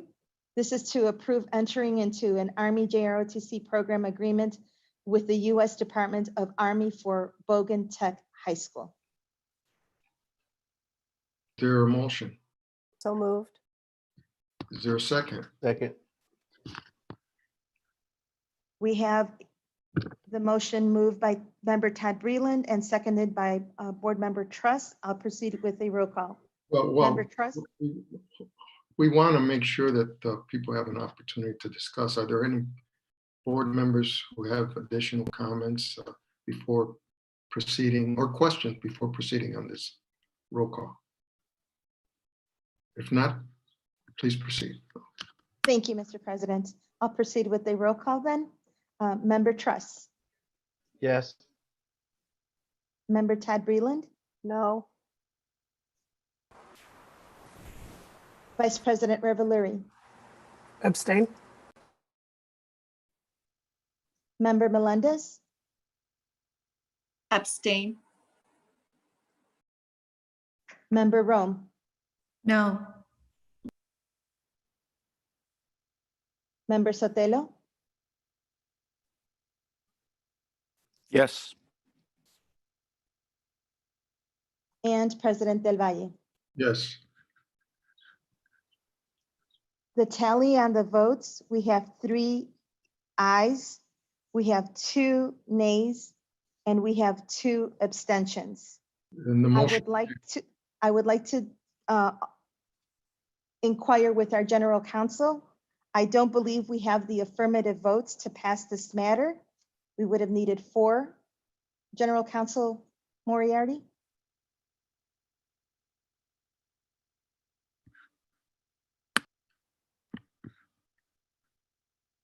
I understand that the motion. She's still on mute. Joe Moriarty, could you unmute yourself, please? Sorry about that. Yes, let me just take a moment. I need to check on we have sufficient number of votes. I'm just not sure if the threshold is a 4 or is a 3 or a 4 vote. Hang on just a moment. Okay.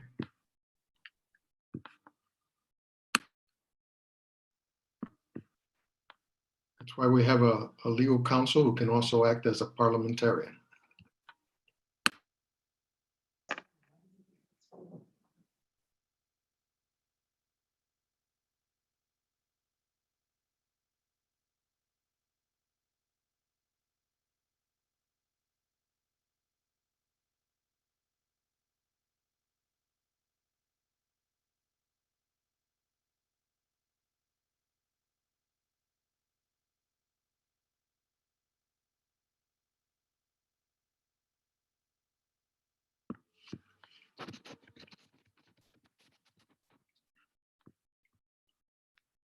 Do we need to wait for Joe Moriarty, or given that this next the next item is related, it is the same for a different school.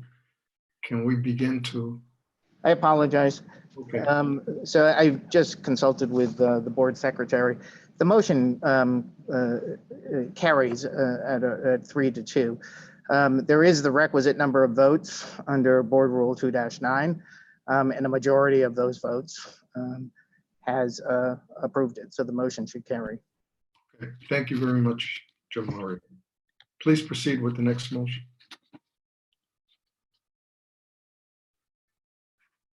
We will now proceed with a separate vote then on EX3. This is to approve entering into an Army JROTC program agreement with the U.S. Department of the Army for the Dr. Martin Luther King Jr. College Prep High School. Is there a motion? So moved. Is there a second? Second. Motion's been seconded by Member Truss. Trust, thank you. For the record, Member Todd Breland moved and Board Member Trust second.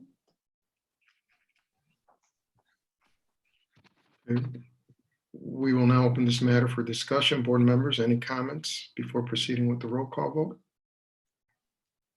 If not, please proceed. Thank you, Mr. President. Member Trust, Yes. Member Todd Breland, No. Vice President Reveluri, Abstain? Member Melendez, Abstain? Member Rome, No. Member Sotelo, Yes. and President Del Valle. Yes. Thank you. And the tally on this board report, we have 3 ayes, we have 2 nays, and 2 abstentions. And this board report is adopted by the board as our general counsel noted for the previous vote as well. We just needed the 3 affirmative votes.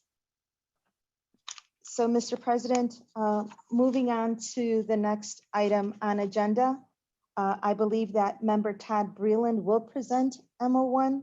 This is the motion to terminate the intergovernmental agreement with the City of Chicago authorized by Board Report Number 190828EX4. Is there a second? Well, don't I have to read it into the record first? Is that not correct? Yes. Okay. Okay, yes. Thank you. I'm sorry. That's Please. okay. Please read it into the- Motion to terminate the intergovernmental agreement with the City of Chicago authorized by Board Report Number 19-0828-EX4. Be it moved that the board, 1, terminate the intergovernmental agreement between the Board of Education and the City of Chicago, including all options to renew, by which the City Chicago Police Department provides 144 school resource officers assigned to schools, 48 mobile school officers, and 22 staff sergeants at to CPS at an annual cost of up to $33 million. And 2, direct the CEO and the Department of Safety and Security to notify the City of Chicago of the termination today as required by the terms of the intergovernmental agreement.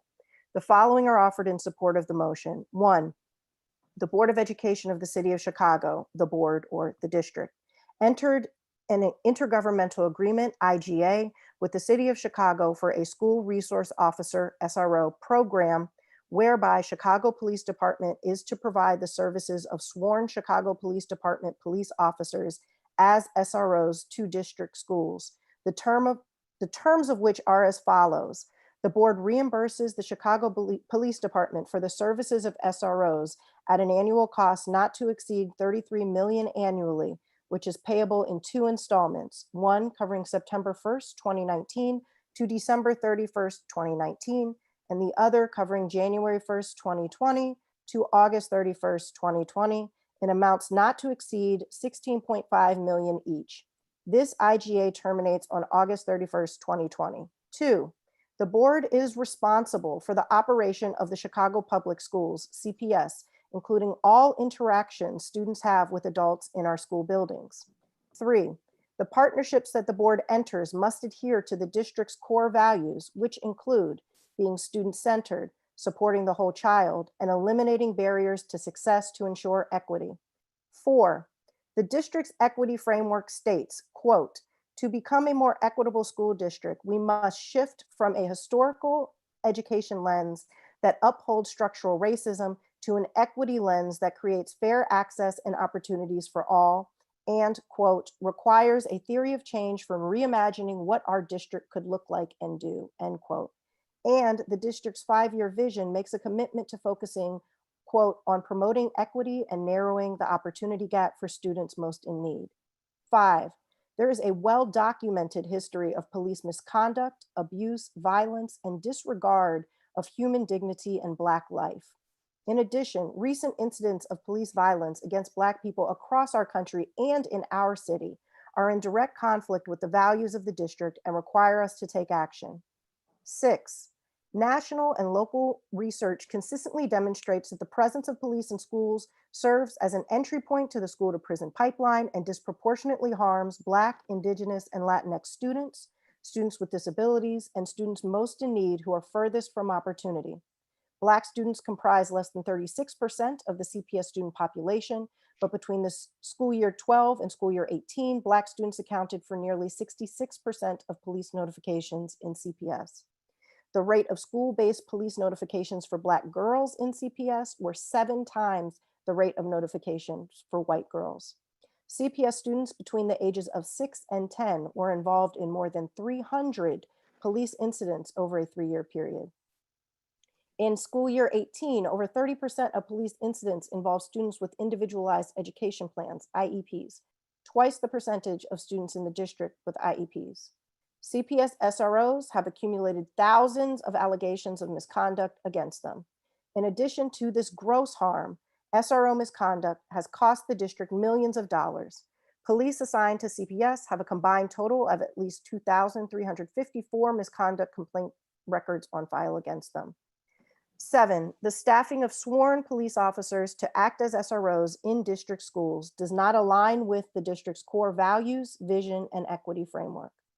8, as evidenced by the majority of schools in our own district and schools across the country, there are multiple resources and pathways available to ensure school safety without the presence of school-based law enforcement officers. 9, the board must identify alternative ways to holistically support rather than criminalize students. In support of the motion, the IGA is not in the best interest of CPS students and should be terminated.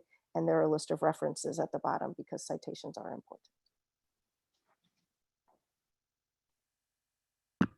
Is there a second? I second the motion. Okay, now we'll proceed to discussion. Board members, comments or questions before we proceed on the roll call vote. President Del Valle, may I have opportunity to say a bit more about the motion itself as by way of my comments here? Yes, certainly. Thank you. So I want to say that I appreciate the steps that CPS has taken to decrease suspensions and police notifications. But I think this is actually an important point in time for us as a board to discuss the motions that we're voting on today among board members. And my contention in putting these forward with Amy as well and others to comment on them is that reforming the SRO program is not enough, that police do not belong in our schools, that this is a systemic issue and that it's a civil rights issue and that it's our responsibility to dismantle, not reform the school to prison pipeline. As our new honorary board member, Tia Hawthorne mentioned earlier, this is a move towards trying to have transformative justice, restorative justice beyond the criminal justice system. And so I just like to, again, give a statement by way of this discussion. I'm a Black mother. I'm a resident of the South Side of Chicago. I'm a former LSC member. I'm a former high school college counselor and a historian and an education researcher who studies race and education in Chicago. And in all of these roles, I am clear that police do not belong in schools. And I want to state that this is not, for me, a reckless or rash position. It is not a conclusion that I came to because I am or was overly emotional or because I cater solely to loud voices. This is an evidence-based conclusion informed by decades of research and listening to the voices and organizing of Black and brown young people in this city. The research on police in schools clearly demonstrates the disproportionate harm that SROs cause, particularly to Black students and students with disabilities.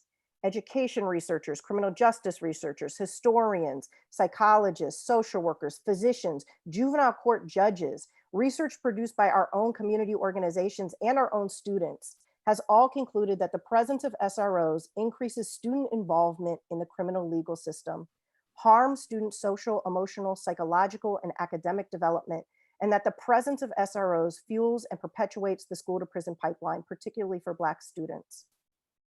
As was mentioned in Chicago, Black students account for less than 36% of students, but nearly 66% of notifications to the police over a 6-year period. And this is unacceptable. The staffing of sworn police officers in district schools directly contradicts our district values by perpetuating and exacerbating opportunity gaps and causing harm to our most vulnerable students. I want to note that Black and brown youth in Chicago have produced research on this topic and have been organizing for well over a decade to remove police from schools while also proposing restorative alternatives that support the holistic development of young people. And in saying this, this is not a new struggle. Where we are today is a moment, but is the result of a long movement led by Black and brown young people. And as a historian, I want to also offer that the formal relationship between the CPD and CPS began in the 1960s explicitly to tamp down on Black and Latinx student civil rights protesters, and from a call by the CTU to protect white teachers from Black students. Today, both the CTU and the AFT have reversed their position and oppose police in schools, but police continue to serve in our schools and criminalize youth protest and Black and brown students in our hallways. Young folks who we've been listening to, I want you to know that I hear you. I heard you in 2007, I heard you in 2013, and 2015, and 2017, and today. I've read your reports. I've seen you push and pass legislation that transforms school discipline policy statewide, and I've seen you protesting in the streets, sitting in and dying in. Thank you for fighting for our lives. It's a privilege to learn from you, and you make us proud. Earlier in one of the comments, someone mentioned Denigma Howard, and I had an opportunity to speak with her father, Laurencio Howard. And one of the things that was important to me in thinking about some of the things I wanted to say today was that I had his consent to talk about his family's story. And we had a good conversation.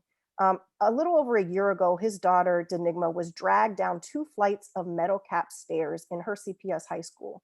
She was punched in the face. She was stomped.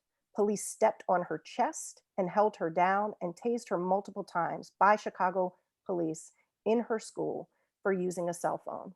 This is a horrific case of police brutality, but it's not isolated. It's unfortunately systemic and endemic to the institution of policing itself. In our school system over several recent years, the rate of school-based police notifications for Black girls was multiple times the rate for white girls. Police developed as an institution in this country from slave patrols and from forces to protect white wealth and property, of which Black people were once a part. Ongoing police misconduct, violence, murder, and disregard for Black life has been a part of the institution since its inception. When Mr. Howard saw the Minneapolis police officer's knee on George Floyd's neck, he saw his own daughter. He heard her cries that she could not breathe. Our city was on fire several weeks ago because police continue to abuse and kill Black people. If we do not hear the demands of this uprising and act boldly to address the underlying root causes, nothing is going to change. This board is not charged with solving the problems of policing in society at large, but we are responsible for what happens in the schools in this district. It is our responsibility, and the IGA that this motion seeks to terminate says in it that we as a board authorize SROs to, quote, conduct roving patrols inside school buildings, that we contract SROs for, quote, tours of duty in our schools. Our schools should be places of nurture, not places analogous to a battlefield. We pay for and authorize SROs to carry guns and tasers. We use board money to pay for guns and tasers in our schools, like those horrifically used by police against Denigma Howard. This is not about individual officers. This is not about a relationship that folks have had with an officer friendly. This is a deep institutional and systemic problem that requires a systemic response and transformation. It is not enough to reform or make a better trained or kinder school to prison pipeline. We must dismantle the school to prison pipeline, and this requires the removal of SROs from our schools. We cannot abdicate our responsibility as board members. The school code demands this, but it's also the right thing to do. As Black Chicago native Gwendolyn Brooks more eloquently wrote, we are each other's business. Today, we can say enough is enough. We can pledge to Mr. Howard and all the parents and students in this district that their children are our business, that Denigma Howard is our business, that Laquan McDonald is our business, that we will remove police from our schools and no longer fund the criminalization of our children. And we know that we can keep children safe with SROs and without SROs in the building because we already do. The vast majority of our schools do not have school-based officers. 86% of the schools in our district do not have SROs. Only one charter school has an SRO out of all the charters in our network. Today, we can decide to divest from police and resources that criminalize our students, and invest in restorative and transformative justice resources that support the holistic development, safety, and wellness of our students. And I hope that that's what we're going to do. Thank you for your time, and thank you for listening, my fellow board members. Yes, President, yes. Member Trust. made me comments. I want to first say I got to give a big shout out to my fellow board members for bringing this resolution forward, because it has created an environment for robust discussion and debate. But at the same time, I'm going to share, with my fellow board members as well as the public, my reality of living in Austin as a father of 5 males, all graduates of CPS schools, and grandfather of CPS students. I like to talk about Makai James, age 3. Hay student Amaria Jones, murdered over the Father's Day weekend. Amaria Jones murdered in her home, targeted by an individual who also shot 2 young teens, 15 and 16 years old, not even half a mile away from me. School resource officers are needed in the schools that want them. I was the individual that last year that said, hey, let's give LSCs an option within this, because it was stated that schools do not have to take school resource officers. And prior to my appointment to the board, I was tasked with by the Austin Community Action Council, my wife and I, to attend these workshops, because the sentiment of our CAC was not necessarily to remove officers from the school. What can we do to improve and minimize escalated incidents with the police? In many of our schools, our 2 high schools, you would barely see the police officers there, because they're there primarily to provide a safe environment for our students. Our schools have become almost like a sanctuary for our students because of the violence around them in their community. And Austin, unfortunately, is a microcosm of that type of violence our kids see. We got communities served under siege by gun violence. And it's not even just about what's in the school, about outside the school, because somebody, a heinous individual, committed a heinous act against the father of Makai James, because whatever circumstance, I don't know the facts, Amaria Jones was a victim of some individual who said, well, I can commit this, I can get away with it, because they see the opportunity. In our schools, who have school resource officers and need them, this helps create the environment of safety for the students that keeps them coming to school. The challenge we've had in the Austin community is kids feeling those Austin High School is safe, because what they see around the school versus inside the school. And we always put those facts and stats in front of our local school councils, as well as our community action councils, as well as Austin coming together quality of life planning education committee to talk about that data, because we are definitely pro restorative practices and bringing additional social emotional supports to our schools. But as a lifetime resident, of Chicago is a city of different communities. That's why LSCs should be the one empowered to make that decision, because they understand their community best. I've surveyed many LSC members, as well as educational leaders throughout the city of Chicago, the people who live in that reality. I respect the position of those that believe that police officers should be removed from our schools, but also request that those same individuals, connect with the people like me and others who live in our communities where we have a different reality. And when I discussed this with many individuals who, during board hours and offline and casually and listening on different conversations, I asked them, have you talked to the individuals who are dealing with that reality of violence in their communities? That I look at our fiduciary responsibility as community leaders, way we look at it is that we need to make sure our schools are safe so that our kids want to go to school, so they feel comfortable and safe there. And that's been the challenge that we've had in Austin community, is that kids will go ahead and say, well, we want to go to a different school because we don't feel safe here, but they feel as though they're safe there. And that's just a challenge. Those who are marching in support of the removals of school resource officers, Mr. President, I invite them to come to my house and march in front of my house, but at the same time, I want them to go on a tour with me so I could take them to where Cyrus Boyce, who grew up with my sons my godson's cousin was murdered in front of his house, helping his father out with some senseless violence in front of his house. And these are the realities that's happening out here. We got to have a continued dialogue. This is not to say that we should not be continuing to have this dialogue. We should not say that, yeah, that those resources, we got to look at bringing additional resources to the different school communities to provide those services to our kids.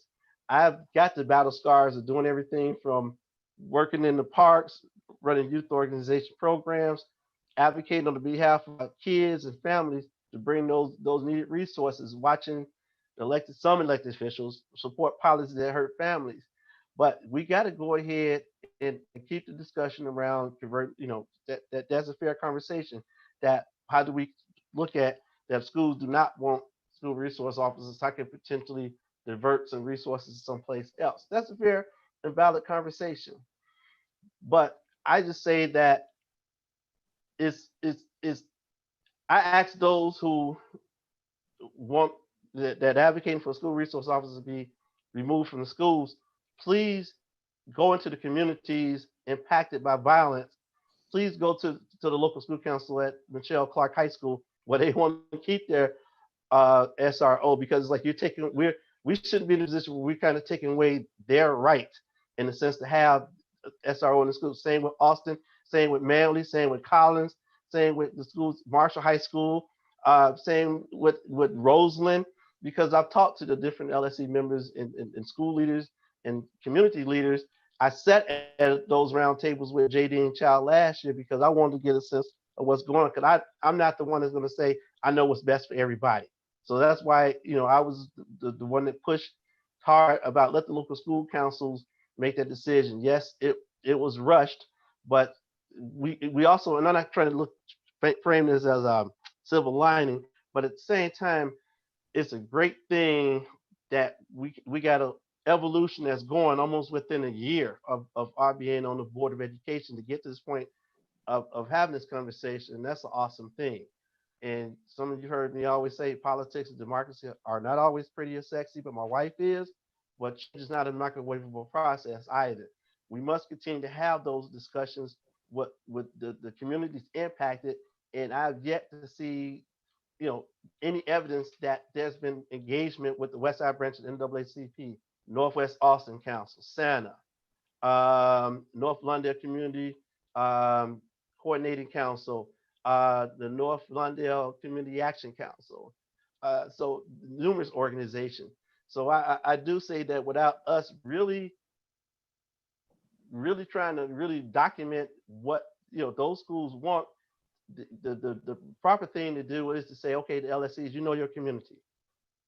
What is it? Have that robust conversation, but also at the same time, we can continue to have that robust conversation about converting those resources. But at this point, it's almost like saying that we're taking them out, and then when we get to that conversation, then schools are going to not have that safety net that they have. I wish, trust me, I wish, no pun intended, I wish that we had a environment here in Austin where we didn't need school resource officers.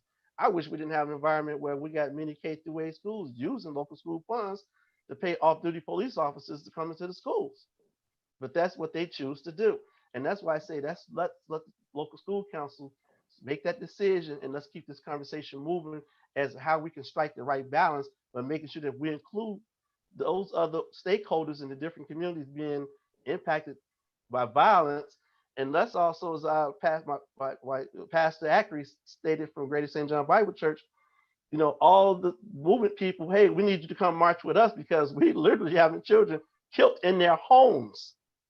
And it's like, and it's an ugly reality that kids feel safer in their schools than at their home because of it's not even gang violence. Somebody can just be upset with somebody and have access to weapons of mass destruction to create carnage in our communities. And there's a big issue dealing with that. And it's not to say that none of us do not care about those ongoing discussions. And I do believe that my colleagues who presented this motion does have it with the best intention at heart. We just got to keep the discussion moving forward on it. And thank you, Mr. President. Thank you. Continuing with questions and comments? Vice President Levine?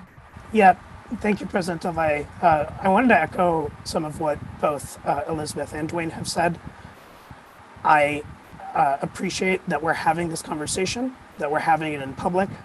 Those who are not on the board or not on an LSC may not be familiar with the Open Meetings Act, but we can't really talk as a group about substantive issues unless it's a public meeting, which is probably appropriate given that those public issues affect every child and every person in our city. It's been challenging to figure this out. So I appreciate everyone's patience and letting us share our thoughts with our fellow board members and with the public. I received many communications from a wide variety of people. I have been investigating this issue not as an expert, but as a parent, as someone who's interested and invested in schools, and now as someone with a governance responsibility for the district, not just for the last year, but at least the last 5 or 6 years. That by no means makes me an expert relative to many of the people who are present today and many of the people who have been advocating for much longer than that. But I've learned some things and I've tried to apply what I understand. Just in the last couple weeks, I've spoken to dozens of people, CPS students, CPS parents, CPS teachers, CPS school leaders, CPS staff, people from other districts, LSC members, fellow board members, friends, my own children, and many people who belong to more than one of those groups. And what I've noticed is that a lot of people care about our schools, and a lot of people care about our students. And that is incredibly heartening. And foremost, many of them care about our students' safety.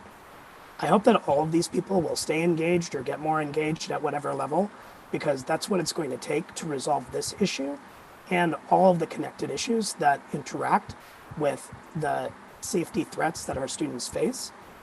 As Dr. Jackson mentioned earlier, both physical and psychological safety, which means that's what we need so that our students are safe in body and ready to learn in mind. I know there are many claims here, there are strong emotions here, there are many experiences, and by necessity, everyone is incomplete, including mine. I think we have to decide based on what is best for our students. I will say that from all the people I've spoken with, I've gotten a lot of opinions, a lot of feelings, some anecdotes, less data, and far fewer plans. And one thing that Alderman Curtis mentioned that stuck out to me, he said, I can't imagine what it would be like without SROs. That is profoundly disturbing to me, because that indicates that we are long overdue for reimagining what safety looks like in our schools, and we need to do that. I think the work that Jadine Chow and her team have done has really moved the district towards a more restorative approach, and that has benefited many students, and most of all, young people of color. As she said, we have a long way to go. And so I've spent a lot of time processing everything I've heard. I don't want to go on at length, but let me try to conclude. I have concerns about what I've heard from advocates and elected officials and CPS staff with varying opinions about what they say about the decisions being made locally. I don't want to oversimplify and say that things should be the same across our city, because the reality is, the shameful reality is that they're not. And the safety context in which our schools are located, in which our students live, is not the same across the city. And that's correlated with not just decades, but centuries of racism that exists in Chicago as much as it exists elsewhere in our country. So we can't say that things have to be consistent and say that we have one solution for everyone. without really thinking about that carefully. I also think we can't just delegate, or I would say pass the buck of this decision to local decision makers. They absolutely should be empowered. They also need to be informed and supported. And I don't know that we are doing an adequate job of that yet. That speaks to my questions about the toolkit and about other supports. I don't know that the way LSCs function is always ensuring appropriate voice for everyone in the school community. I have heard at least one report I'm absolutely confident in, that a student member of an LSC who is a voting member who is duly elected in a high school was denied the opportunity to vote on the SRO decision in their school.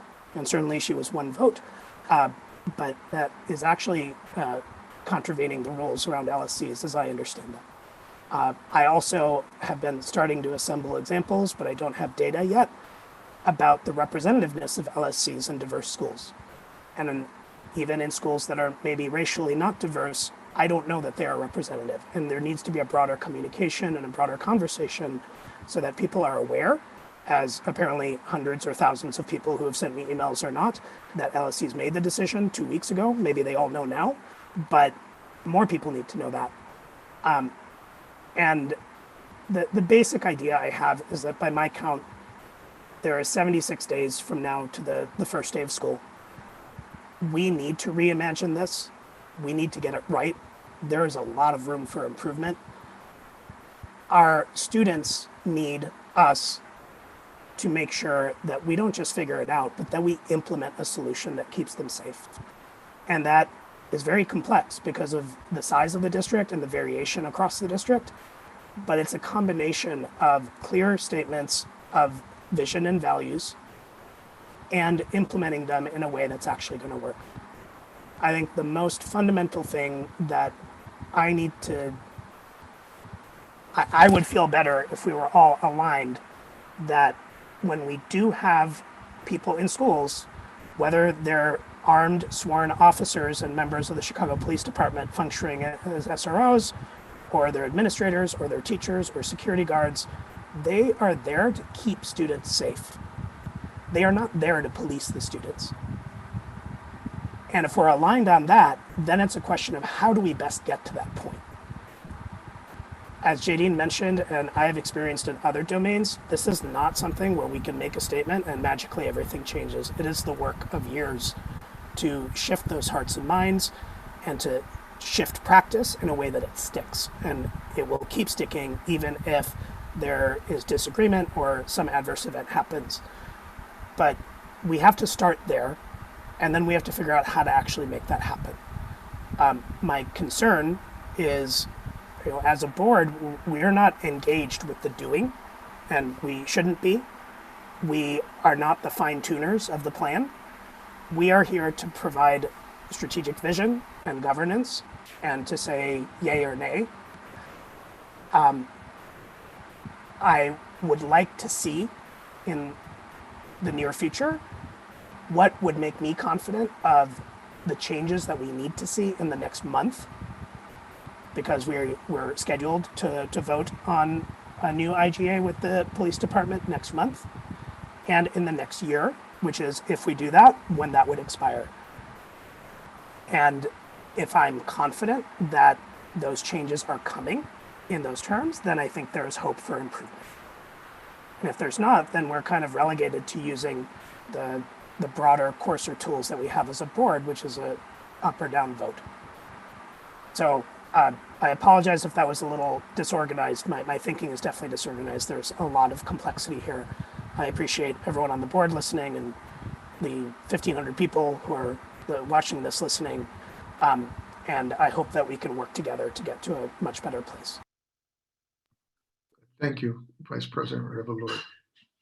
President Davaya, can I share some comments? Yes, Member Rowe. I too want to just share a little bit. Well, first I want to share gratitude with the CPS team, with Dr. Jackson and Chief Chow for being strong leaders here. And I do think there is a lot of values alignment about wanting to keep our kids safe.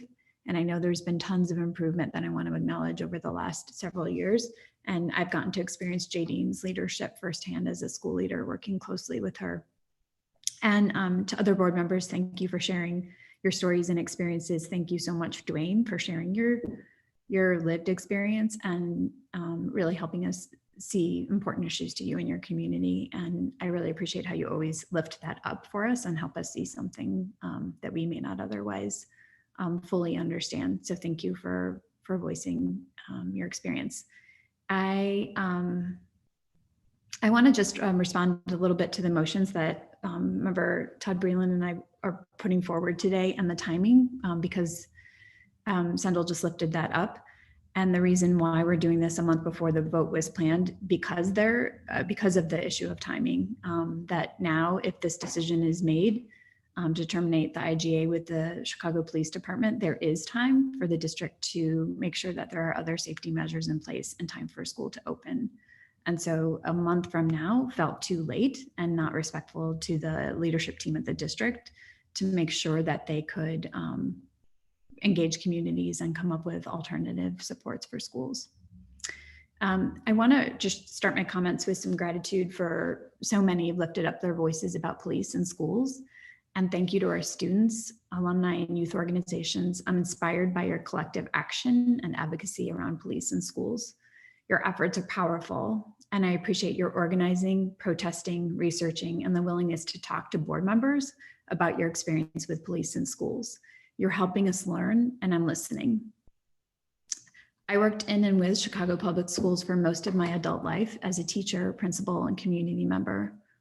During this time, I served Black students who lived in the State Street corridor and who lived and still live a life that's policed, exposed to the brutality and harm that we witnessed by police against Black and brown people in our city and across our country.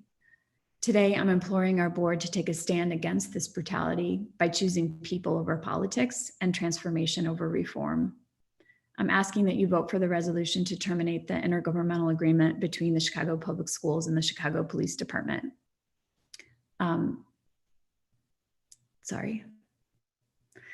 It's unacceptable to support a slow and gradual improvement of what is a well-researched and documented history of disproportionate criminalization of Black and brown students in our schools. In spite of the incremental reform and better training that SROs that Chief Chow referred to, complaints against school resource officers continue to be alarming and disproportionately impact Black students at a rate of 4 times that of their white counterparts. In spite of better screening and assignment procedures, as recently as the 2018-2019 school year, a police officer was assigned as an SRO to one of our high schools with 58 complaints filed against him, which was more than 98% of the other officers on the force. 22 of those complaints involved use of force. It's without conscience that we, as a board of education, support the proximity of force and violence to our students in our school buildings. This is an institutional problem that brings harm into our schools and with our most vulnerable children. This data to me bears worth repeating, although we've heard it earlier today, because it is about our most vulnerable students. While only 15% of our students across the district have IEPs, 34% of police notifications in the 2017-2018 school year involve students with IEPs. And it's quite simply outrageous that students aged 6 through 10 have been involved in more than 300 police incidents in the last 3 years. The survey results of schools with SROs conducted over the last month does not paint a compelling picture, especially from the voices of our students, who are our most important stakeholders in this process. Less than half of students report that SROs work to build relationships at their schools, and barely half report to have a positive feeling about police in their community. Student voices show a negative Net Promoter Score, showing that they do not support SROs in their schools. If half of our students don't report positive perceptions and relationships with the police, why is staffing them as full-time employees in schools an option? We need to reimagine what investment in our schools to support safety, wellness, and the whole child looks like. It's imperative that adults working in our schools have specialized training to redirect, to restore, and invest in our students versus policing. A rising senior said to me earlier this week, police are trained to respond to harm, not prevent it. Police in schools are not a deterrent to school shootings. Students tell us that their schools feel less safe when the police are in their schools. They fear being put in the gang database, and undocumented students shared with me that they literally reroute through their school buildings to avoid police and counsel their undocumented parents not to come to school events, specifically because they believe the police in their schools will report them to ICE. It is in fact true that police working in schools are not governed by the same state and federal student privacy regulations to which all other school employees are beholden. It's therefore legal and acceptable for police to enter students in the gang database or share information with government agencies like ICE. This is not only the perception of students. We create and support this fear with IGA. We can and we must reimagine with communities how to make our schools physically and emotionally safe for our students. That's why the second motion we put forward today will call for an investment as necessary action in tandem with the divestment. We need to learn from the work of behavioral health teams, racial equity teams, school-based mental health services, restorative practice coaches, trauma-informed practice, safety and care trained practitioners, and the like that accomplish this goal for students. We've heard a lot about LSCs today and talked a lot about them. Local school councils have recently been asked to make the decision for their communities about whether or not SROs should remain in schools. They were given no alternatives at the time of this decision that would be centrally funded as SROs are. So let's be clear, they were not presented with a menu of options. Which of these supports fits the needs and context of your community? Their choice was to have a centrally funded support or to provide alternative supports funded by their own local budgets. In many cases, that means a Chicago police officer or nothing, no unarmed security officer or appropriate restorative service. LSCs vote on only 2/3 of the police in our schools, and those are the SROs who serve in our school buildings. The other 1/3, police sergeants and mobile units funded by this budget, including SROs who patrol elementary schools, are not voted on by LSCs and exist solely under our board authorization and authority. To see this issue only as one of local control does not fully acknowledge that both the issue of keeping kids safe and policing are systemic and institutional issues for which this board bears shared and ultimate responsibility. This is a civil rights issue. We are under monitoring by the federal government like Title IX, student protections, and also special ed implementation, neither of which are delegated to the authority of local school councils. This is not an irresponsible or unconsidered choice. It is rooted deeply in research and supported by the voices of our young people, our teachers, our parents, and mental health professionals, community leaders, as well as leaders of the mayor's education transition team, who sent us a letter with a letter of support for terminating the agreement earlier today. It is a way forward to better serve our students, to achieve the district's 5-year vision, and to live out our equity values as a system and as a city.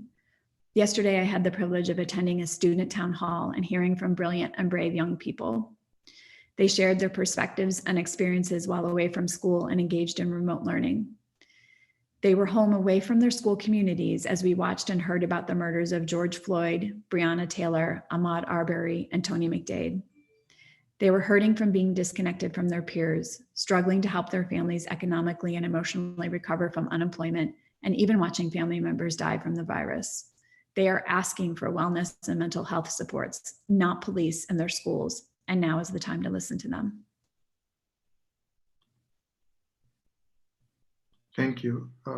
Other board members with comments?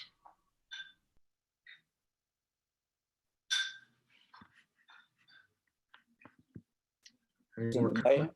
Yes. Hello. Mr. Tuttle. First of all, thank you. I'd like to echo Dwayne's comments about making sure we have this conversation and send those as well. What many people don't realize is that we can't speak on these issues as a group. We do speak a lot behind the scenes, but the most we can have is 2 board members. And so we might call each other and have that conversation of what we've learned and what we haven't learned. I also want to thank all the students that have reached in, that I've sat in and listened to on calls, as well as some parents, equally principals. I also reached out to other community leaders and reached out to other principals as well to get their perspective, as well as other students. Like Dwayne said, and I think one of the aldermen made this comment about make sure that you know what you're voting on and that you've lived those experiences and understand that both the intended and unintended consequences. So let me share with you a little story, right? So imagine going to a high school that has 4 different gangs or 5 different gangs in it, right? That still exists today. Imagine you being a freshman coming in, and you're one of 519. And then come senior year, you're only one of 160. So what happened to the rest, right? They all dropped out for various reasons. And in the hierarchy of needs, safety is at the forefront. You can't learn if you don't feel safe. You can't learn, and by the way, this applies to everyone, right? So I'm not saying that there's a direct correlation of one specific function and feeling safe. But I did want to make sure I explored that further. Does that still exist, right? Does that still exist where you have to fear which streets you take to get to school and which door you take to get into the school? Does it still exist which hallways you walk? And the reality is that it does still exist. Does it still exist that you get targeted by both gangs and cops as soon as you leave the school and as soon as you get to the school, and they still exist?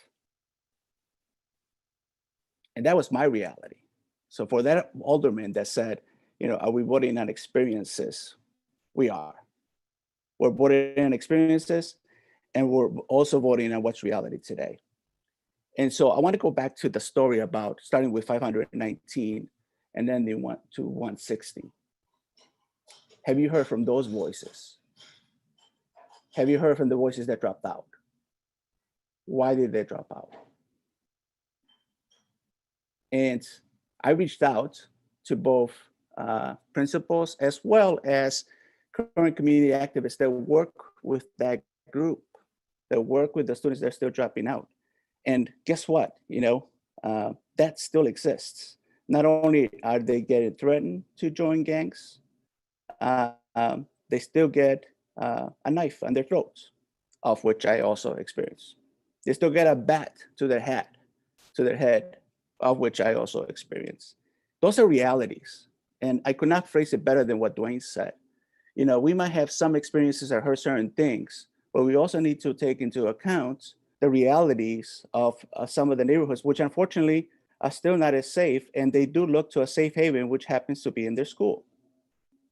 Now, they feel completely betrayed in that school environment if the people that are supposed to protect them are also abusing them and taking and overusing their power and their authority, right?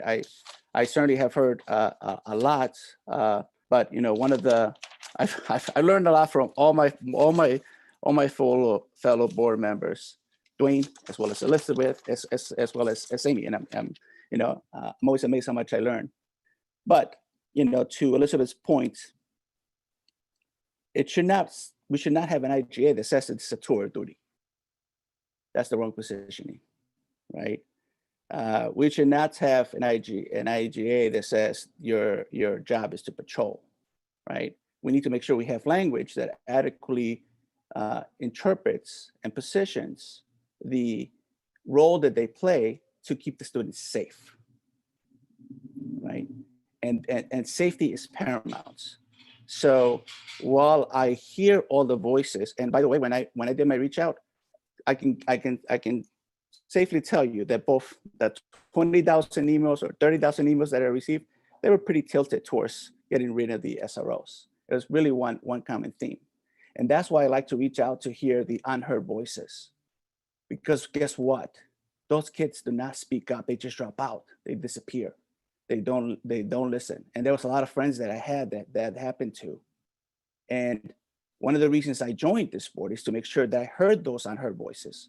If you look at my background and look at where I volunteer with organizations that tends to focus on the underserved, on the unheard, to make sure that we don't make a decision that might have unintended consequences that now we're not fully thinking through until we plan for it, which is why I like what Sento said, right? We need to make sure that whatever we do plan, we do have this vision that does become transformative. But guess what? Transformative does not happen in 74 days or 64 days, whatever Sento's count was.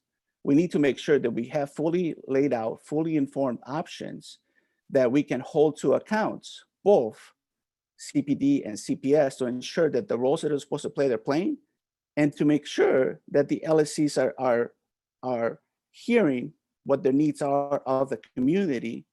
And then if the right resource is not an SRO, they absolutely should have that right to pick another resource, which there's a lot of elements that I love about the motion that both Elizabeth and Amy put together.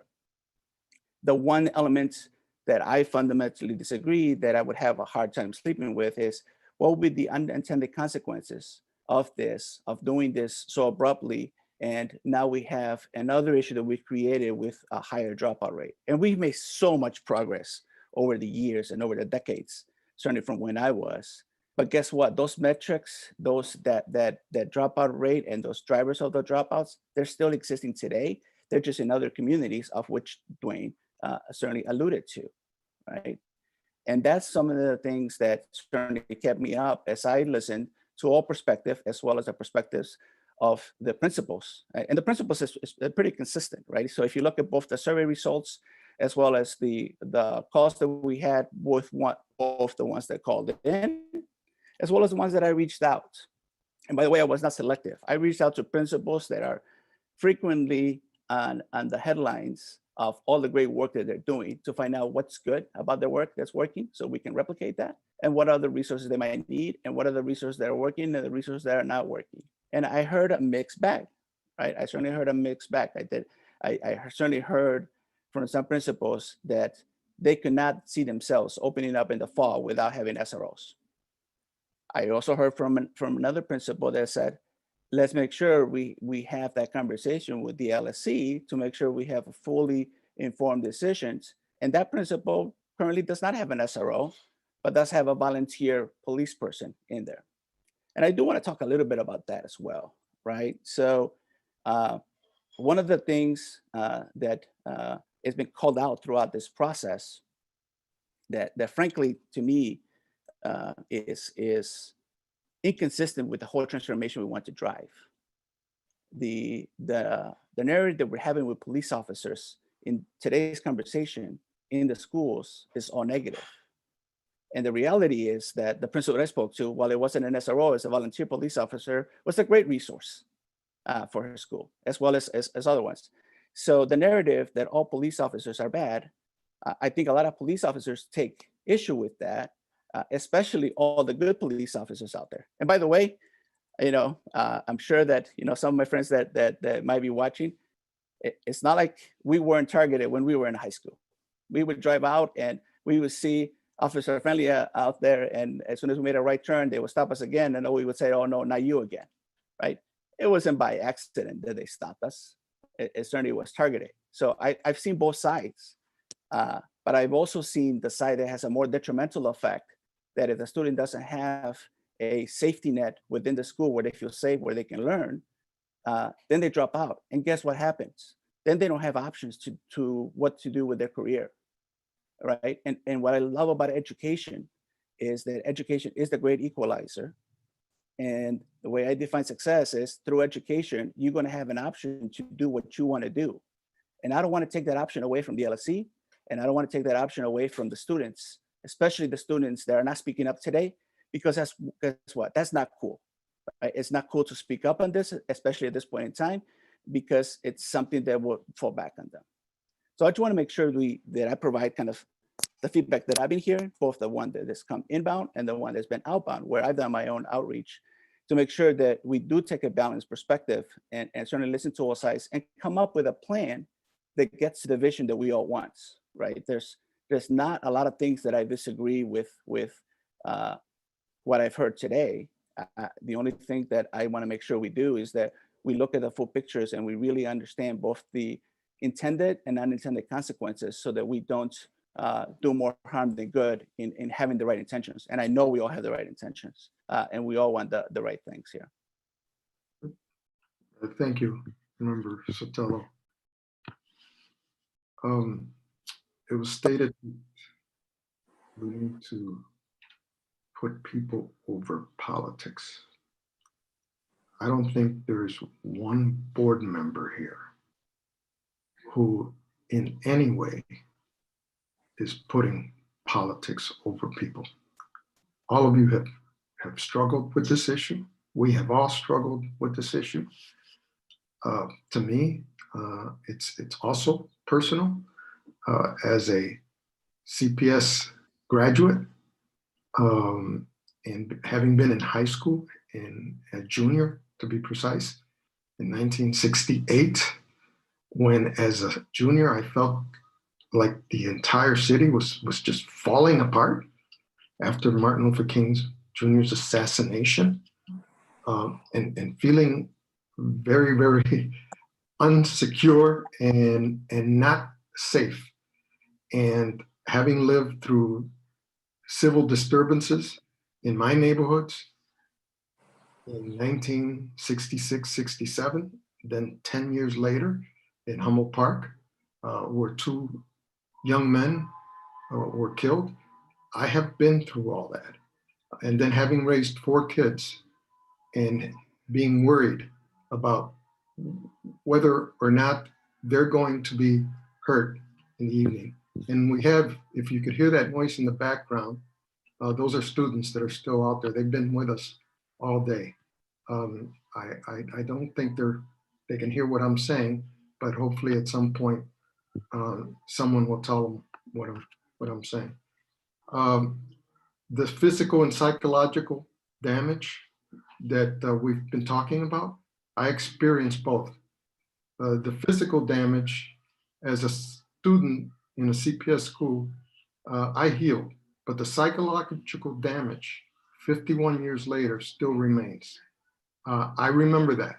It was traumatic, the experience of being unsafe in front of a school, a Chicago Public High School, and being beaten by gang members in front of the school. I remember being beaten by gang members, and this was in 8th grade, in the basement of a school, and having no one come to my assistance. And I remember having to leave and sit back in the back seat of a classroom and having to leave early, slip out of the room so that I could go down to the boiler room and go out the alley so I would not be beaten up. Those are kinds of experiences. Safety is of the utmost concern to all of us. And yes, I agree with Member Truss that there are a lot of people who are not being heard. I commend all the organizers, the ones that set up the demonstration in front of my home, right? That's still going on. I commend the organizers. I commend the youth for advocating. I commend CTU for helping to organize all this. I commend all the groups, all the advocacy groups that have been involved in this. But we have a situation where, in my mind, it's like both sides are right. Both sides are right.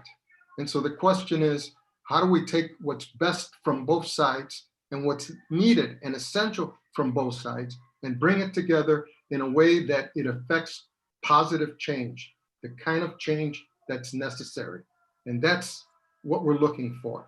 And that's why I appreciate Elizabeth's work on this and Amy's work on this. And I appreciate all the efforts that have been put forth, but I'm hoping that we will be able to, between now and then, as it's been stated, between now and July, that we will be able to strengthen what has been put on the table, add to it. I don't want a police officer with complaints filed against them in our schools. Under no conditions do I want that. But I want our LSCs in our schools in conjunction with and in consultation with the community to make the decision as to what is best for them. If after LSCs take that action, we only have a couple that are not, that want an SRO, so be it. I think it would be great if none needed an SRO.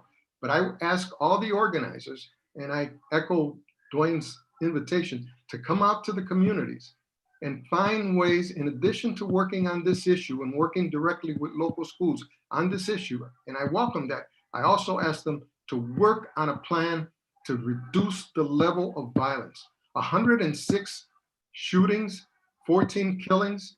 And by the way, I've been around long enough to know that in 1974 and the murder rate and the number of murders in Chicago was over 1,000. I've lived through that. And so I know that as bad as it is now, it's been even worse. And one of the things that I am proud of now as board president is the fact that, and this started before we all arrived, that schools have become safer. They've become safer because of Safe Passage. And by the way, before Safe Passage, we were promoting parent patrols, and they've become safer for many, many reasons. I think Jadine has done a fabulous job, and our CEO has done a fabulous job in improving safety within our schools. There's more that needs to be done, and we need to do it together. It's not one or the other. It's not all one or all the other. It's coming together to find a way of ensuring the safety of every one of our students so that those psychological scars, let alone the physical scars, do not materialize in a way that they last a lifetime. So having said that, let's proceed with the roll call.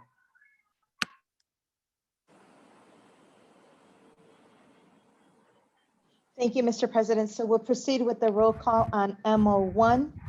This is the motion to terminate the intergovernmental agreement with the City of Chicago, authorized by Board Report Number 190828EX4. MO1 was moved by Board Member Todd Breland and seconded by. Estella, I'm sorry to interrupt. I had a moment to recover and unmute. President Del Valle, I understand you're trying to move us along. Are we able to ask any questions to CPS staff at this point or no? I think we've had enough discussion, and I would suggest that if you have additional questions, that you forward them to staff and that we schedule additional briefings to make sure that every question that board members have are answered, if that's okay. Vice President Arthur. That would generally be okay with many of my clarifying and contextual questions. This one is material to my vote. Okay, please ask the question. So Dr. Jackson or whomever is appropriate, if we do not vote in favor of this motion, my understanding is that in July, we would be voting on another IGA with the police department. Is that correct? Yes, in July or August. Yeah. Okay. And what progress or what changes do you think are feasible for that IGA? Not in specific, I don't want to put you on the spot, but just, are we going to be voting on a carbon copy of last year's? Is it going to be small changes or could it be significant changes? Well, I would just cross-apply everything Jadine said in her presentation and my remarks. We outlined what some of those changes are. I think the one new thing that came up as a result of the vote today, of the discussion today, is Lucino's comments around some of the language and Elizabeth's pointing out of some of the language that is in the current IGA. I definitely think we need to look at that and make revisions as necessary. But as we stated throughout this, we talked about the attestation of from CPD around the officer's background. We talked about the commitment to training. We committed to providing the detailed budget for the IGA and the up to amount. So those, I think, would be the big changes that we've committed to. And the budget for the next IGA, you feel is going to be the same or roughly the same as the last one? There will be no way for me to estimate that because we've committed to having LSCs make a vote. So if fewer LSCs vote to have officers, the budget would then in effect be less. It will be lower than what it is now. So our up to amount will reflect the the upcoming votes from the LSCs, and any other reduction in services that are a result of that IGA. Thank you. And then the last question on that point is just, I believe Amy raised that there are roughly a third of the positions in the current IGA which are not under the request or the direction of LSCs because they're the mobile officers and the sergeants. Is that locked or is that so far changed at all? that would be a part of the proposal we would bring forward. Of course, that would be something that during briefings, board members would weigh in on. We would get a sense of everyone's appetite around that. But part of the program does include the mobile units. But again, the IGA would be asking you guys to approve those collectively, but there's nothing precluding people from moving to approve part of it with amendments. So I don't know if we can address all of that today, but our that's very current helpful proposal context. would include that. Yeah. Thank you so much. Yeah. Okay, thank you, President Talaya. Thank you. Okay, let's proceed. Thank you, Mr. President. So we will proceed as noted for the separate vote on MO1. And I will start by taking the vote for Member Trust, please. No. Member Tad Breland. Yes. Vice President Rivelluri. No. Member Melendez. Yes. Member Rome. Yes.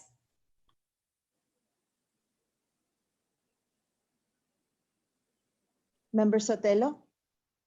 No. Can you repeat that, please? No. Thank you. President Del Valle. No.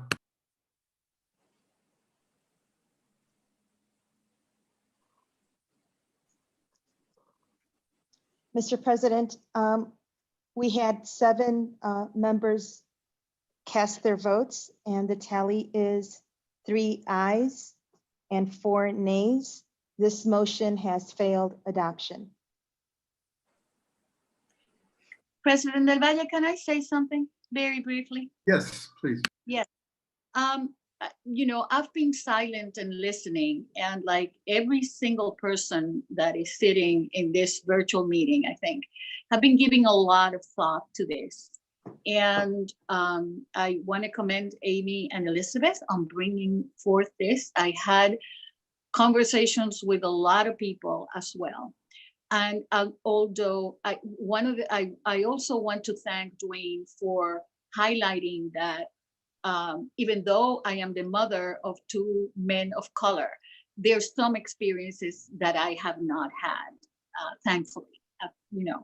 I've been fortunate not to have it, although I've had others. But I'm saddened by the motion not passing.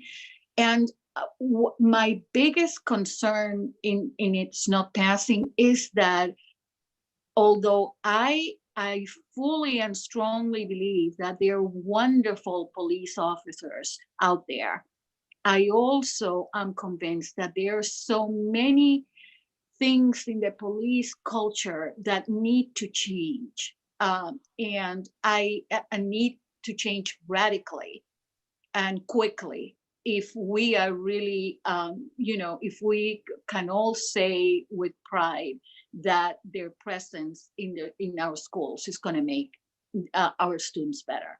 And I'm not sure how to, as a citizen, as a board member, I'm not sure of how to sort of move forward that radical change in the culture that needs to occur. Even though I want to commend the work of the CPS management, especially Jay Dean, in the incredibly reduction of police incidents. But look at the proportion. The proportions continues to be heavily on Black and brown students.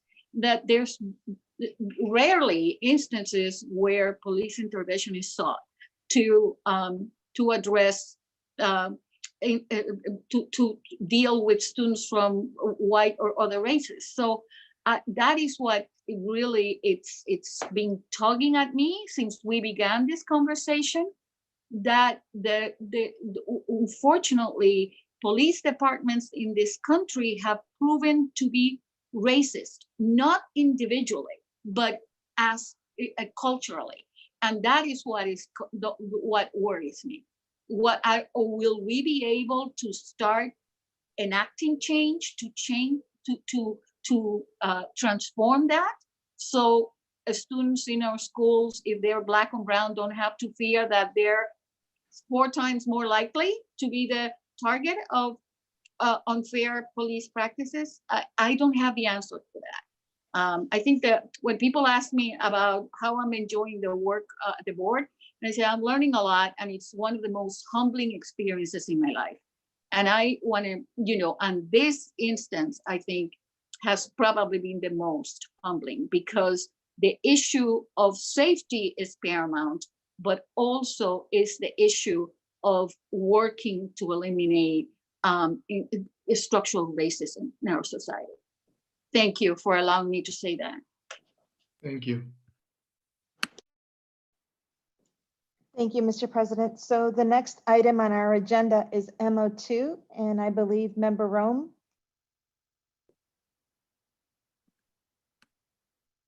Can you please unmute yourself? Yes.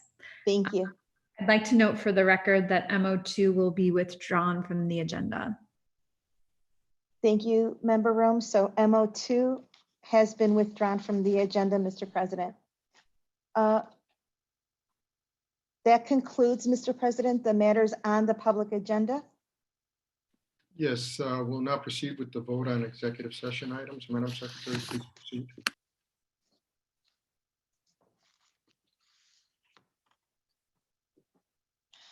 Thank you, Mr. President. I will continue with executive session items from the General Counsel. These items do require a vote.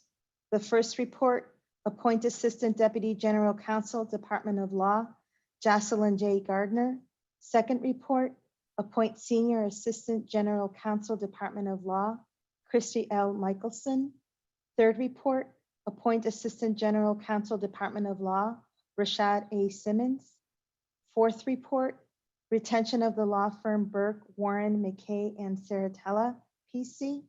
The fifth report, authorize continued retention of the law firm Ansel Glink, PC. The sixth report, authorize continued retention of the law firm Franzik, PC.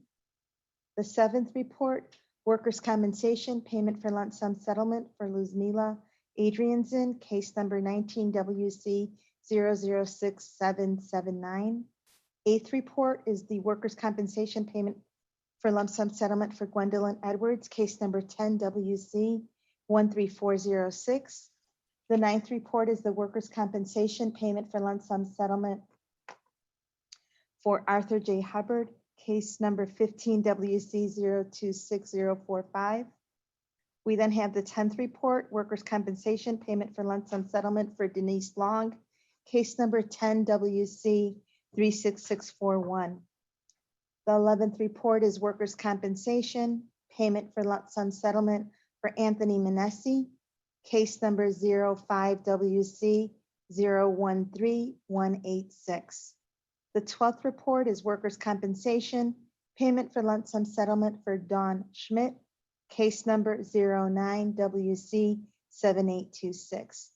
And the 13th report is to approve entering into a tolling agreement with the Board of Trustees of the Public Teachers Pension and Retirement Fund of Chicago. Mr. President, these items do require a vote. Is there a motion? So moved. Is there a second? I second the motion. Thank you. We'll proceed with the roll call for the vote, moved by Vice President Rivelluri and seconded by Board Member Rome. Member Truss, Yes. Member Todd Breland, Yes. Vice President Rivelluri, Yes. Member Melendez, Yes. Member Rome, Yes. Member Sotelo, Yes.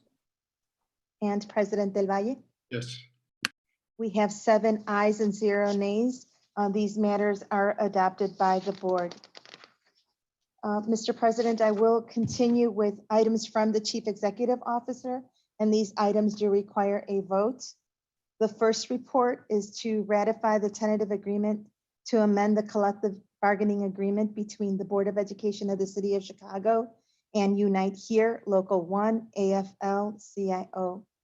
The second report is to ratify the tentative agreement to amend the collective bargaining agreement between the Board of Education of the City of Chicago and Service Employees International Union, Local 1, AFL-CIO. The third report is to approve the appointment of Chief of Schools for Network 17, effective July 15th, 2020 for Lauren Fullerton. The fourth report is the report on principal contract for renewal ALSC for Sharnette Sims at York Alternative High School. And then we have the fifth report, warning resolution, Sarah Hollis, tenure teacher assigned to Uplift Community High School. And Mr. President, these items do require a vote. Is there a motion? Is there a motion? So move. Is there a second? I second. Thank you. We have the motion for the vote for moved by Board Member Trust and seconded by Board Member Sotelo. I'll proceed with a roll call. Member Trust, Yes. Member Tad Breland, Yes. Vice President Reveluri, Yes. Member Melendez, Yes. Member Rome, Yes. Member Sotelo, Yes. and President Del Valle. Yes. We have 7 ayes and 0 nays. These matters are adopted by the board. Mr. President, I'll continue with additional items on exec agenda from the board, and these items do require a vote. The first report is the resolution approving the Chief Executive Officer's recommendation to dismiss educational support personnel. The second report is the resolution approving the Chief Executive Officer's recommendation to dismiss probationary appointed teachers. And for the record, I would like to note that on June 19, 2020, the board members and the office of the board received the CEO's recommendation to dismiss probationary appointed teachers pursuant to Board Rule 4-1 and 105 ILCS 5/34-84. Her recommendation included the names of the teachers affected and the reasons. She also noted that the teachers affected will be notified of their dismissal after adoption of the resolution. And the third report is the resolution authorizing the honorable termination of regularly certified and appointed teachers. And Mr. President, these items do require a vote. Is there a motion? So moved. Is there a second? Second. Thank you. We'll proceed with the vote on the motion moved by Board Member Todd Breland and seconded by Member Sotelo. We'll proceed with the roll call. Member Truss, Yes. Member Todd Breland, Yes. Vice President Reveluri, Yes. Member Melendez, Yes. Member Rome, Yes. Member Sotelo, Yes. and President Del Valle. Yes. We have 7 ayes and 0 nays. These matters are adopted by the board. And I believe Vice President Reveluri has a motion, please. Yes, I move that the record of proceedings of the regular board meeting of May 27th, 2020, prepared by the board secretary be approved, and that such orders and such records of proceedings be posted on the Chicago Board of Education website in accordance with section 2.06B of the Open Meetings Act. Is there a second? Second. Thank you. We'll proceed with the vote for that motion moved by Vice President Reveluri and seconded by Board Member Sotelo. Member Truss, Yes. Member Todd Breland, Yes. Vice President Reveluri, Yes. Member Melendez, Yes. Member Rome, Yes. Member Sotelo, Yes. and President Del Valle. Yes. We have 7 ayes and 0 nays. That motion is adopted by the board. And Mr. President, there are no further items on the executive agenda. Well, board members, we've met for almost 6 hours.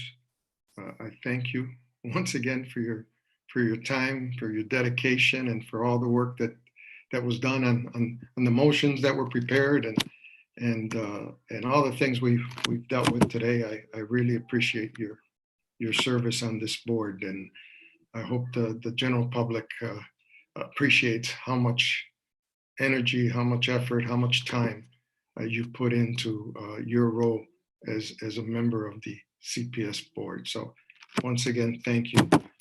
Is there a motion to adjourn? All in favor? Aye. Aye. Aye. Welcome to the Board of Education, Tia. It was a wonderful first meeting for Tia. Absolutely. Thank you for joining us. Yes. Thank you. Thank you, Hey, Tia. Mr. President, Tia, excuse me, you Mr. you President, actually. I'm sorry, Member Sotelo, just before we conclude, you do have to adjourn the meeting. Okay. Oh, Well, aye. But before we adjourn, I just want to let Tia know that not all meetings go 6 hours, okay? Just in case you- Some go longer. You got lucky. Last year's meeting went to 5:30, so Yeah, this is exactly. pretty much shorter. So we. Thank you for your contributions. Thank you. Thank you. Thanks, Tia.